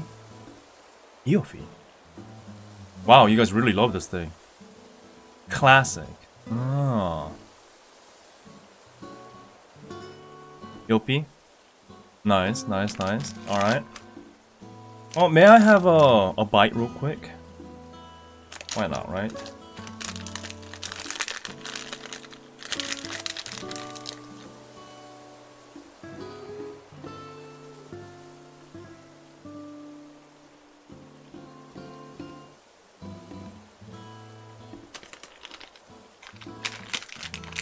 ID childhood gummies? Ah, I see. So you guys all share the same childhood of eating this. Good childhood snack must mean very healthy for your body, of course. Oh, it's sugar coated? Tons of sugar. I'm getting sugar overdose today. Nice. Right, gonna go for it.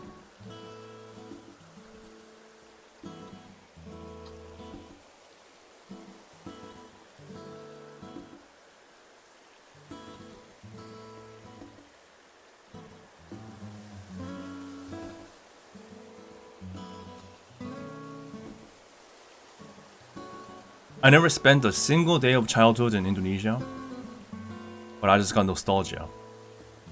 How did that happen? I can remember, guys. Remember how we used to hang around that river? The outskirts of that town? And our grumpy neighborhood old man would give us crap every day, but one day he had a change of mind and gave us a packet of this without any explanation. He just walked away. We used to wonder, what's up with him? What's up with him that day? And then we decided to open it and share all the yuppies. Oh, it was good. It was good. The sun was setting. And remember. Good days, huh? Good days. Catching catfish. Yeah. Catching all the fishes.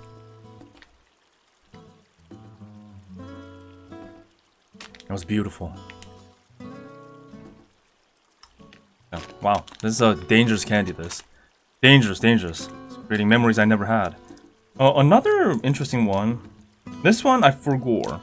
This might not be Indonesian. The Crazy Bee.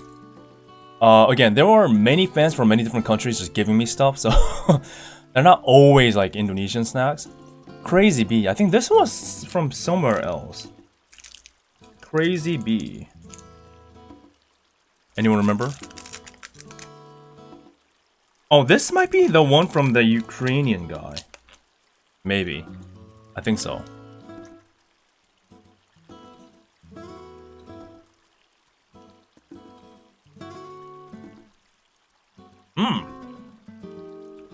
Oh, the jelly has jello in it. It's like liquidy jelly in it.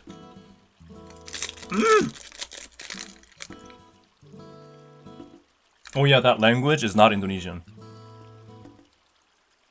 That does not look like Indonesian.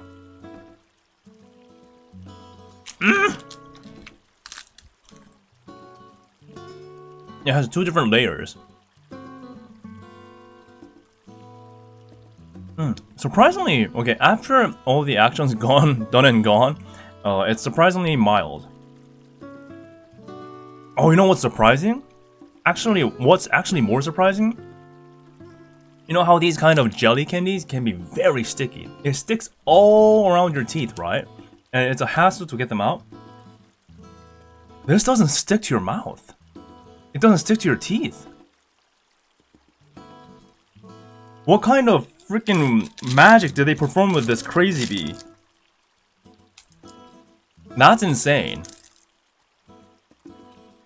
It's clean. Yeah, look at this. None. But it still has a jelly texture. Wow. World is full of surprises. Kalpa, we have Bang Bang. Bang Bang. Bang Bang. Mentos, of course, a famous Indonesian snack. Yeah, out of all these, what I'm most curious is this. I'm very curious about this. First of all, is this from Indonesia? And what is this?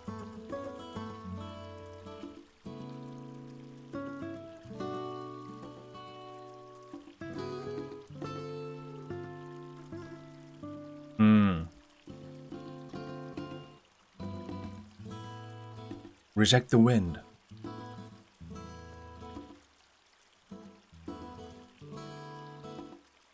The 오지 토락 안긴?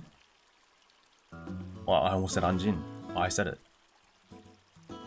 Herbal syrup. Oh, do you put this into the water? Okay. Or do you just eat it like this? Just straight up. Medicine for sickness.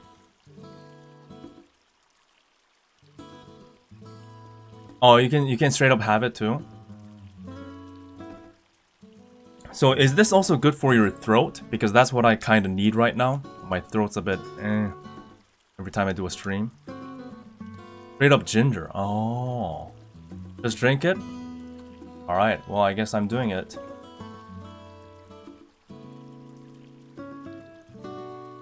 Oh. Oh.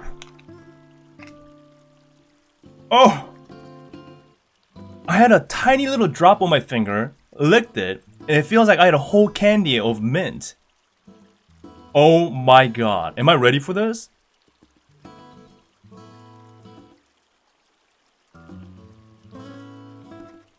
Here goes nothing.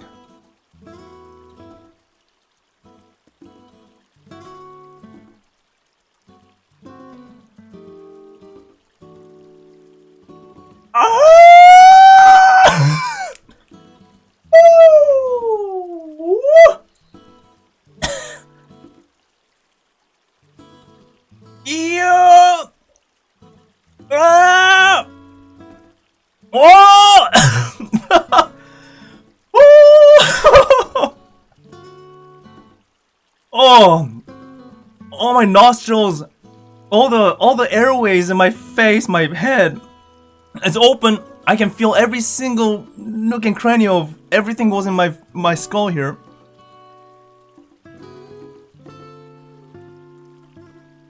Oh, hi guys, I'm awake. I'm very awake right now. How have you been?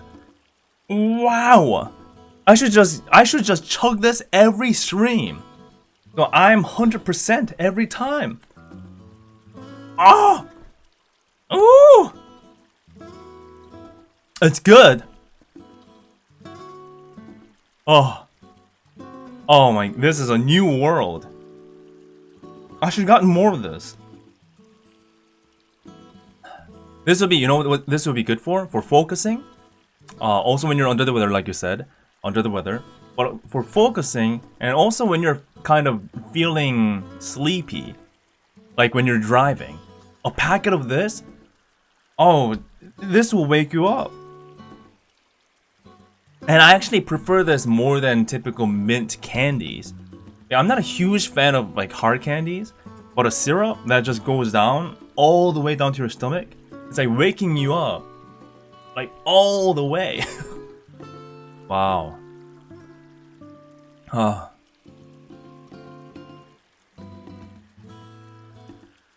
Also, you got a great jargon. Smart people drink tolak angin. Smart. I'm smart. That's why I chose to. Thank you. Thank you for the. I don't even want to drink water. I don't want to wash this down. I want this to stay. I want this focus serum. I want this focus syrup to stay lingering as much as it can in me. I don't want to wash it down. Oh. Yeah, this will be great as a tea too. Okay, this is a surprise choice that I'm really liking. More than I expected. Oh, that initial kick with the mint though. Ooh! I am awake. I'm awake. I'm really awake. And you said it is good for your throat too, right? It does help it a bit. So that's nice. That's nice. Approved. 토락 angin. Ah, angin. Okay, 토락 angin. Good. Hey, thank you for the Korean pronunciation. 토락 angin. 오발 헐발 운툭 마숙 angin. Plus madu. What is madu? Madu here. But why reject the wind? Where does that name come from? Why am I rejecting the wind? This is the wind. This brings the whole storm, the whole typhoon within you. Why reject the wind? Embrace the wind. They should change their name. Embrace the wind. Oh, it's honey. Okay. I love honey. Good stuff. Wow. Oh, alright. And it sounds like Bang Bang is a classic that I must try. So I won't try everything, but this is the last thing I'll try, okay? Before moving on to the merchant things. Cool? I mean, out of all these that I haven't tried, is this the one that I should at least absolutely try?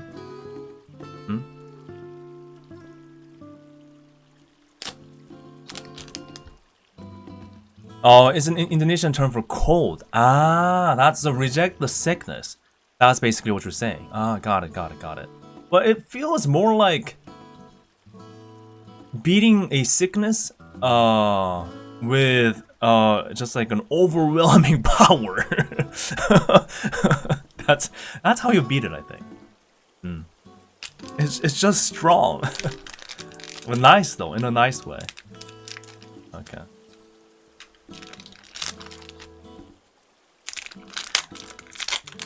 Put Bang Bang in a fridge for better experience. Some of you mentioned like having it frozen too. Wait a minute. Although, you know, I am here to just enjoy the experience, I must be a judge. I must be a fair judge, okay? I have to point something out. This is the overall length of the Bang Bang, right? But what's happening here? Bang Bang? What's happening here? What? Where did that go? Where did that go? I don't know how to feel about that. Trying to pull this off in front of me, but I noticed these things. Where did that go? The packaging could have been this long, right? Wait, what the hell? Wait.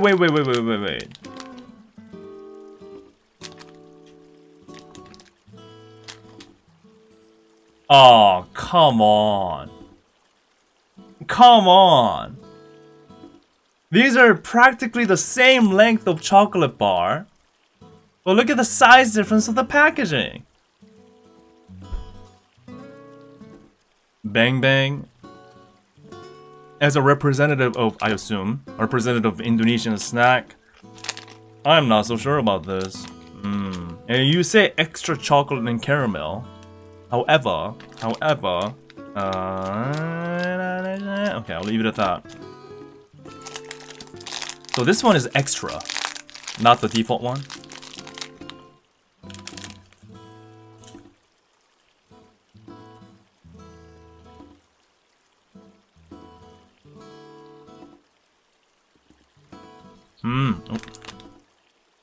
This is more of a Rice Krispie type of chocolate bar.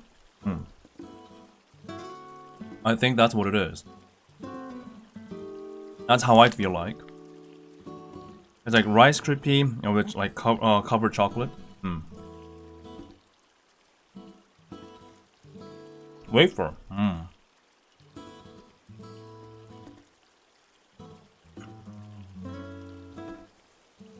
Like this. Yeah, it's just a sweet chocolate bar. Like nothing crazy. I think the one standout would be the layered wafer and like Rice Krispiness. But yeah. Actually, for scale, I did have a Snickers bar. Oh, here it is. Yeah. Well, this one has two, so. Yeah, but packaging wise, you know, could have been better. But the taste itself, it's good. It's just decent.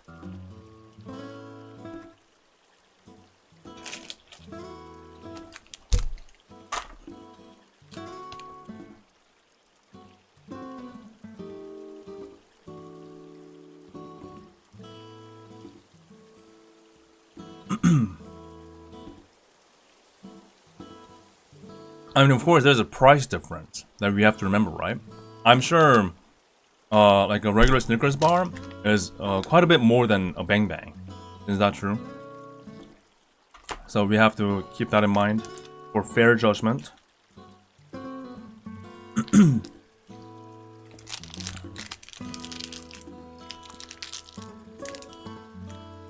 Oh, but you guys type it like Bang 2, huh? Like Bang 2 times? Bang Bang? Good stuff. Thank you for the snacks. The ones that I tried.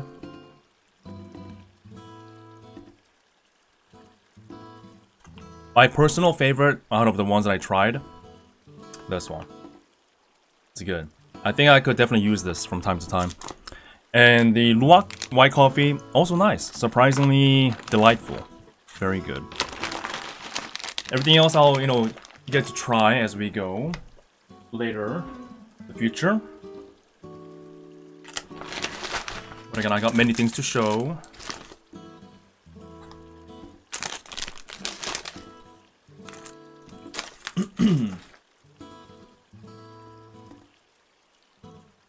But there is one more snack though. There's one more snack.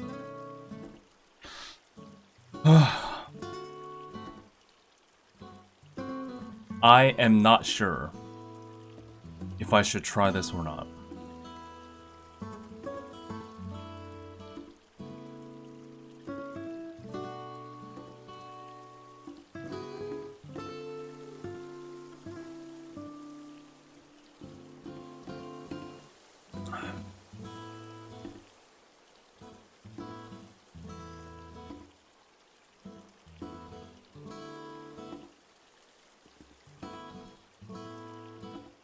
So I was at an off-kai at this hot pot place after Chromatic Future.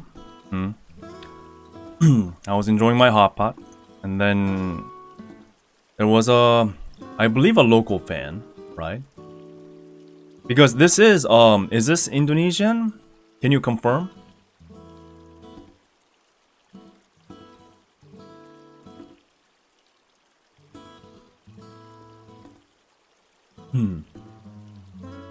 Okay. So this local fan handed this over to me, and I'm like, is this okay? And he said it's fine. In which I replied by saying, the hotel that I'm staying says it in their rule that durians are specifically banned in their hotel.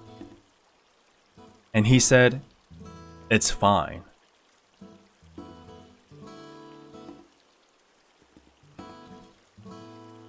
I've never had a durian in my life,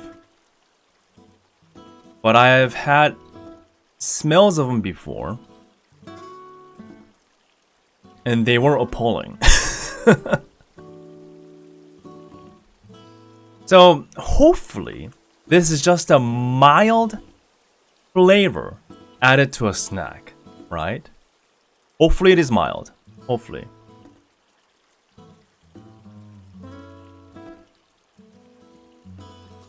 Okay. Well, I promised to him that I will try this on stream. Hopefully you're watching. I'm here to keep the promise. Maybe it's not that bad. Maybe. Maybe it's not that bad. Maybe I'm overreacting.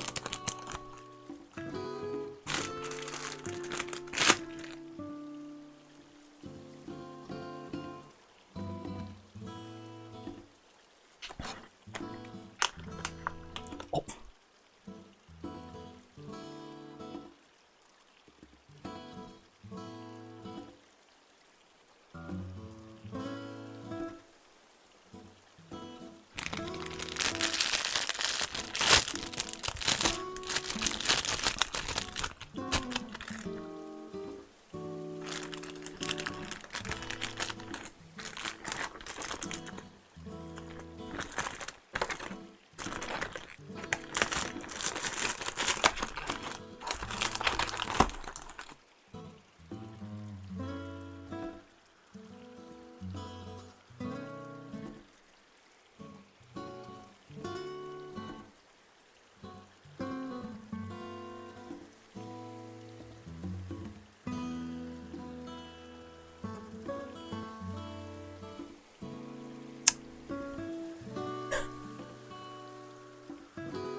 Wait, it's sealed? And it's still smelling like this? Oh no. And why is it wrapped like some kind of a was it drugs are we having? What is this?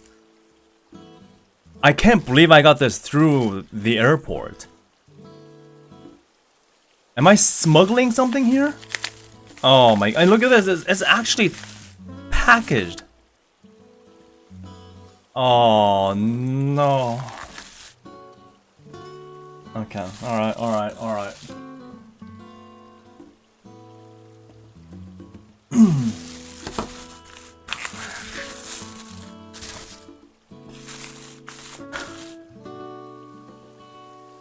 doing it. I'm doing it. Okay. Packaging is breached. Oh.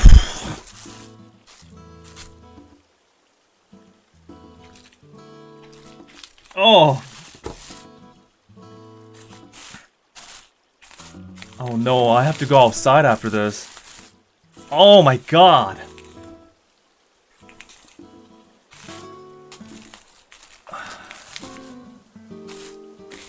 Oh, what? Oh no. Oh fuck. I can't. My hands are shaking now. Oh my god.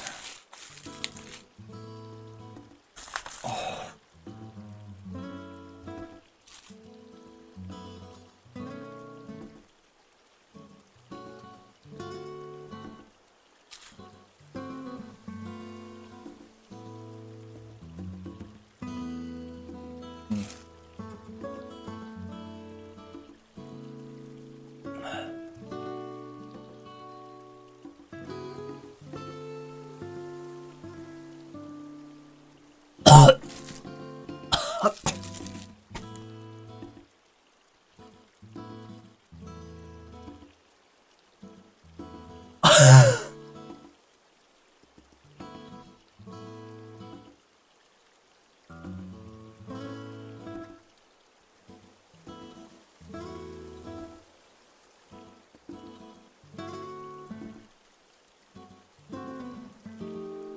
The guy that gave me this, if you're watching, you better give me hundreds of dollars trying this. And I hope you're happy.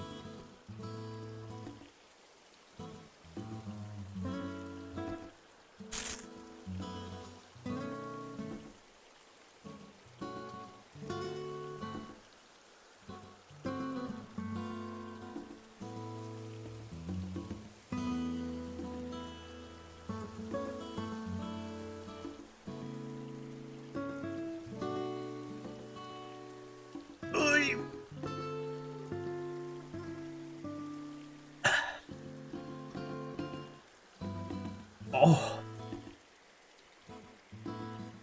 It's fine, he said. Oh.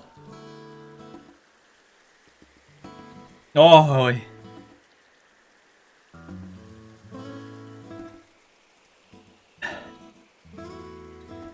I gotta at least give it a fair chance. One more bite.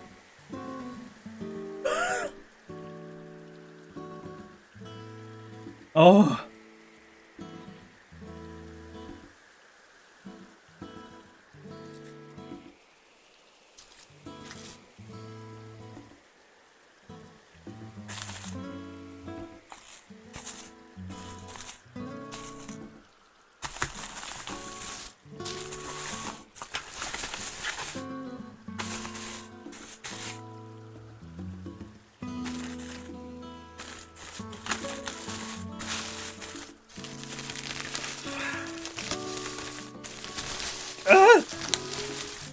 Seal the demons!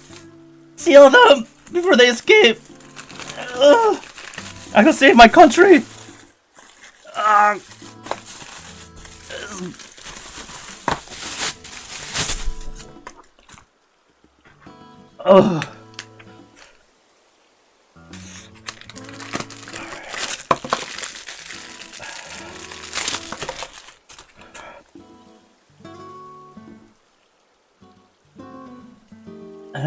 Oh fuck.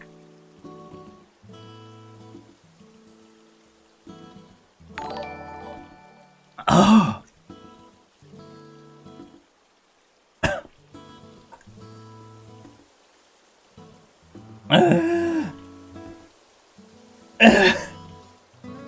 Oh. Please.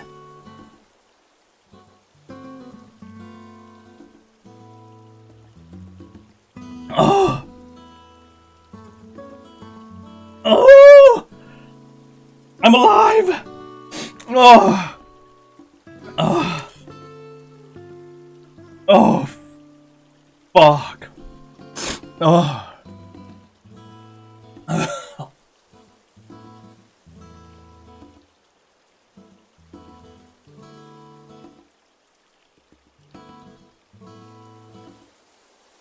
Oh.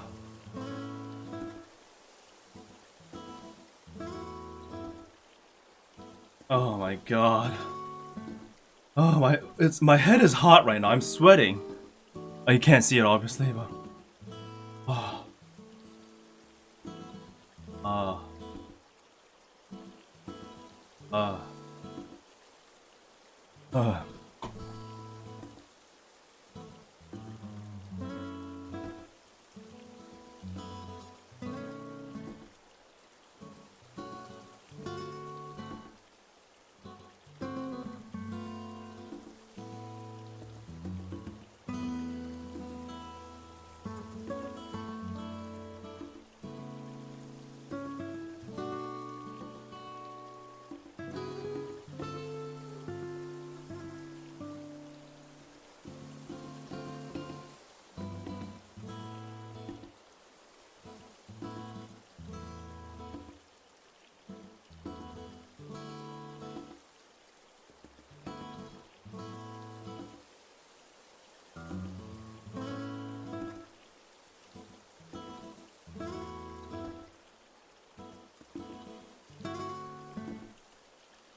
Thank you so much for your gift. The durian snack was delightful. It was a very different experience from what I had in my life. And yeah, I hope the absolute best in your life for recommending me this tasteful snack. And I just wish all the great things to you going forward. I really mean that, really. And yeah, I'm so happy that I decided to send you a gift over. So please tell me your address, your phone number, your credit card number, your social security number, so I can give you my personal gratitude. No threats, obviously. It's all good stuff. I will send you over some goodness if you reach out to me. Or if I happen to come across you in offline events in the future, I'll be very happy to meet you. Very. It's fine, he said. It's fine, he said. It's fine. Good. Durian light, they said in chat. Durian light. It's not gonna be, anything. It's all good.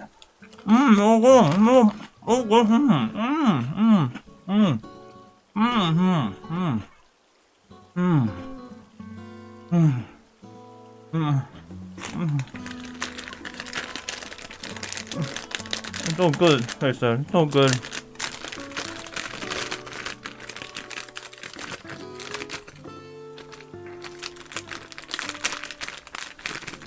Oh, the sugar. All good, they said. All good. Oh.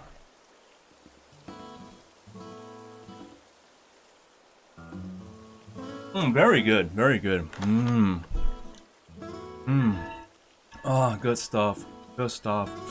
Man, I love this. I love it. Put so much sugar on me too.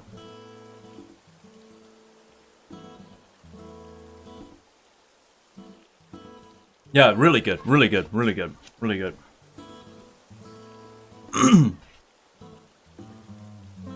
Oh.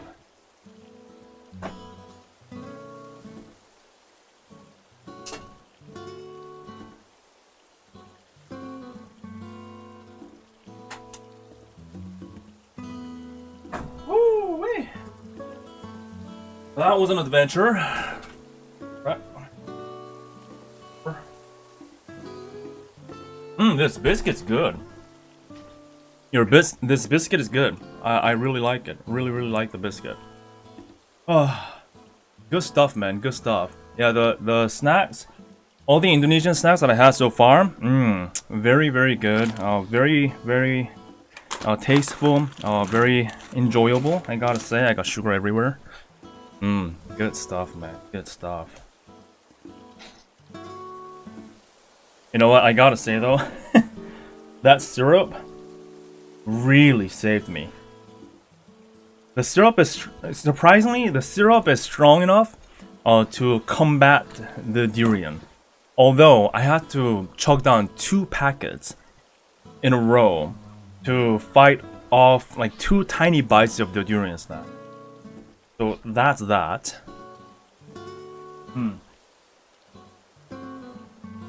Oh. And my room smells like durian too. This is insane. And you call this durian light? Wow, no wonder they're banned at hotels. I read a story of, I think it was like in France or something. People called in like the cops, and they brought in like the SWAT team, thinking it was some kind of a chemical warfare going on. It turned out to be just a durian. Wow, this is light?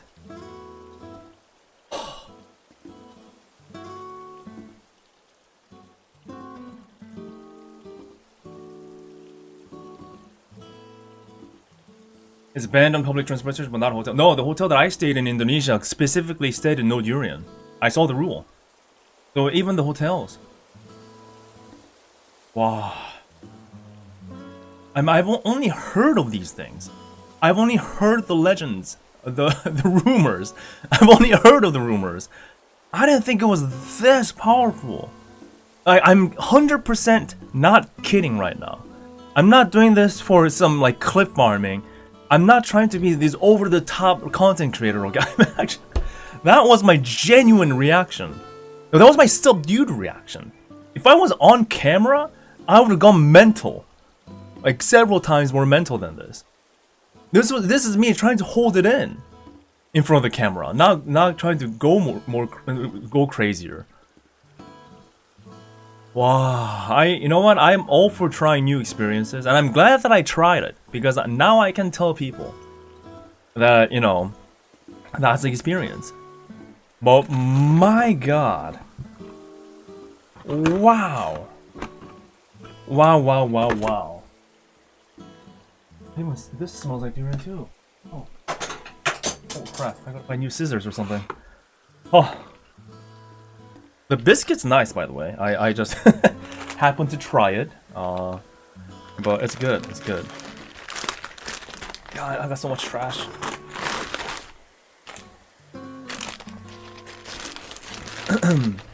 Oh, man.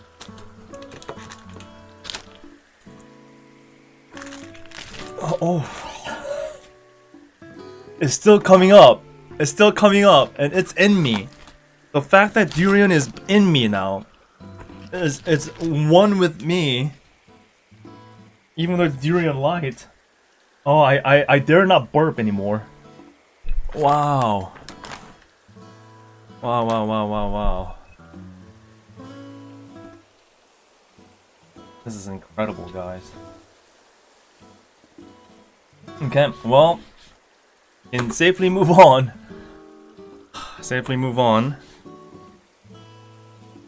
I have an idea. You know, it'll be a pity for that to go to waste, right? Because after all, somebody gifted it to me. So, do you guys remember the black packaging Indomie? You know what I intended them for, right? Why I bought them? The black packaging the Indomie that I got. Huh.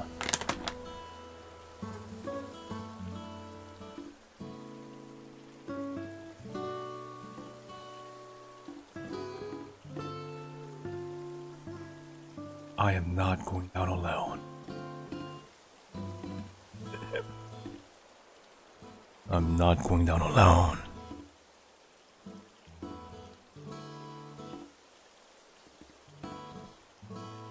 The world must know the agony. Slip it in there. Give them the ramen, the Indomie. Well, of course, not telling them it's spicy. Then I'll be like, yeah, there's a snack. The exquisite snack I got from Indonesia. Yeah, they did say, right? They did say, share happiness. And I'm sure from the video of me reacting to durian, I looked very happy and very excited, right? And there's 20 of them. Well, 19 and a half. I had half of them now. Okay, alright. Thank you for the gift. Jokes aside, that was an experience. Glad that I tried. I can certainly know now. Oh, Crypto, thank you so much for your membership. Appreciate it. And there were a few members. There was a few super chats that went by. I do apologize. I missed them. But you know, you can understand that, right? I was going through something. Oh, I can still feel it. All right. One last thing I wanted to show in terms of food related is this. Look at this. These are all. Oh, since I've seen the white coffee now, the white coffee, this looks a bit more familiar now. Yeah, but guess what these are? Guess what these are? Individually packed.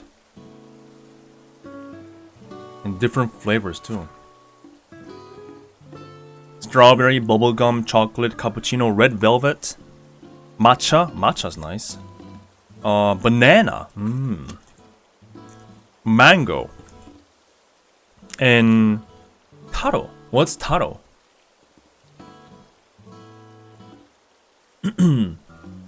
Taro.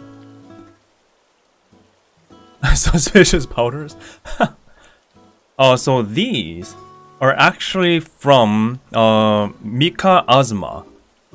I was walking by Mika Azma, the Indonesian VTuber's booth, and all the staff were like super kind and welcoming, and I really appreciate that.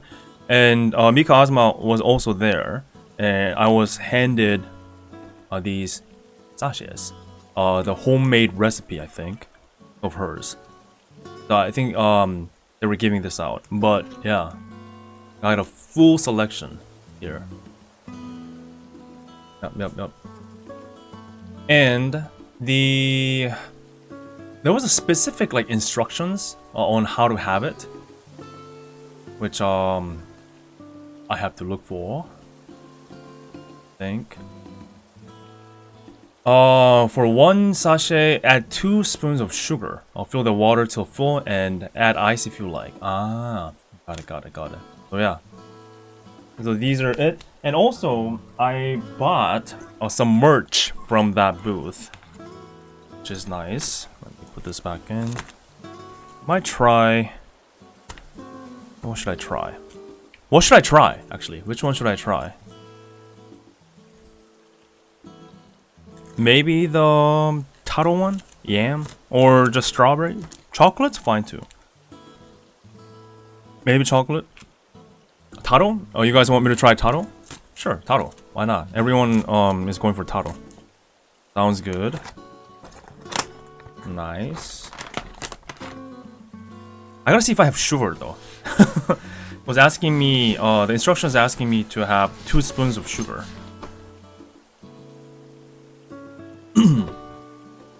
To cleanse the durian. Anything. And they also had a lot of merch at Mikazma's booth here. And here, I bought these 2. And these are very unique, I gotta say.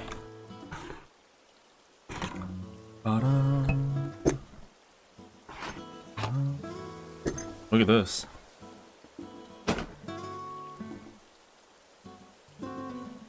So they were selling a Mika Azuma branded cup.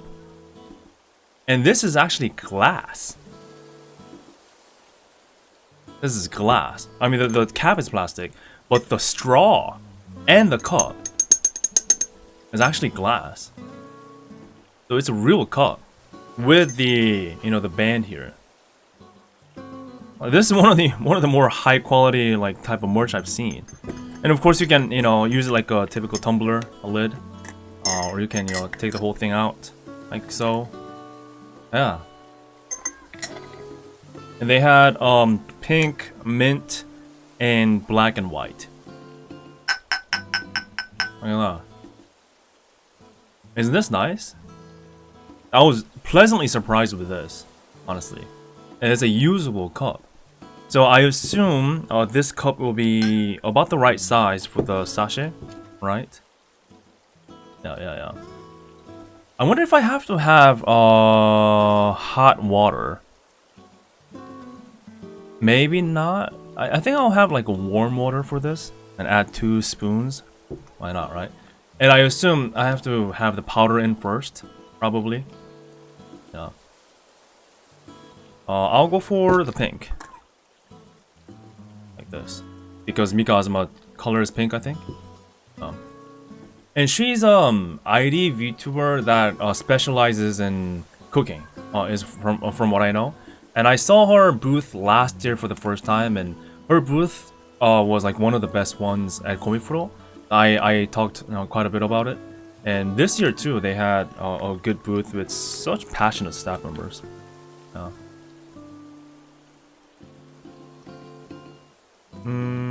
Go right ahead.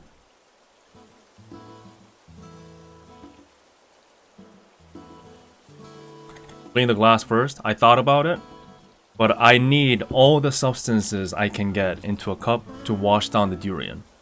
I mean, I had a freaking durian light snack. I think I can survive anything that was in it. So, don't worry about it. Don't worry about it. Minor detail. I can eat anything now.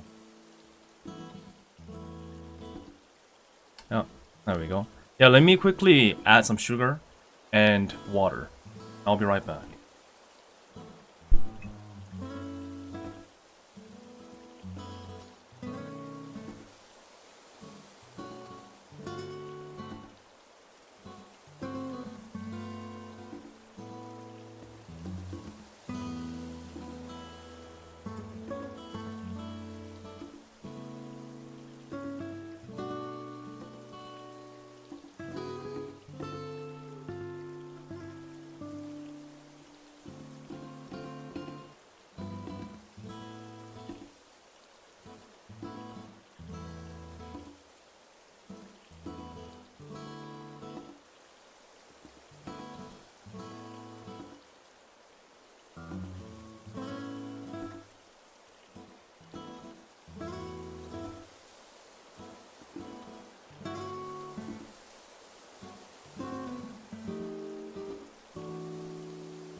Okay.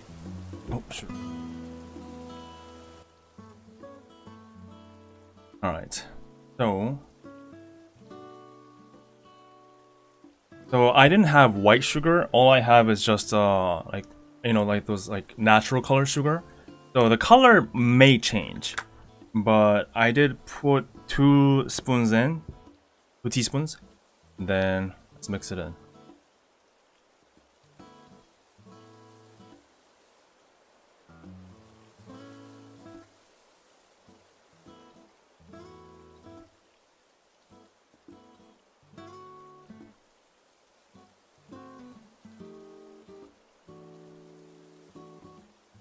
Yeah, ice is not a requirement. Ice is not a requirement. If I want to, well, what's the recipe? It's not a requirement.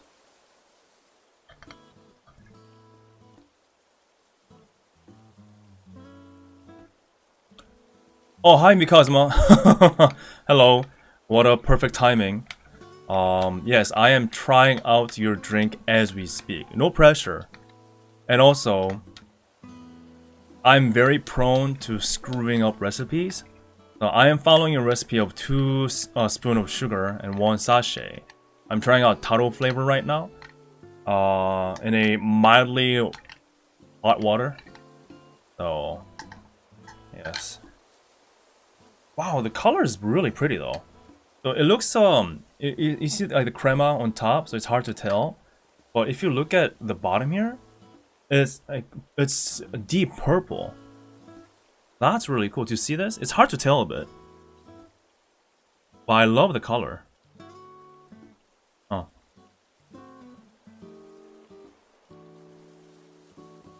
It's titled Sweet Potato. Ah, got it. Yeah, but first off, the color is what I'm like really paying attention to. I like it. Now again, it might have turned darker than usual because the sugar that I'm using is you know, unwhitened sugar. So yeah, I did add sugar though. I did. Just like you said, 2 spoons of sugar. So that is what I did. And I put the sachet and the sugar into it first, then the water. Then I mixed it well, right? Oh.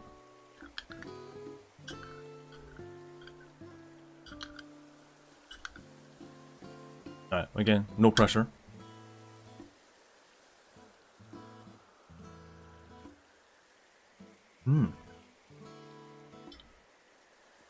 Oh wow, okay. I can see, immediately I can see. Yeah, no ice. You said, you know, if I like to add ice, right? So, and I think tasting it like this right away is the best way to taste it. Yeah, I can see why you instructed to add sugar. Because surprisingly, I thought it would be too sweet, but surprisingly, it's not. So without the sugar, it would have been pretty flat. But you know, I also prefer things that are like not too sweet. So I'm curious on just trying it as is next time without the sugar. Yeah, it's not sweet at all. Well, not at all, but it's sweet enough. And I can taste the sweet potato is definitely in it. But I can also taste the durian. The durian is in me, it's ruining me. Sorry, for context, I just tried out a durian snack. So that anything I taste is a bit. There's a hint of durian in anything I taste. So that's not your fault. That is not your fault at all, Mika. Okay, that's not your fault. I'm so happy this is here though. Yes, there's definitely a sweet potato in it. But it also has a hint of maybe there's some milk powder in it too. I don't know. I'm not a cook. I don't know these things too well. But there's a hint of like milkiness to it. That smooth things out overall.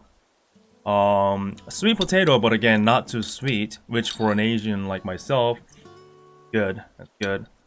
The sugar is not really fighting with the actual sachet, the taro sachet powder, because sometimes, you know, if you know, depending on how you do it, the sugar can be overpowering or is trying to fight with the base ingredient.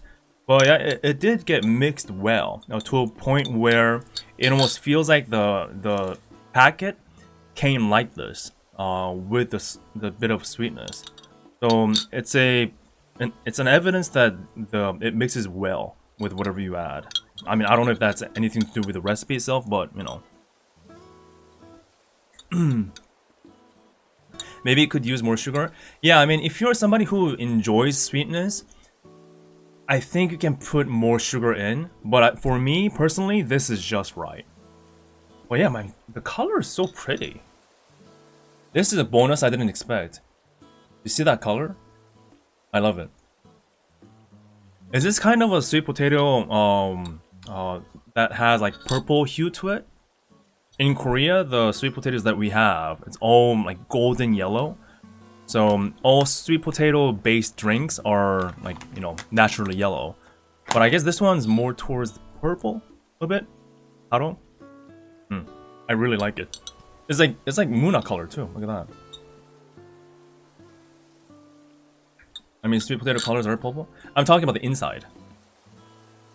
Right.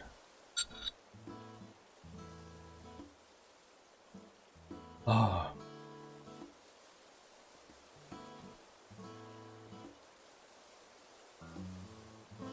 We have purple sweet potatoes. So it's kind of purplish inside too.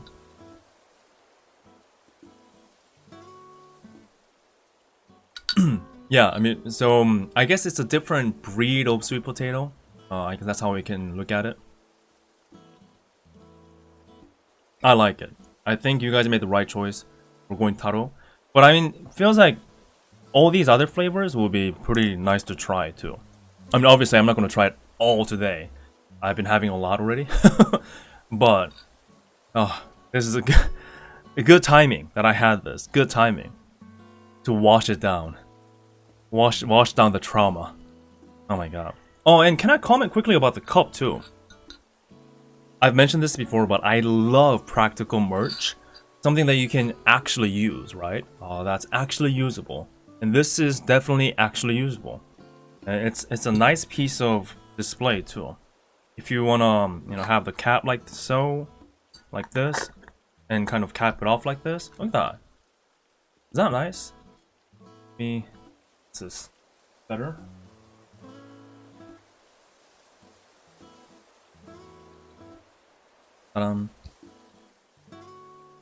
Oh, can't radio. I don't have permission. Oh, no worries, no worries. It's okay, it's okay.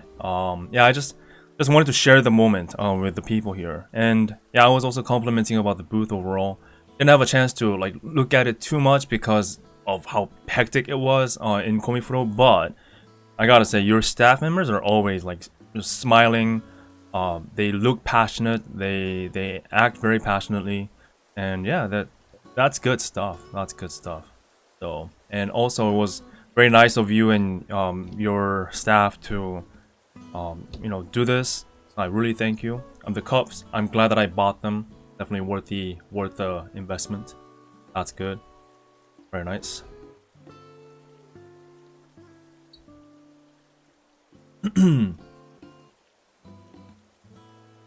Oh, was there a raid? Oh, okay. I guess the raid is happening. Hello, Mikazuma fans. I'm trying the drink provided by Mika Azuma, and her team through the Mika Azuma cup. Mika Azuma everything. While Mika Azuma is watching. Oh God, I'm the one who's supposed to feel the pressure. Oh no, I'm being judged of me judging the drink. Yeah, but thank you so much. Thank you. See the color. Look at that. It's actually real purple. Very pretty.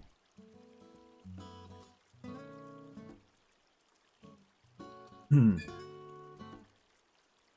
watching, just finished the streaming cooking. My nasi koko. Oh, that's another menu? Nice.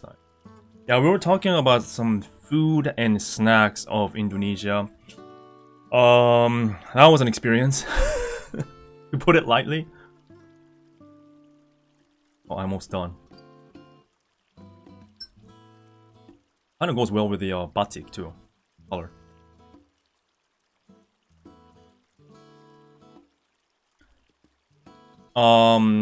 Kokot. Okay. Nasi kokot? Okay.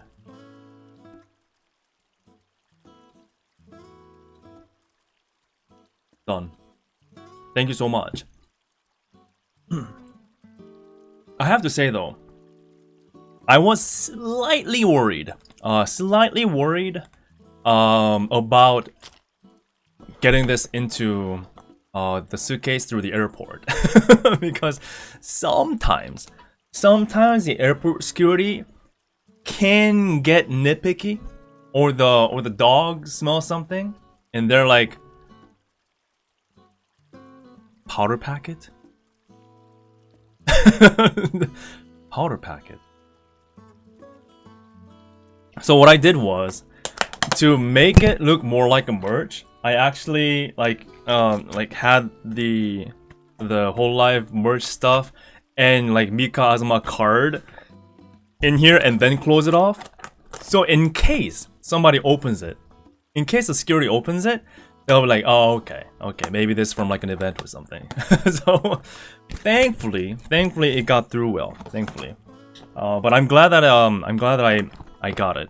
So again, thank you so much to you, Mika Azuma, and your team for just for your hospitality. Gotta say, thank you. And I'm done. Good cup. Very nice. All right. Man, this stream's all over the place, isn't it? Oh, going through so many emotions. If you've been here watching the whole day, you'll know what I'm talking about. But thank you so much. I'll keep on trying to. I'll probably share this with my family too. Yeah. Merch time? Of course. Merch time. How about this? Can I do some card opening? Yeah. Again, another side goal for today is to see if I got all the ID cards, all complete, right? So we'll see. So some of them I already opened, right? Which I'll... Let me make sure the desk is clean. Oh my gosh.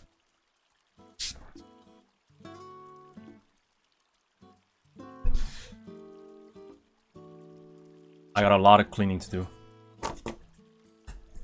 Let's see.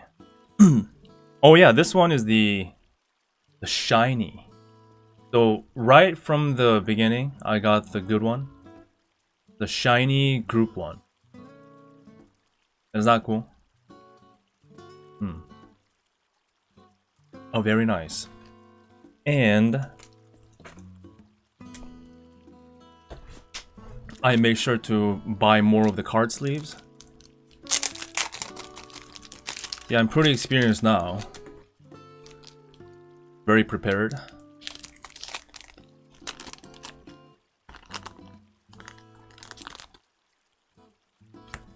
So I'll put this in here right now. Ta-da! Perfect. There's pocket in the back. Our favorite flavors. This. Cool. All right. Nice prep. Thank you so much. Thanks to you. I've been raised well. Thanks to you guys. Oh.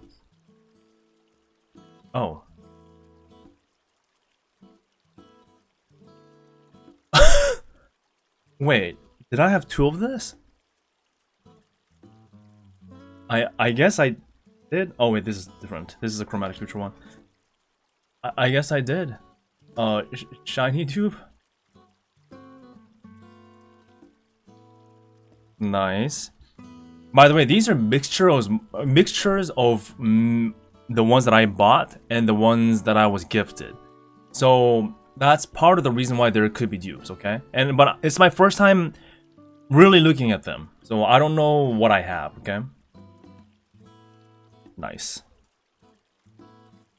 So do not think that, you know, what I'm showing you today is like the regular luck per se, because people can give me like a shiny or something, but they got it as a dupe, so that's that. Let's... I think it's the opened ones first, yeah.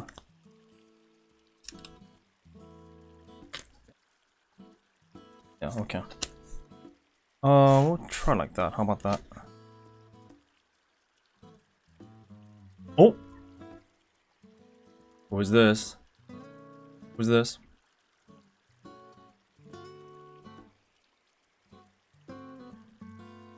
Ta-da! Kyla! Oh, there's like a little explanation here too. Aku Kyla Dari Holo ID Gen 3. I'm sure you pronounce it differently. Let me read it. After taking over her great blacksmithing teacher's forge, she felt a lack of excitement in her life. So, she decided to be free and depart on a journey to find rare smithing materials. One of which was rumored to be under the building of a certain idol group in town. Birthday August 30th, height 173 centimeters, taller than me. Debut stream March 26, 2022. Pamelo.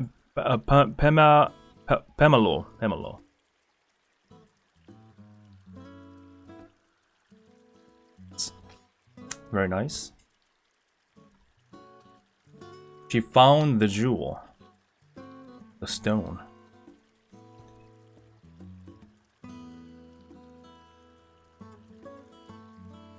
That sounded strange, like a pipe meme sound. What the hell? Oh, this is a regular one. This is a non-shiny regular group one. Look at that.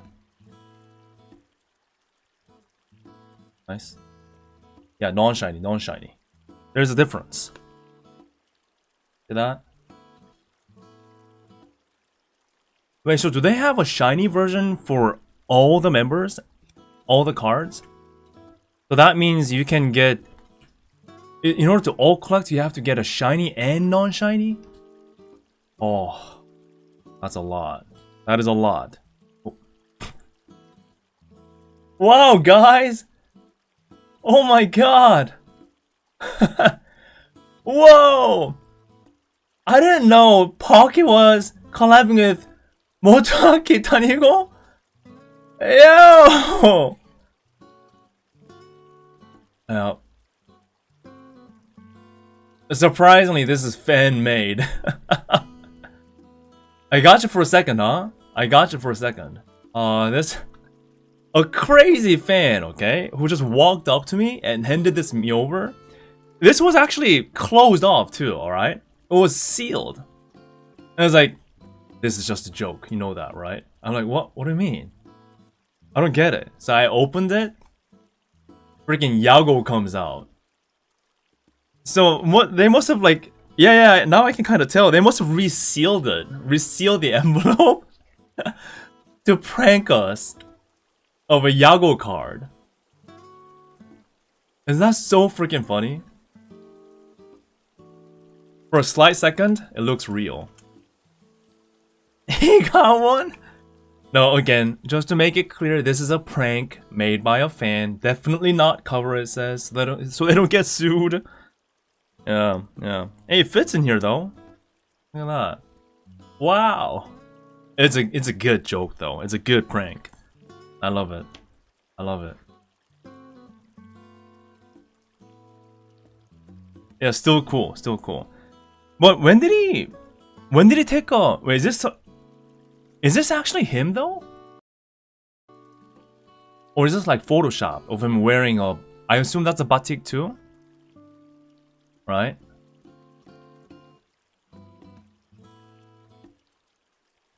I never saw a pic of him wearing this. Yago batik version? Oh wait, is it actually him from 2023? Wow, so it's a real picture. It is a real picture. That is fun. That's fun, that's fun. Okay, so it is real him. Confirmed. Oh, guess who this is? Any guesses? Who's that? Who's that? Who's that? Nice. Some of you almost said Reine, right? Actually, Yofi. Ooh, the matcha Pocky.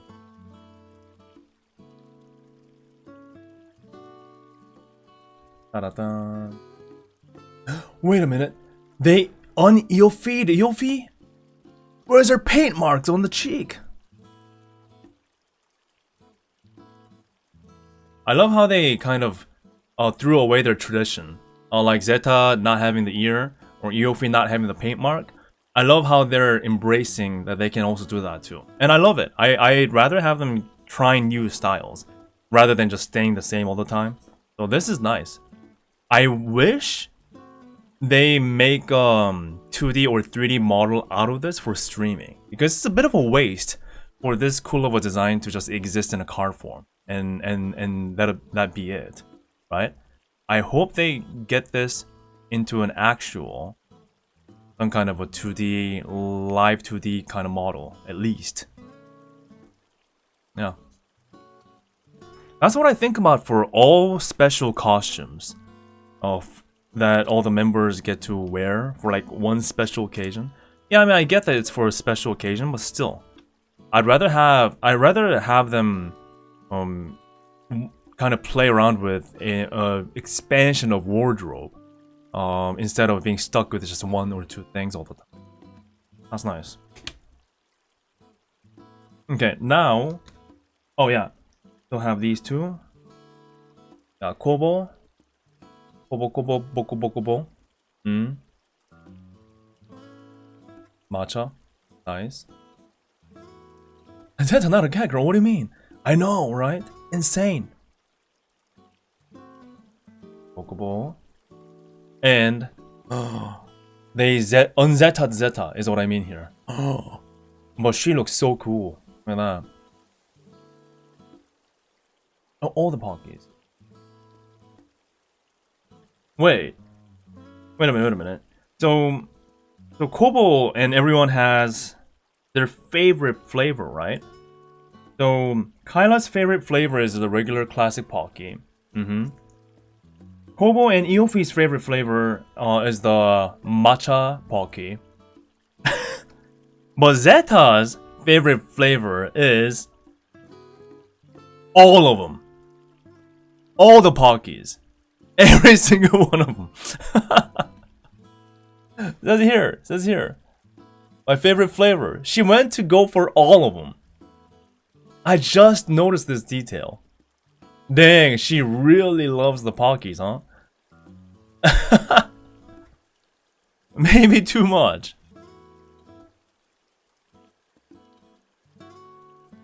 All the ones that's available for the collab, I think. At least. Most of them.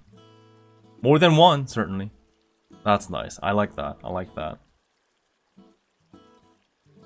I also should have a few more that was given to me separately. Oh, spoiler alert. There's some merch here. Let's see. There they are. So many.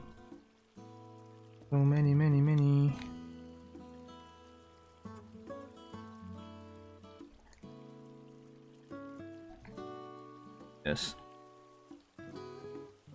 Yeah, these crazy fans, man, that were doing gachas for the pocket to collect all of them, they must have had quite a bit of leftovers. So whenever they would come across me, they're like, have this. So I'm super lucky to have these. Oh, shiny Oli. Oh my god. Ta-da. See this? Wow. Is that cool?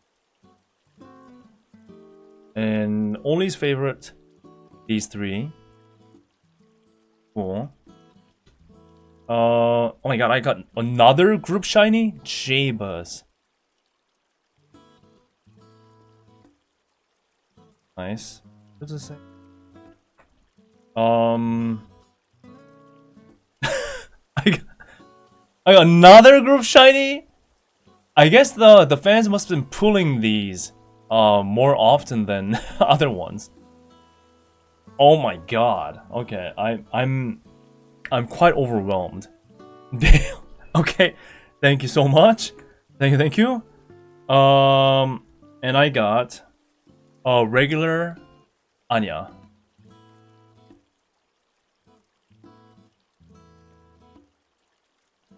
Again, let me be clear again. Some of them I bought. Some of them has been given to me directly by the fans passing by. Okay, and I assume they were buying a lot of Pockies, a lot of cards. So many fans were exchanging these Pocky cards at Comifuro. They're giving away a lot of them. So I was also lucky to be receiving some of these. So that remember that as a context, okay? Nice. Strawberry, like strawberry. Nice. Cool.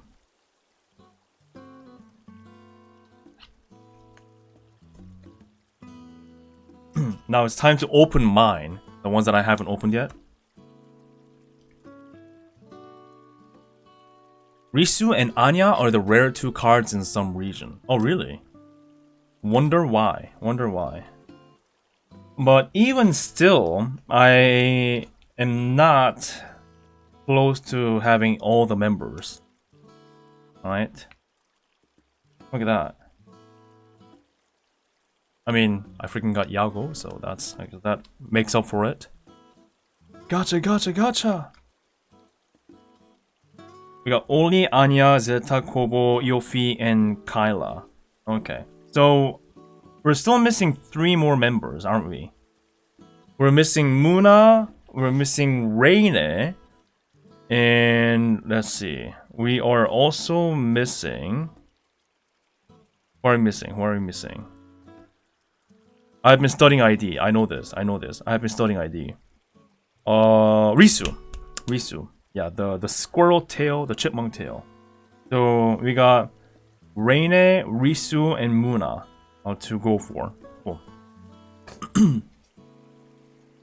And hopefully within these 4 cards, I can get at least one of them. No, Yagon was not real. Again, this is a prank. This is a prank. Definitely not cover, okay? Oh, this is gonna get out of context so much. Alright, but when you get a pack, this is how it is. And you get to open it, okay? That does happen all the time, so I have to work with it. Alright. What do you see? What do you see? What do you see? What do you see? Did I get a new card? Did I get a new card? Oh, okay, there we go. It was off to a good start. Off to a good start. We did not have Reina yet, so that is a hit.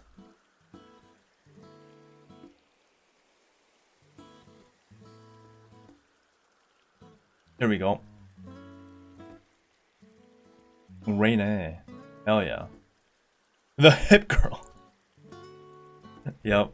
The hip girl. The hip girl. Nice. And she loves the milk flavor. Cool. Reina. It's a regular one, not shiny. But still a new one. Might get to all collect. And I think so far my only shiny is Oli.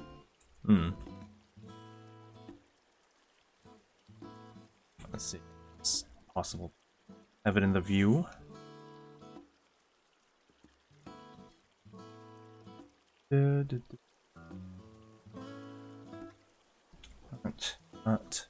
That.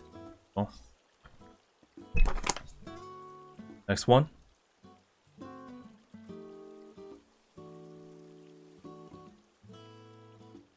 No, come on.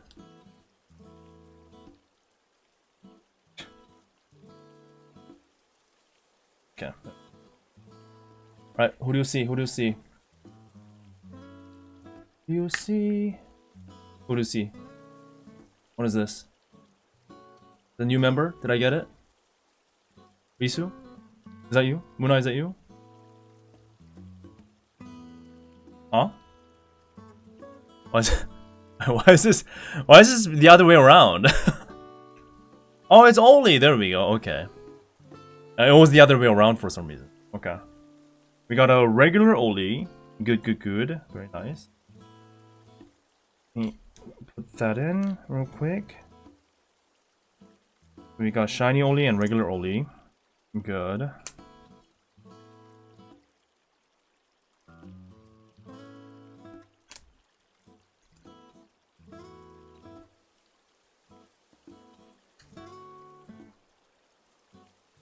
Munai Risu SSR. Oh. Kobo. Nice. And it is a regular Kobo. Ah, but my chance of all collecting...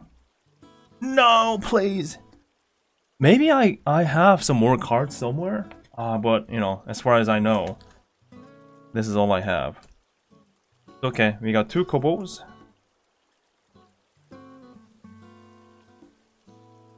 I think this is my final card. I'll still have to dig through more, but I believe this is my final card. Going.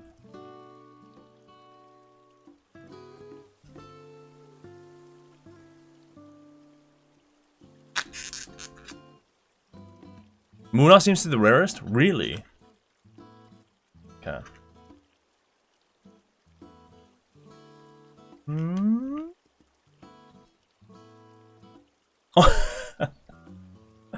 Back to back Kobo, here we go. So this is a regular Kobo. So that means I'm still missing Risu and Muna. At least I got Reina.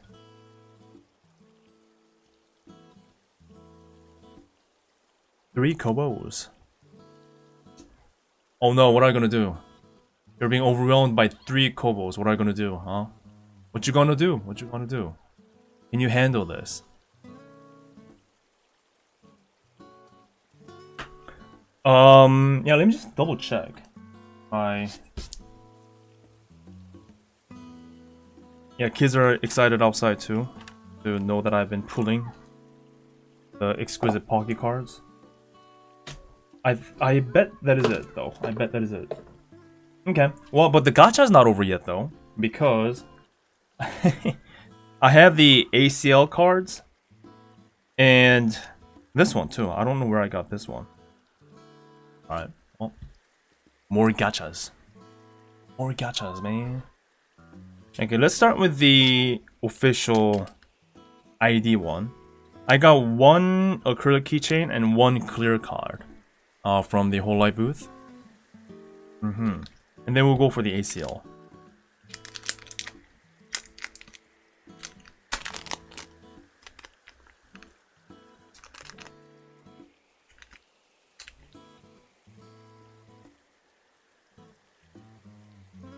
Hey! Wow, what a coincidence. Oh my god. There's a reason why I'm saying what a coincidence. I'll show you in a minute. Well, this is the actual cat Zeta. The cat Zeta is real, everybody. The Zeta cat. Oh, I can't believe it. I can't believe it. There's no way. No way cat Zeta's real. And this is also in the shape of the cat too, the ears. Ears. She's not beating the cat allegations, she's embracing it.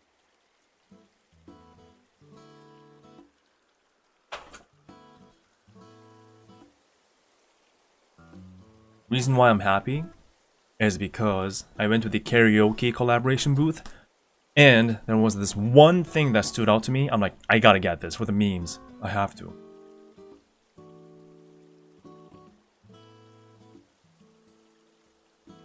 The real Zeta.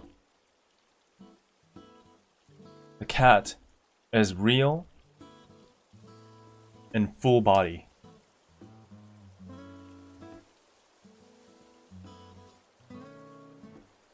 I thought I had to get this. I had to.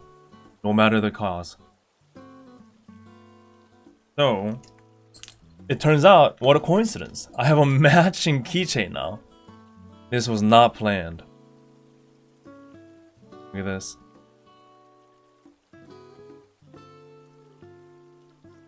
Yep, all makes sense now. That is nice.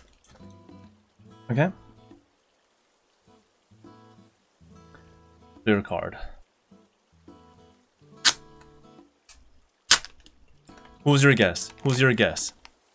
Which member am I going to get for the clear card? Take your guess right now. If you get it right, you're going to get good luck for the rest of the year, okay?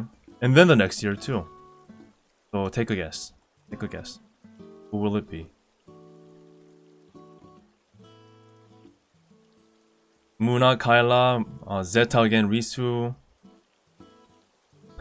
Only Anya, Kobo, Yago.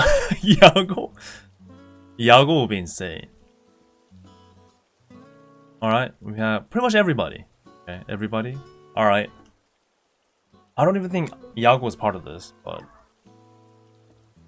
Oh! We have a orange, red tint. That narrows it down, right? That's got to narrow it down. So since we have the first hint here, now what's your guess?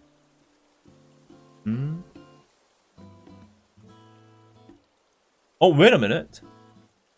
What is that though? What is that mark? A little cat?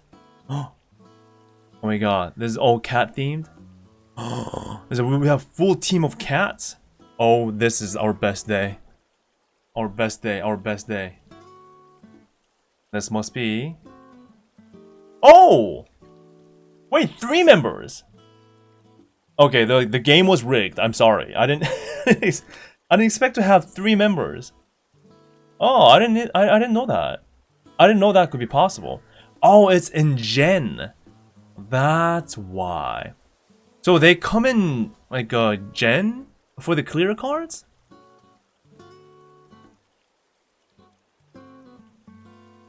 Or is it supposed to be like individuals? Interesting. Oh, this collab only has Gen 3. Ah, that's why. That's why. That makes sense. That makes sense. So I guess you can get like individual members of Gen 3 or like a group like this. Ah, the karaoke collab's only with Gen 3. Got it. That makes more sense. Yeah, not complaining at all. This is good. I love getting a group one. Like, very nice. All cat. Yeah, all cat. The close up. Alright. What do you think?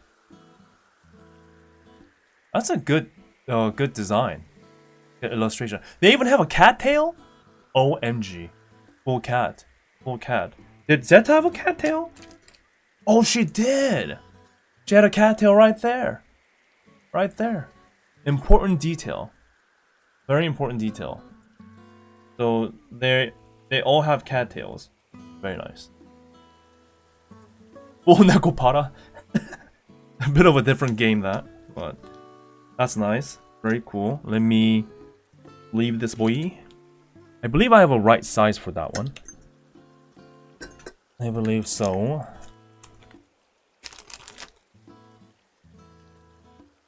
Gosh, I'm so good. Look at this. I even have the right size sleeve.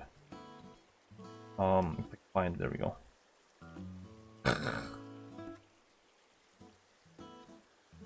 It's a different size, by the way.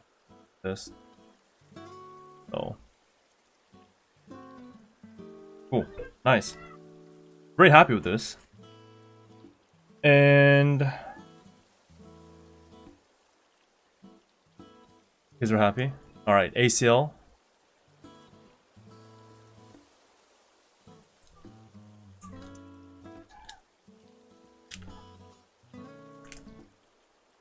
Alright.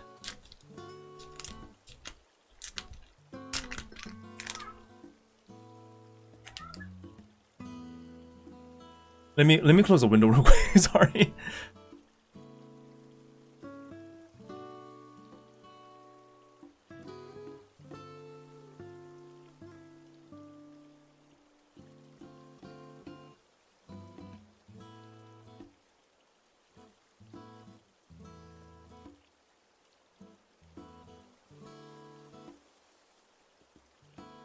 Oh, room is a mess. Okay, let's see.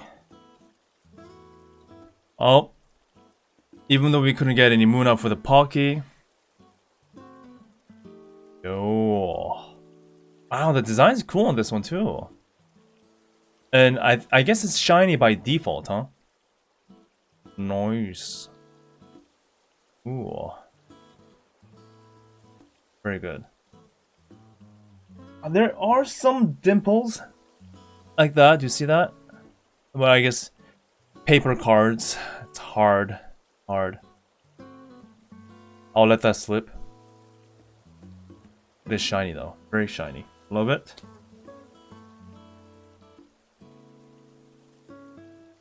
Apparently they're all shiny, so cool.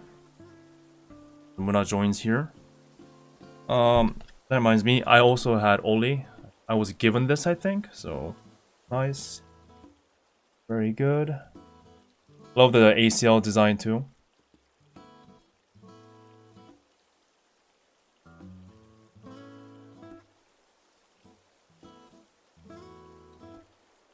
Nice. Cool. And one.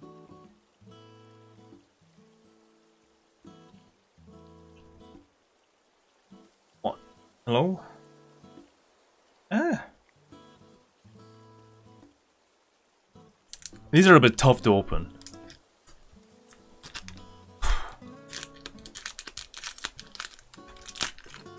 There we go. Nope. That. Oh, I think I know who that is.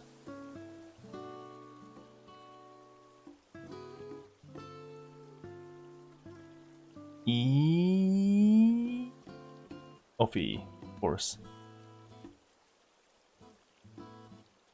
That is her.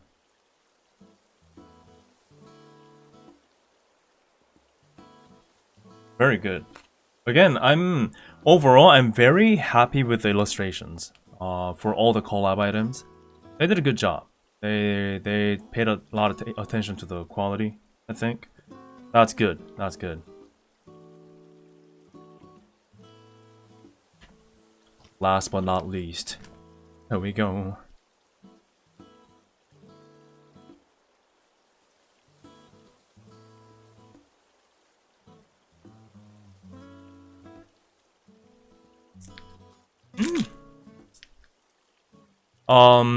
Local IFN says I had a meet and greet with Eofi and she was so nice. Oh man, I'm so jealous of anyone that has went to the meet and greet. So jealous. I've never done one, actually. Never. Hopefully in the future. Hopefully in the future.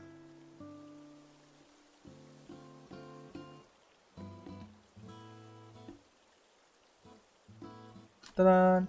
Kyla! You're looking sharp. Very nice.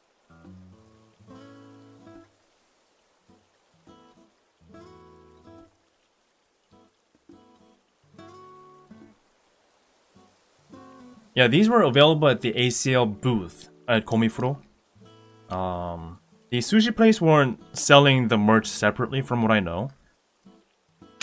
But they did have like the coasters and things. And the straw holders and whatnot.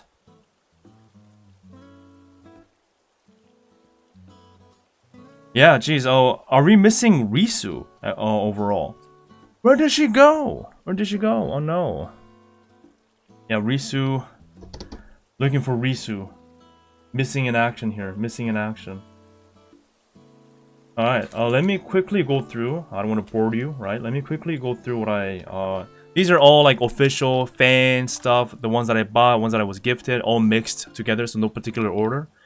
This is the ACL sticker for like all the members, basically. Like this.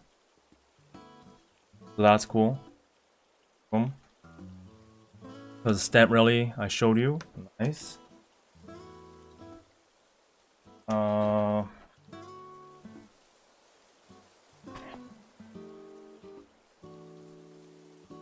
Oh yeah. One was the... This one I'll show with the rest of his. About that. Have a whole thing going on there. Chromatic Future postcard. Not nice. Very good. Cool.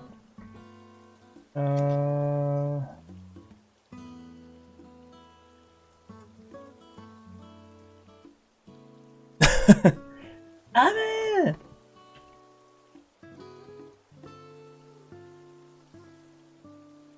Oh, another postcard. Oh, there's Risu. We got her. We got her. We got her. So that means we got a complete set somehow. Nice. Risu is here. Oh god, I have this. Yes, this is a good one.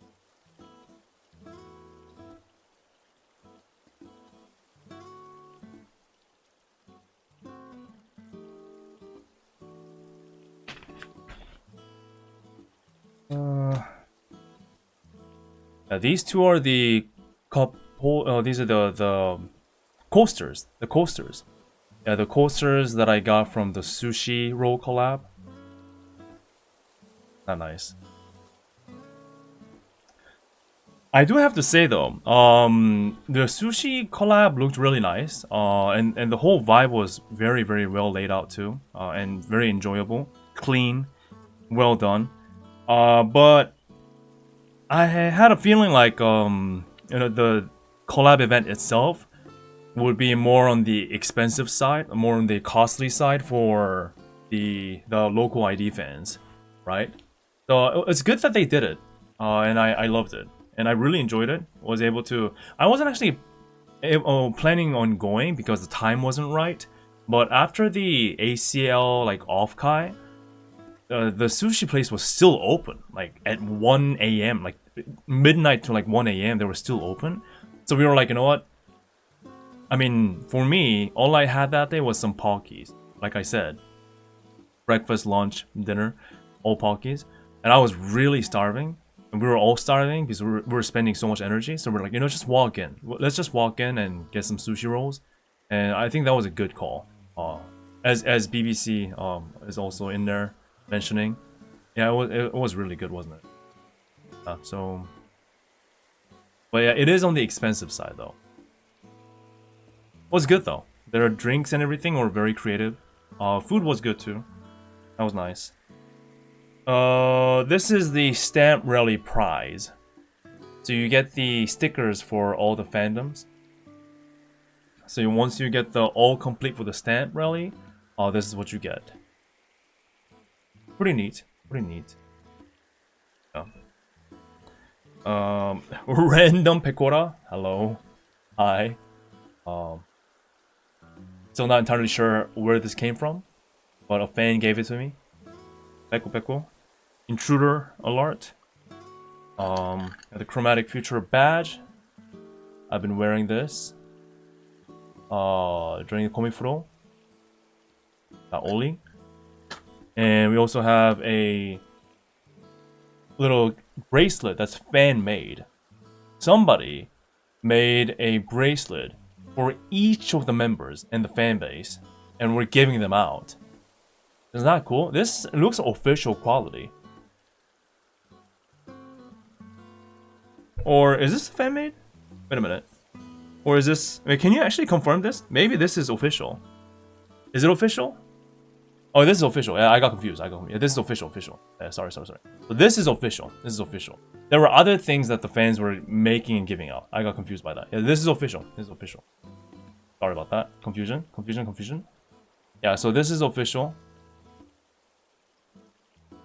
And you were able to choose.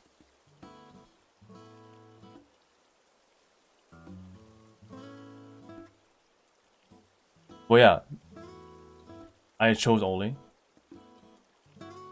And what you can do is you can print it out on your own. But what happened here was the fans were printing it out and then giving them away. That's the full story. Now it all makes sense. Oh, it's high quality print. That very high quality. And it's like properly double-sided too. With the tape. Double-sided tape. That's nice.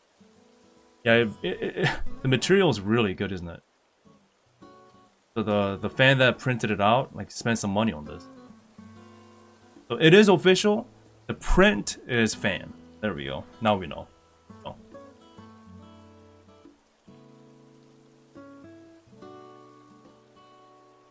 Now we have.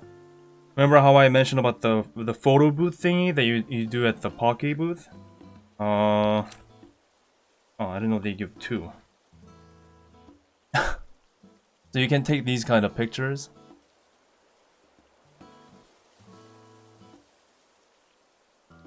Sorry guys, but I had to. There was an opportunity. Put my arm over Muna's shoulder. I know, I'll be crucified by doing this. But I had to, man, I had to. She was right in front of me. I just had to. Yeah. Sue me. And, oh. Me and my poses.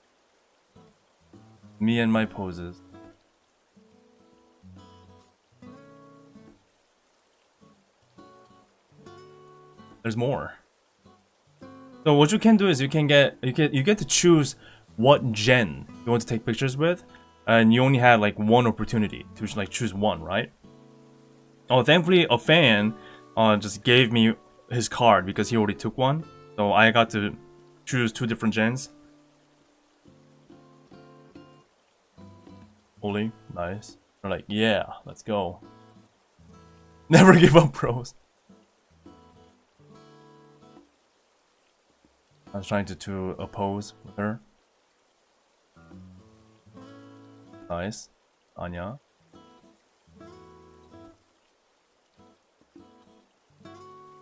Yeah, I guess I was like really I was enjoying the moment a bit too much maybe. I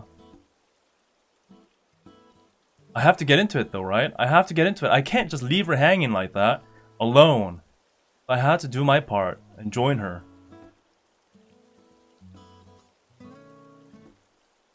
How was that? Oh, I think that's... Gosh, I wish I could show you everything, but I cannot. Physically impossible. What I can do is move to... Yeah, quick shirts. Quick shirts.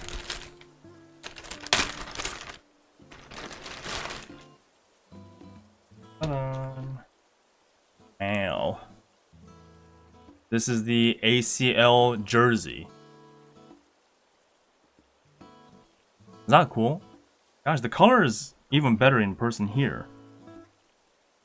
The booth lighting was a bit iffy, but now I can really tell the color. That's nice. Whoa, even the back. Look at that.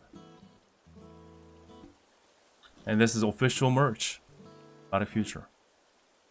Very clean indeed. Very clean. Very nice. I have more shirts. Oh, this is a tote bag, I think.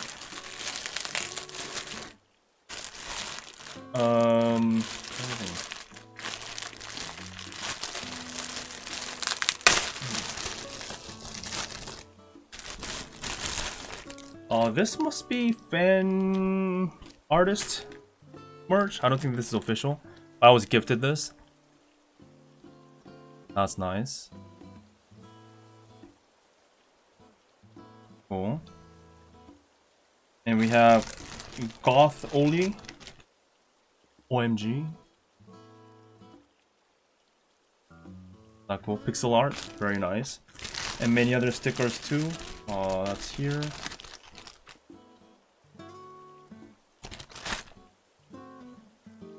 That. Haha. Nice. Ah.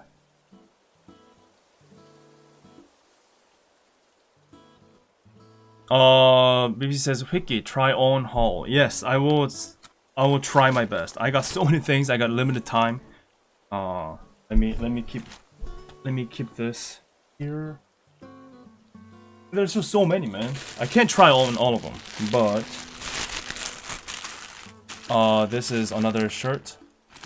Chromatic Future Oli shirt. That's nice. Is that awesome? Yes, that's that. Oh yeah, there's a Oli Happy. Oh, and the lanyard too. Oli Happy. This is fan made. But they happen to have one left for me to swoop in and get. So I haven't opened this yet. I didn't have a chance to actually wear it. This is crazy though. Wow. That.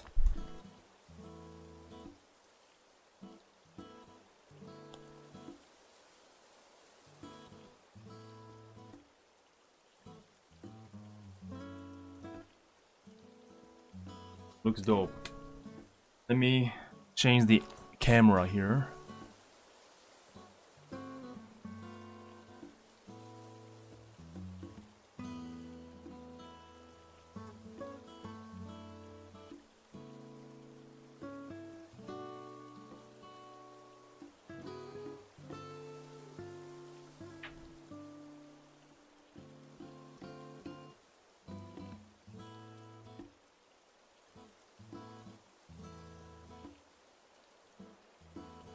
Now that's nice. I love the design. This is very creative too. Ah.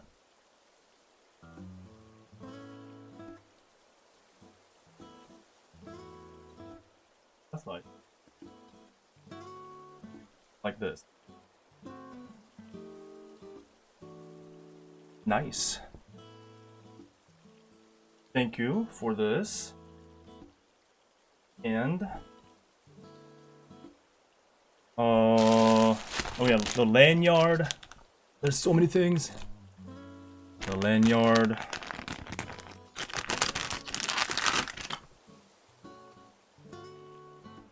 I guess I decided to stick to Oli's theme for this event. And I also like the red. Ah, is that cool? Buckled. Nice. Yeah, I got the free folder. I did. I didn't show it, I guess. One folder. Nice. Let me quickly wear this one too.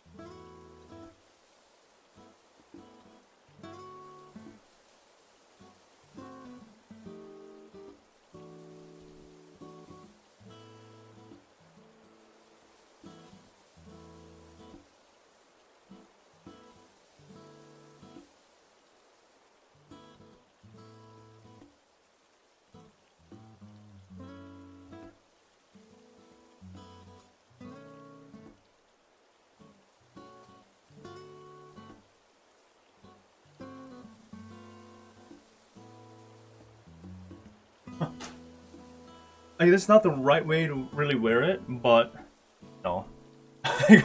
I got batik kind of coming out like this.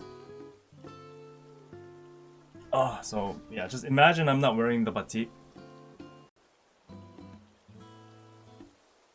Not the right way. Just we'll have to deal with it. Maybe it's a little bit big. Maybe I got, I guess, it is Jersey, so maybe overfit isn't too bad. But it is on a bigger side, gotta say. So that's that. That too. Cool. Yeah, I guess you can wear it over your shirt. It doesn't matter. It's up to you, right? But God, I can't wear all of them right now, so we'll leave it at that for the clothing. And it's getting really hot.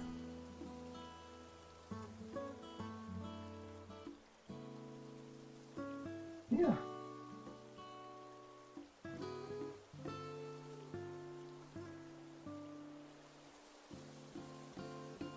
Nice. Speed running it. Oh, this one you like. So the Pocky event also gave you a one chance of gacha, alright? And I got a special prize. Ta-da! Have you seen this before? I won the Pocky and Chromatic Future tumbler. Oh.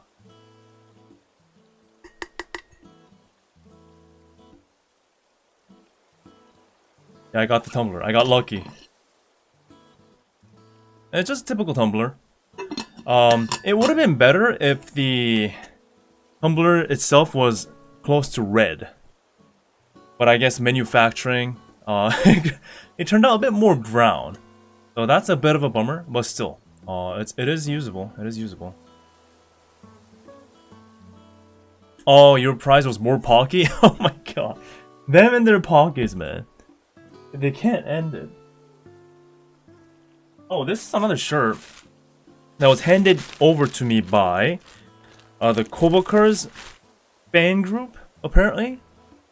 They have their own shirt, and one of the fans from the group came across me and gave it to me. So that's nice.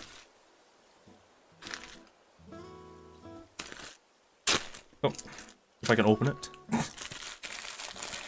I'll just put it.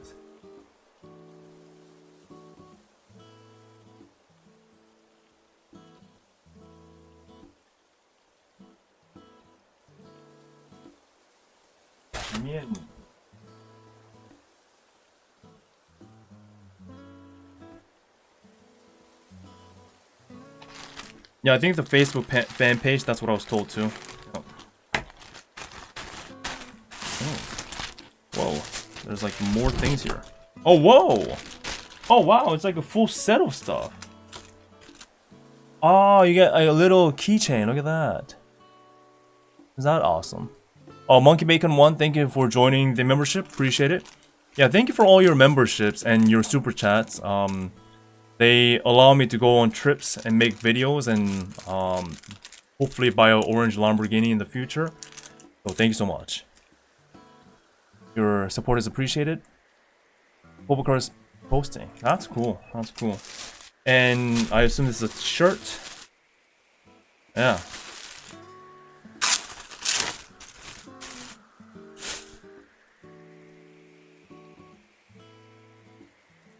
That's nice.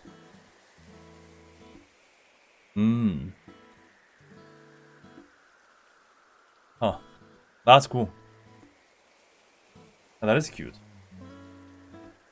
Medium size? I think this will fit me. For sure.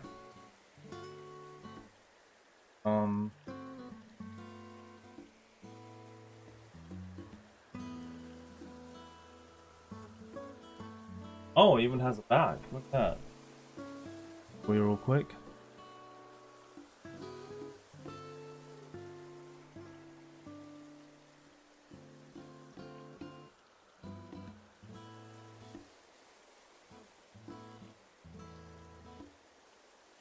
Thank you so much for the shirt. Appreciate it.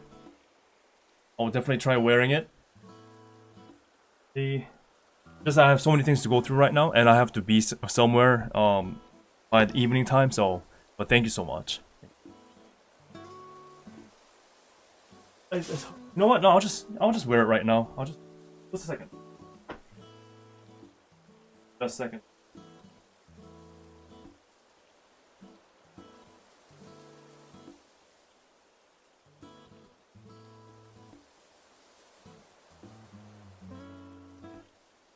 When I have the chance.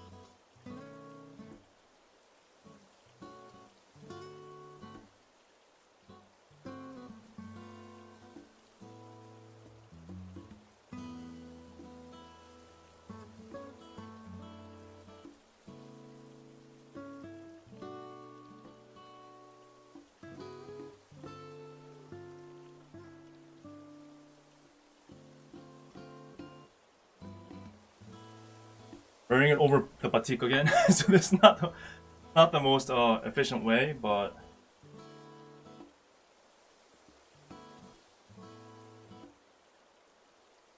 oh, look at that.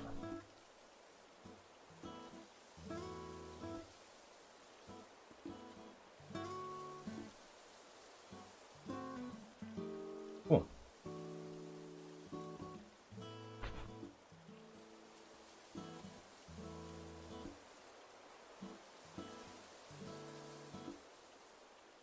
If it's slightly small, but it could be due to the batik. So, yeah, if I wear it like alone, just the shirt alone, I think it's fine. Cool. Thank you so much. Appreciate it. To the Kobo fans.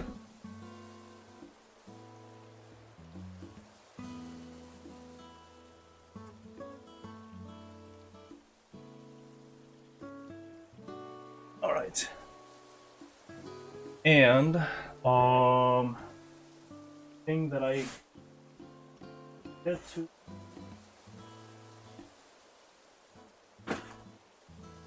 You like this one?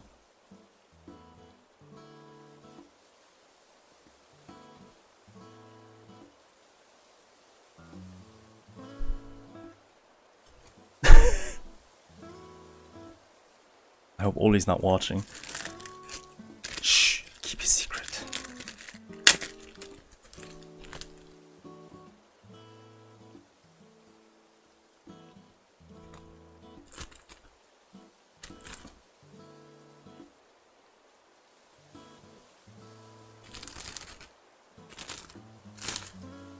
Alright, so let me demonstrate this. This is a fan booth merch, not official. Would have been crazy if it's official. But we have the default Oli, right? The default version of Oli, like so. And then what you can do is you can dress her. So you can do this. It's like a magnet. Look at that. Is that awesome? You can change the outfit. Like that. I think that's super clever. A merch like this, I'm all for it.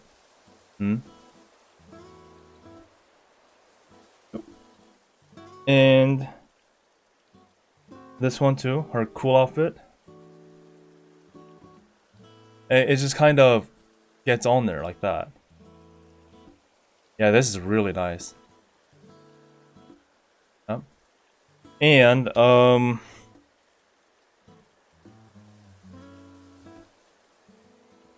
not here, right? Okay.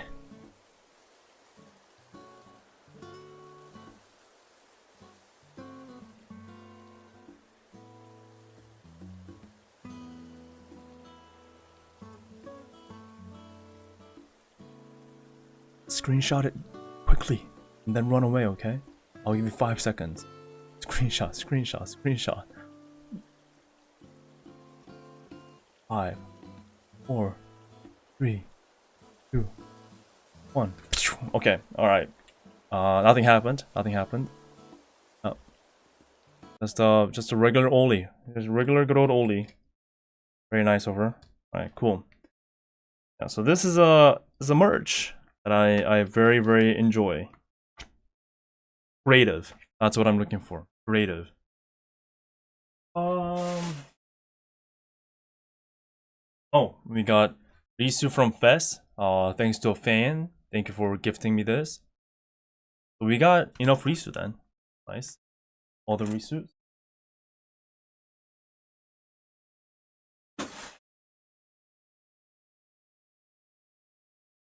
This is so there's this I assume this is a brat, but this guy's business card is a rat trap. I have to give it to the guy. He just gave me this and his contact information attached to it. This is his business card. And it's a real thing. I've used a mousetrap before. It's a real deal. Oh man. I think it's hilarious. Yeah, Rip Bay. Bay Trap. That's that. And another fan gifted me. Oh my god. The Kyla card.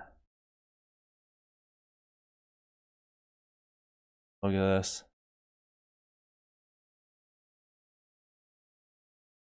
Is that awesome? Hololive card. Oh. Jeebus, this thing is crazy with the design. Crazy. Absolutely insane.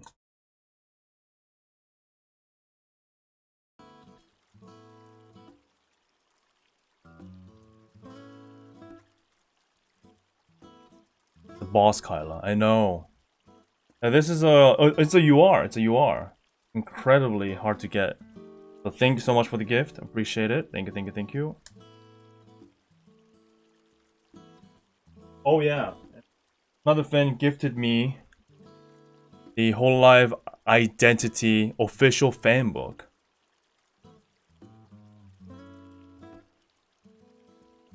This is nice too. Is this awesome?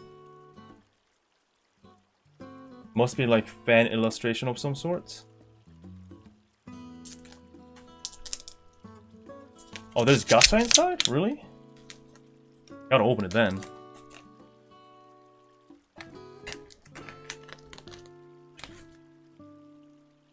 We get a card, okay? I'll open it.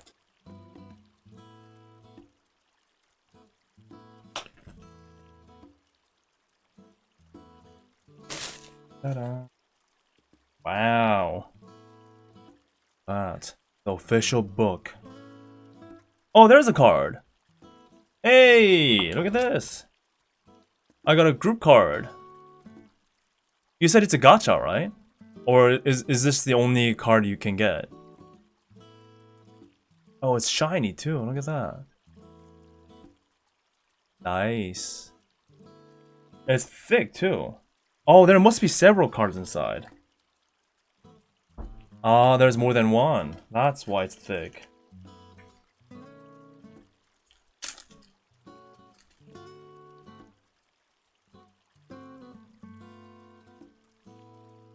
Oh.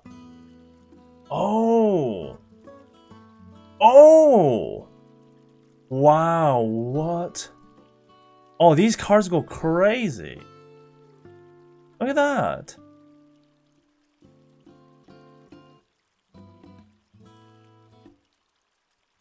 Wow. That is cool. That is cool. These are some cool cards, man. I love it. I love it. Yeah, the holographic effect. Very nice. Awesome. Thank you so much for the gift. And we have a quick peek at the book here. Oh, it has like all the messages. Oh, that's cool. Oh, this is really comprehensive. It even has interviews of each members. Wow. The question. Orang yang menarik perhatianmu baru-baru ini. And Zeta's answer is Bazo. I have no idea what I read, but that's one of the interviews.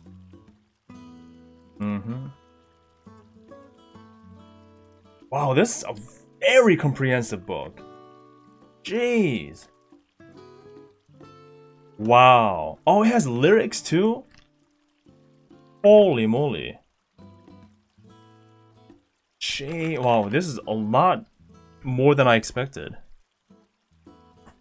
Very nice. Oh, who she's interested in, basically. Aha. Got it, got it, got it.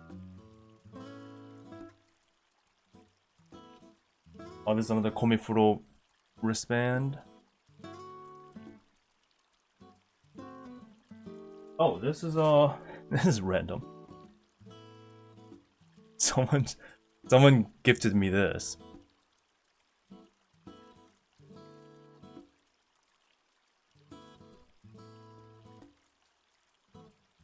Yeah, that's not how you wear it, is it?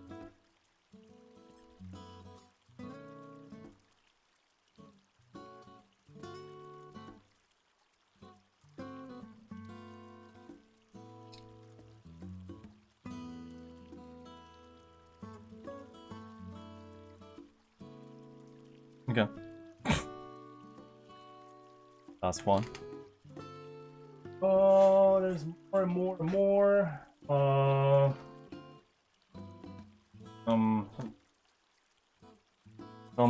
Another personal pull that I had was a freaking gigantic Toa poster. Bam. I bought this from a fan booth because it looked cool. Cool art. That's not nice. And also, another poster because I like cars. Oh wait, this is not it. Oh, this is actually the Coming Frontier.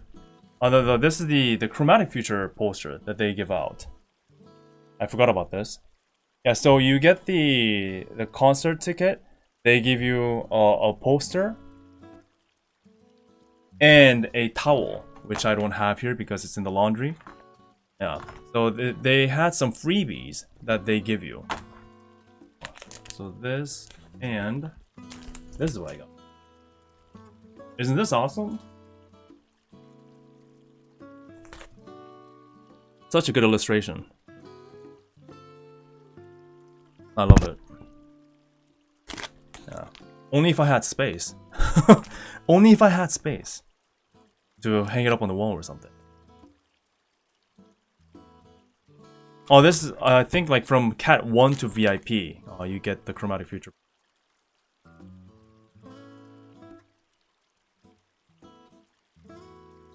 Cool. Very nice. Yeah, but good stuff.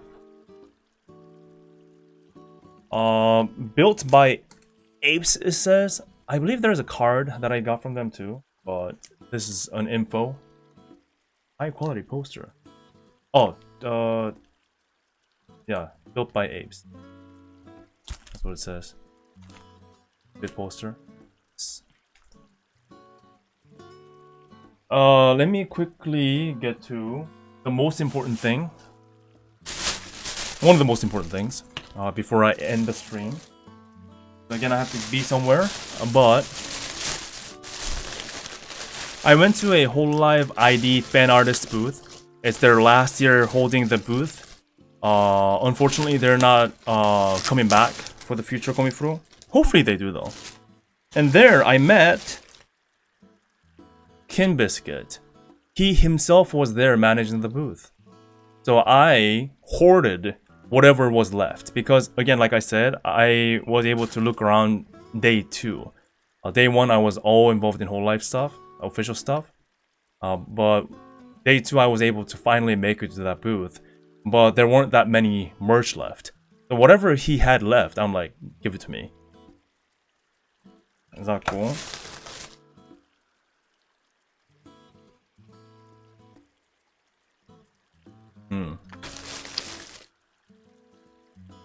Look at this. I love this. The cat Zeta.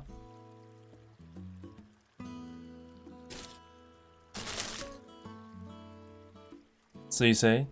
Stellar? Oh. Yeah, Team Biscuit merch. Is that awesome? So many. I was basically like, you know what? This is my last chance to get anything Team Biscuit. Wow. Crony. Again, I basically got what was left. So these are what was left. Of course, Kiara. This. Very nice.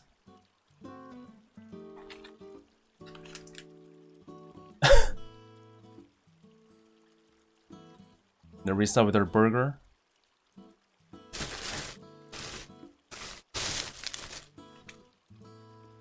Callie.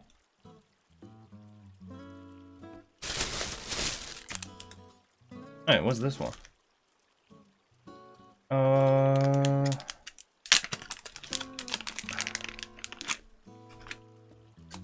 Oh, this is not Kin, but it was in here.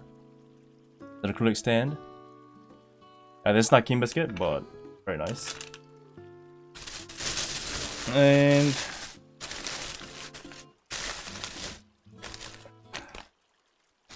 I got so many.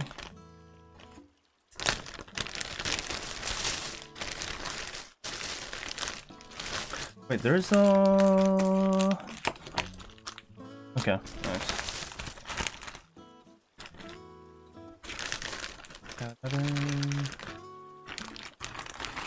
This is not King's, but I thought these are really nice.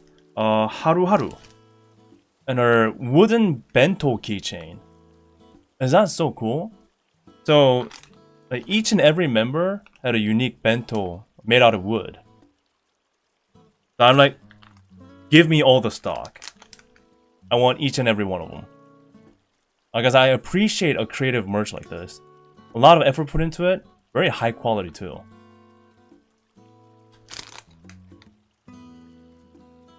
Let me get one out. Reference. That. It's double-sided too. Good stuff, right? So all of them are very nice. And Risu. I love it. Yeah, I really like it. Really like it. So much so. that I bought all of them. Did I show everything here? I think I did. Cool. Kim Biscuit was also selling the postcards. Look at that. Of the moments from the streams. Look at that.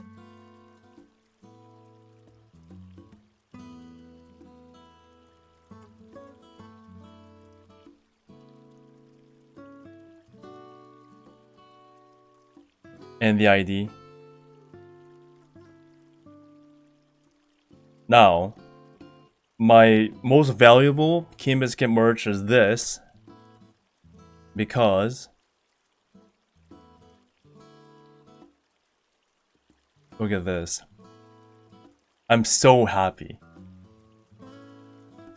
I'm so glad I had the courage to ask.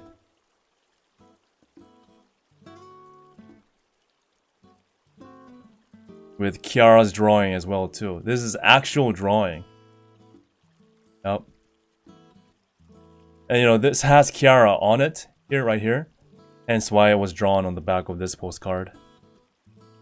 Is that so awesome? I got really lucky.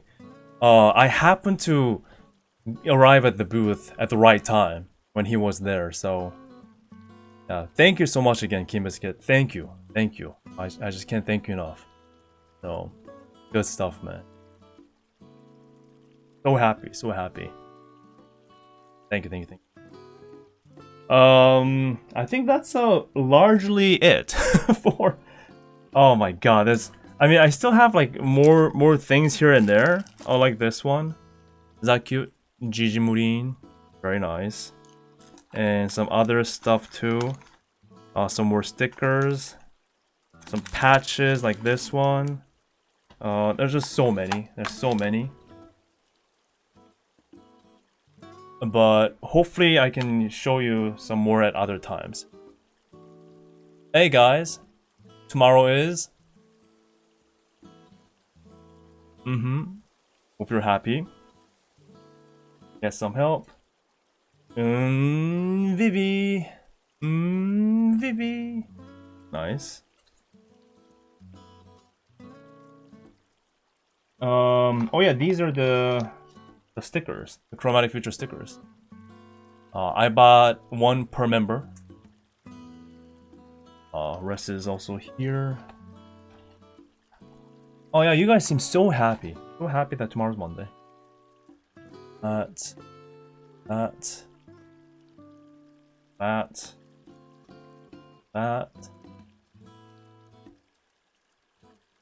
Gosh, I bought so much.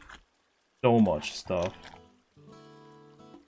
Yeah, that's pretty much it.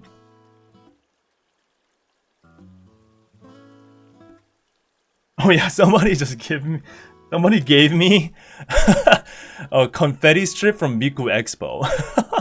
I assume this is from the Miku concert, right? Yeah, so, a viewer is like, yeah, please have this. I'm like, okay. I mean, this is amazing too. We have an intruder. We have an intruder. From among the hololive merch, we have an intruder. Oh.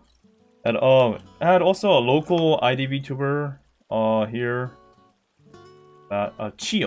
Chiori stuff.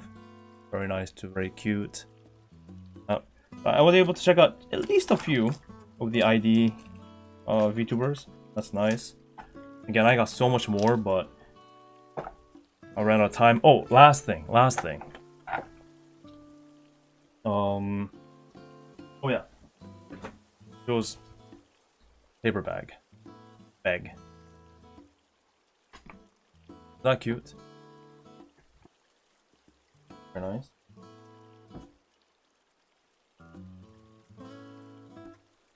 And look at this. A fan-made fan merch. That. Is this so clean? Maybe Zeta fans or something else.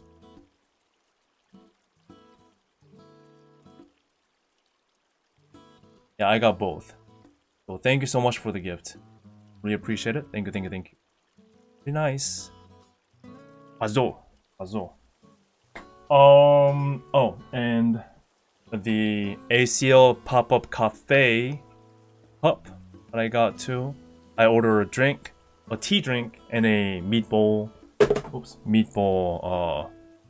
food. What I got. And oh my god, look at this. You guys still have so much more. I got some more Kiaras. More Kiara. Got Jimurin. Hello. These are fan merch as well. And got some sticker packs. That. Nice. Oh, here she is. I was looking for her. This is a Kim Biscuits Shiori. This is my favorite. This is awesome. I love this Shiori. The wide headlights as eyes Shiori. My favorite design from him.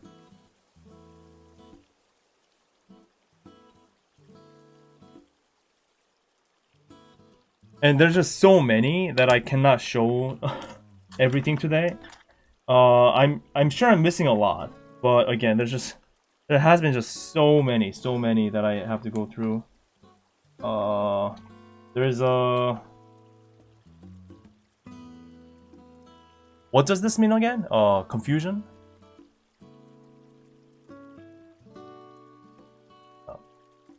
Nice. And one. That. Cool. There's more and more and more. Look at that. There's more. More. Oh, think kids. Ah, I see. Bobo. Again, if I missed anything, I do apologize, but there's just so many.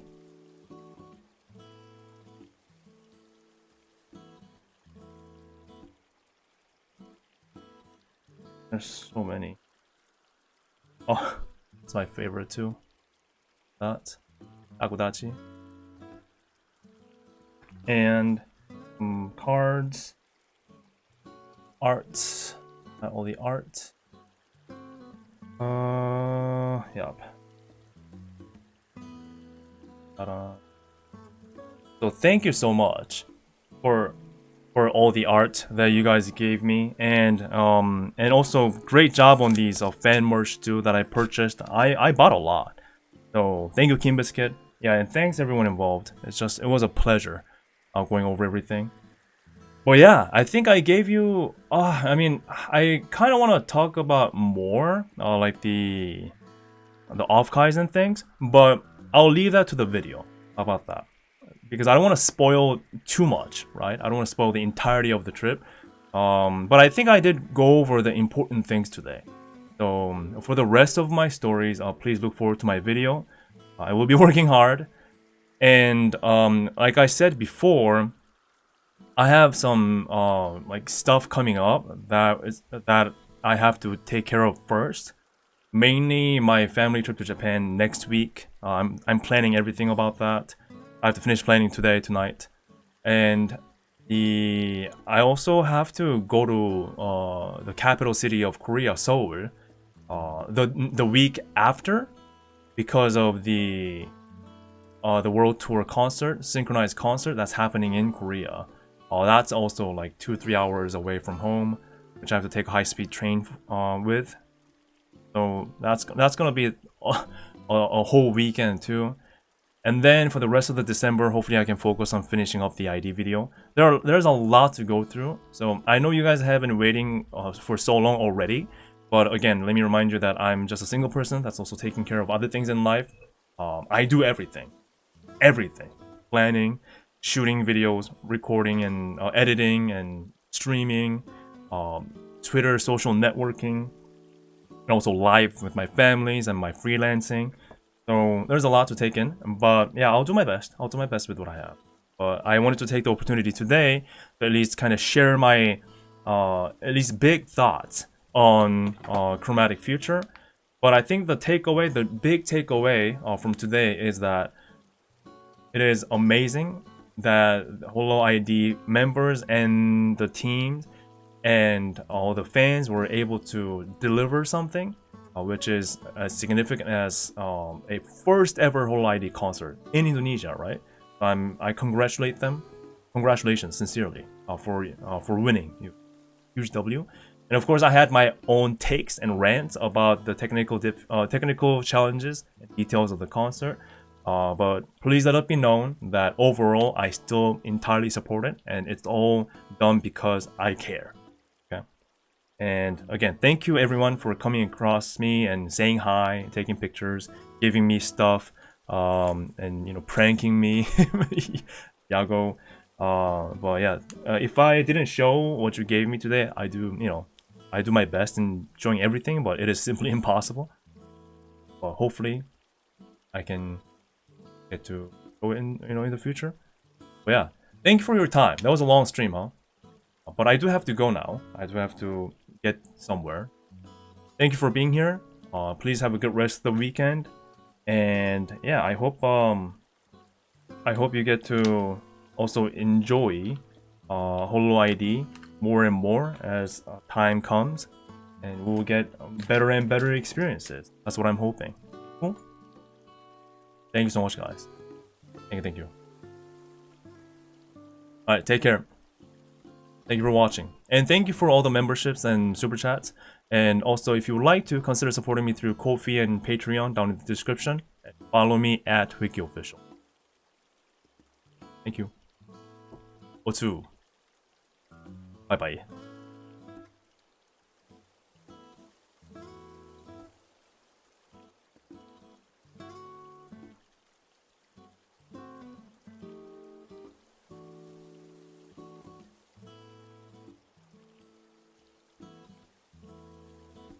Poco spins it.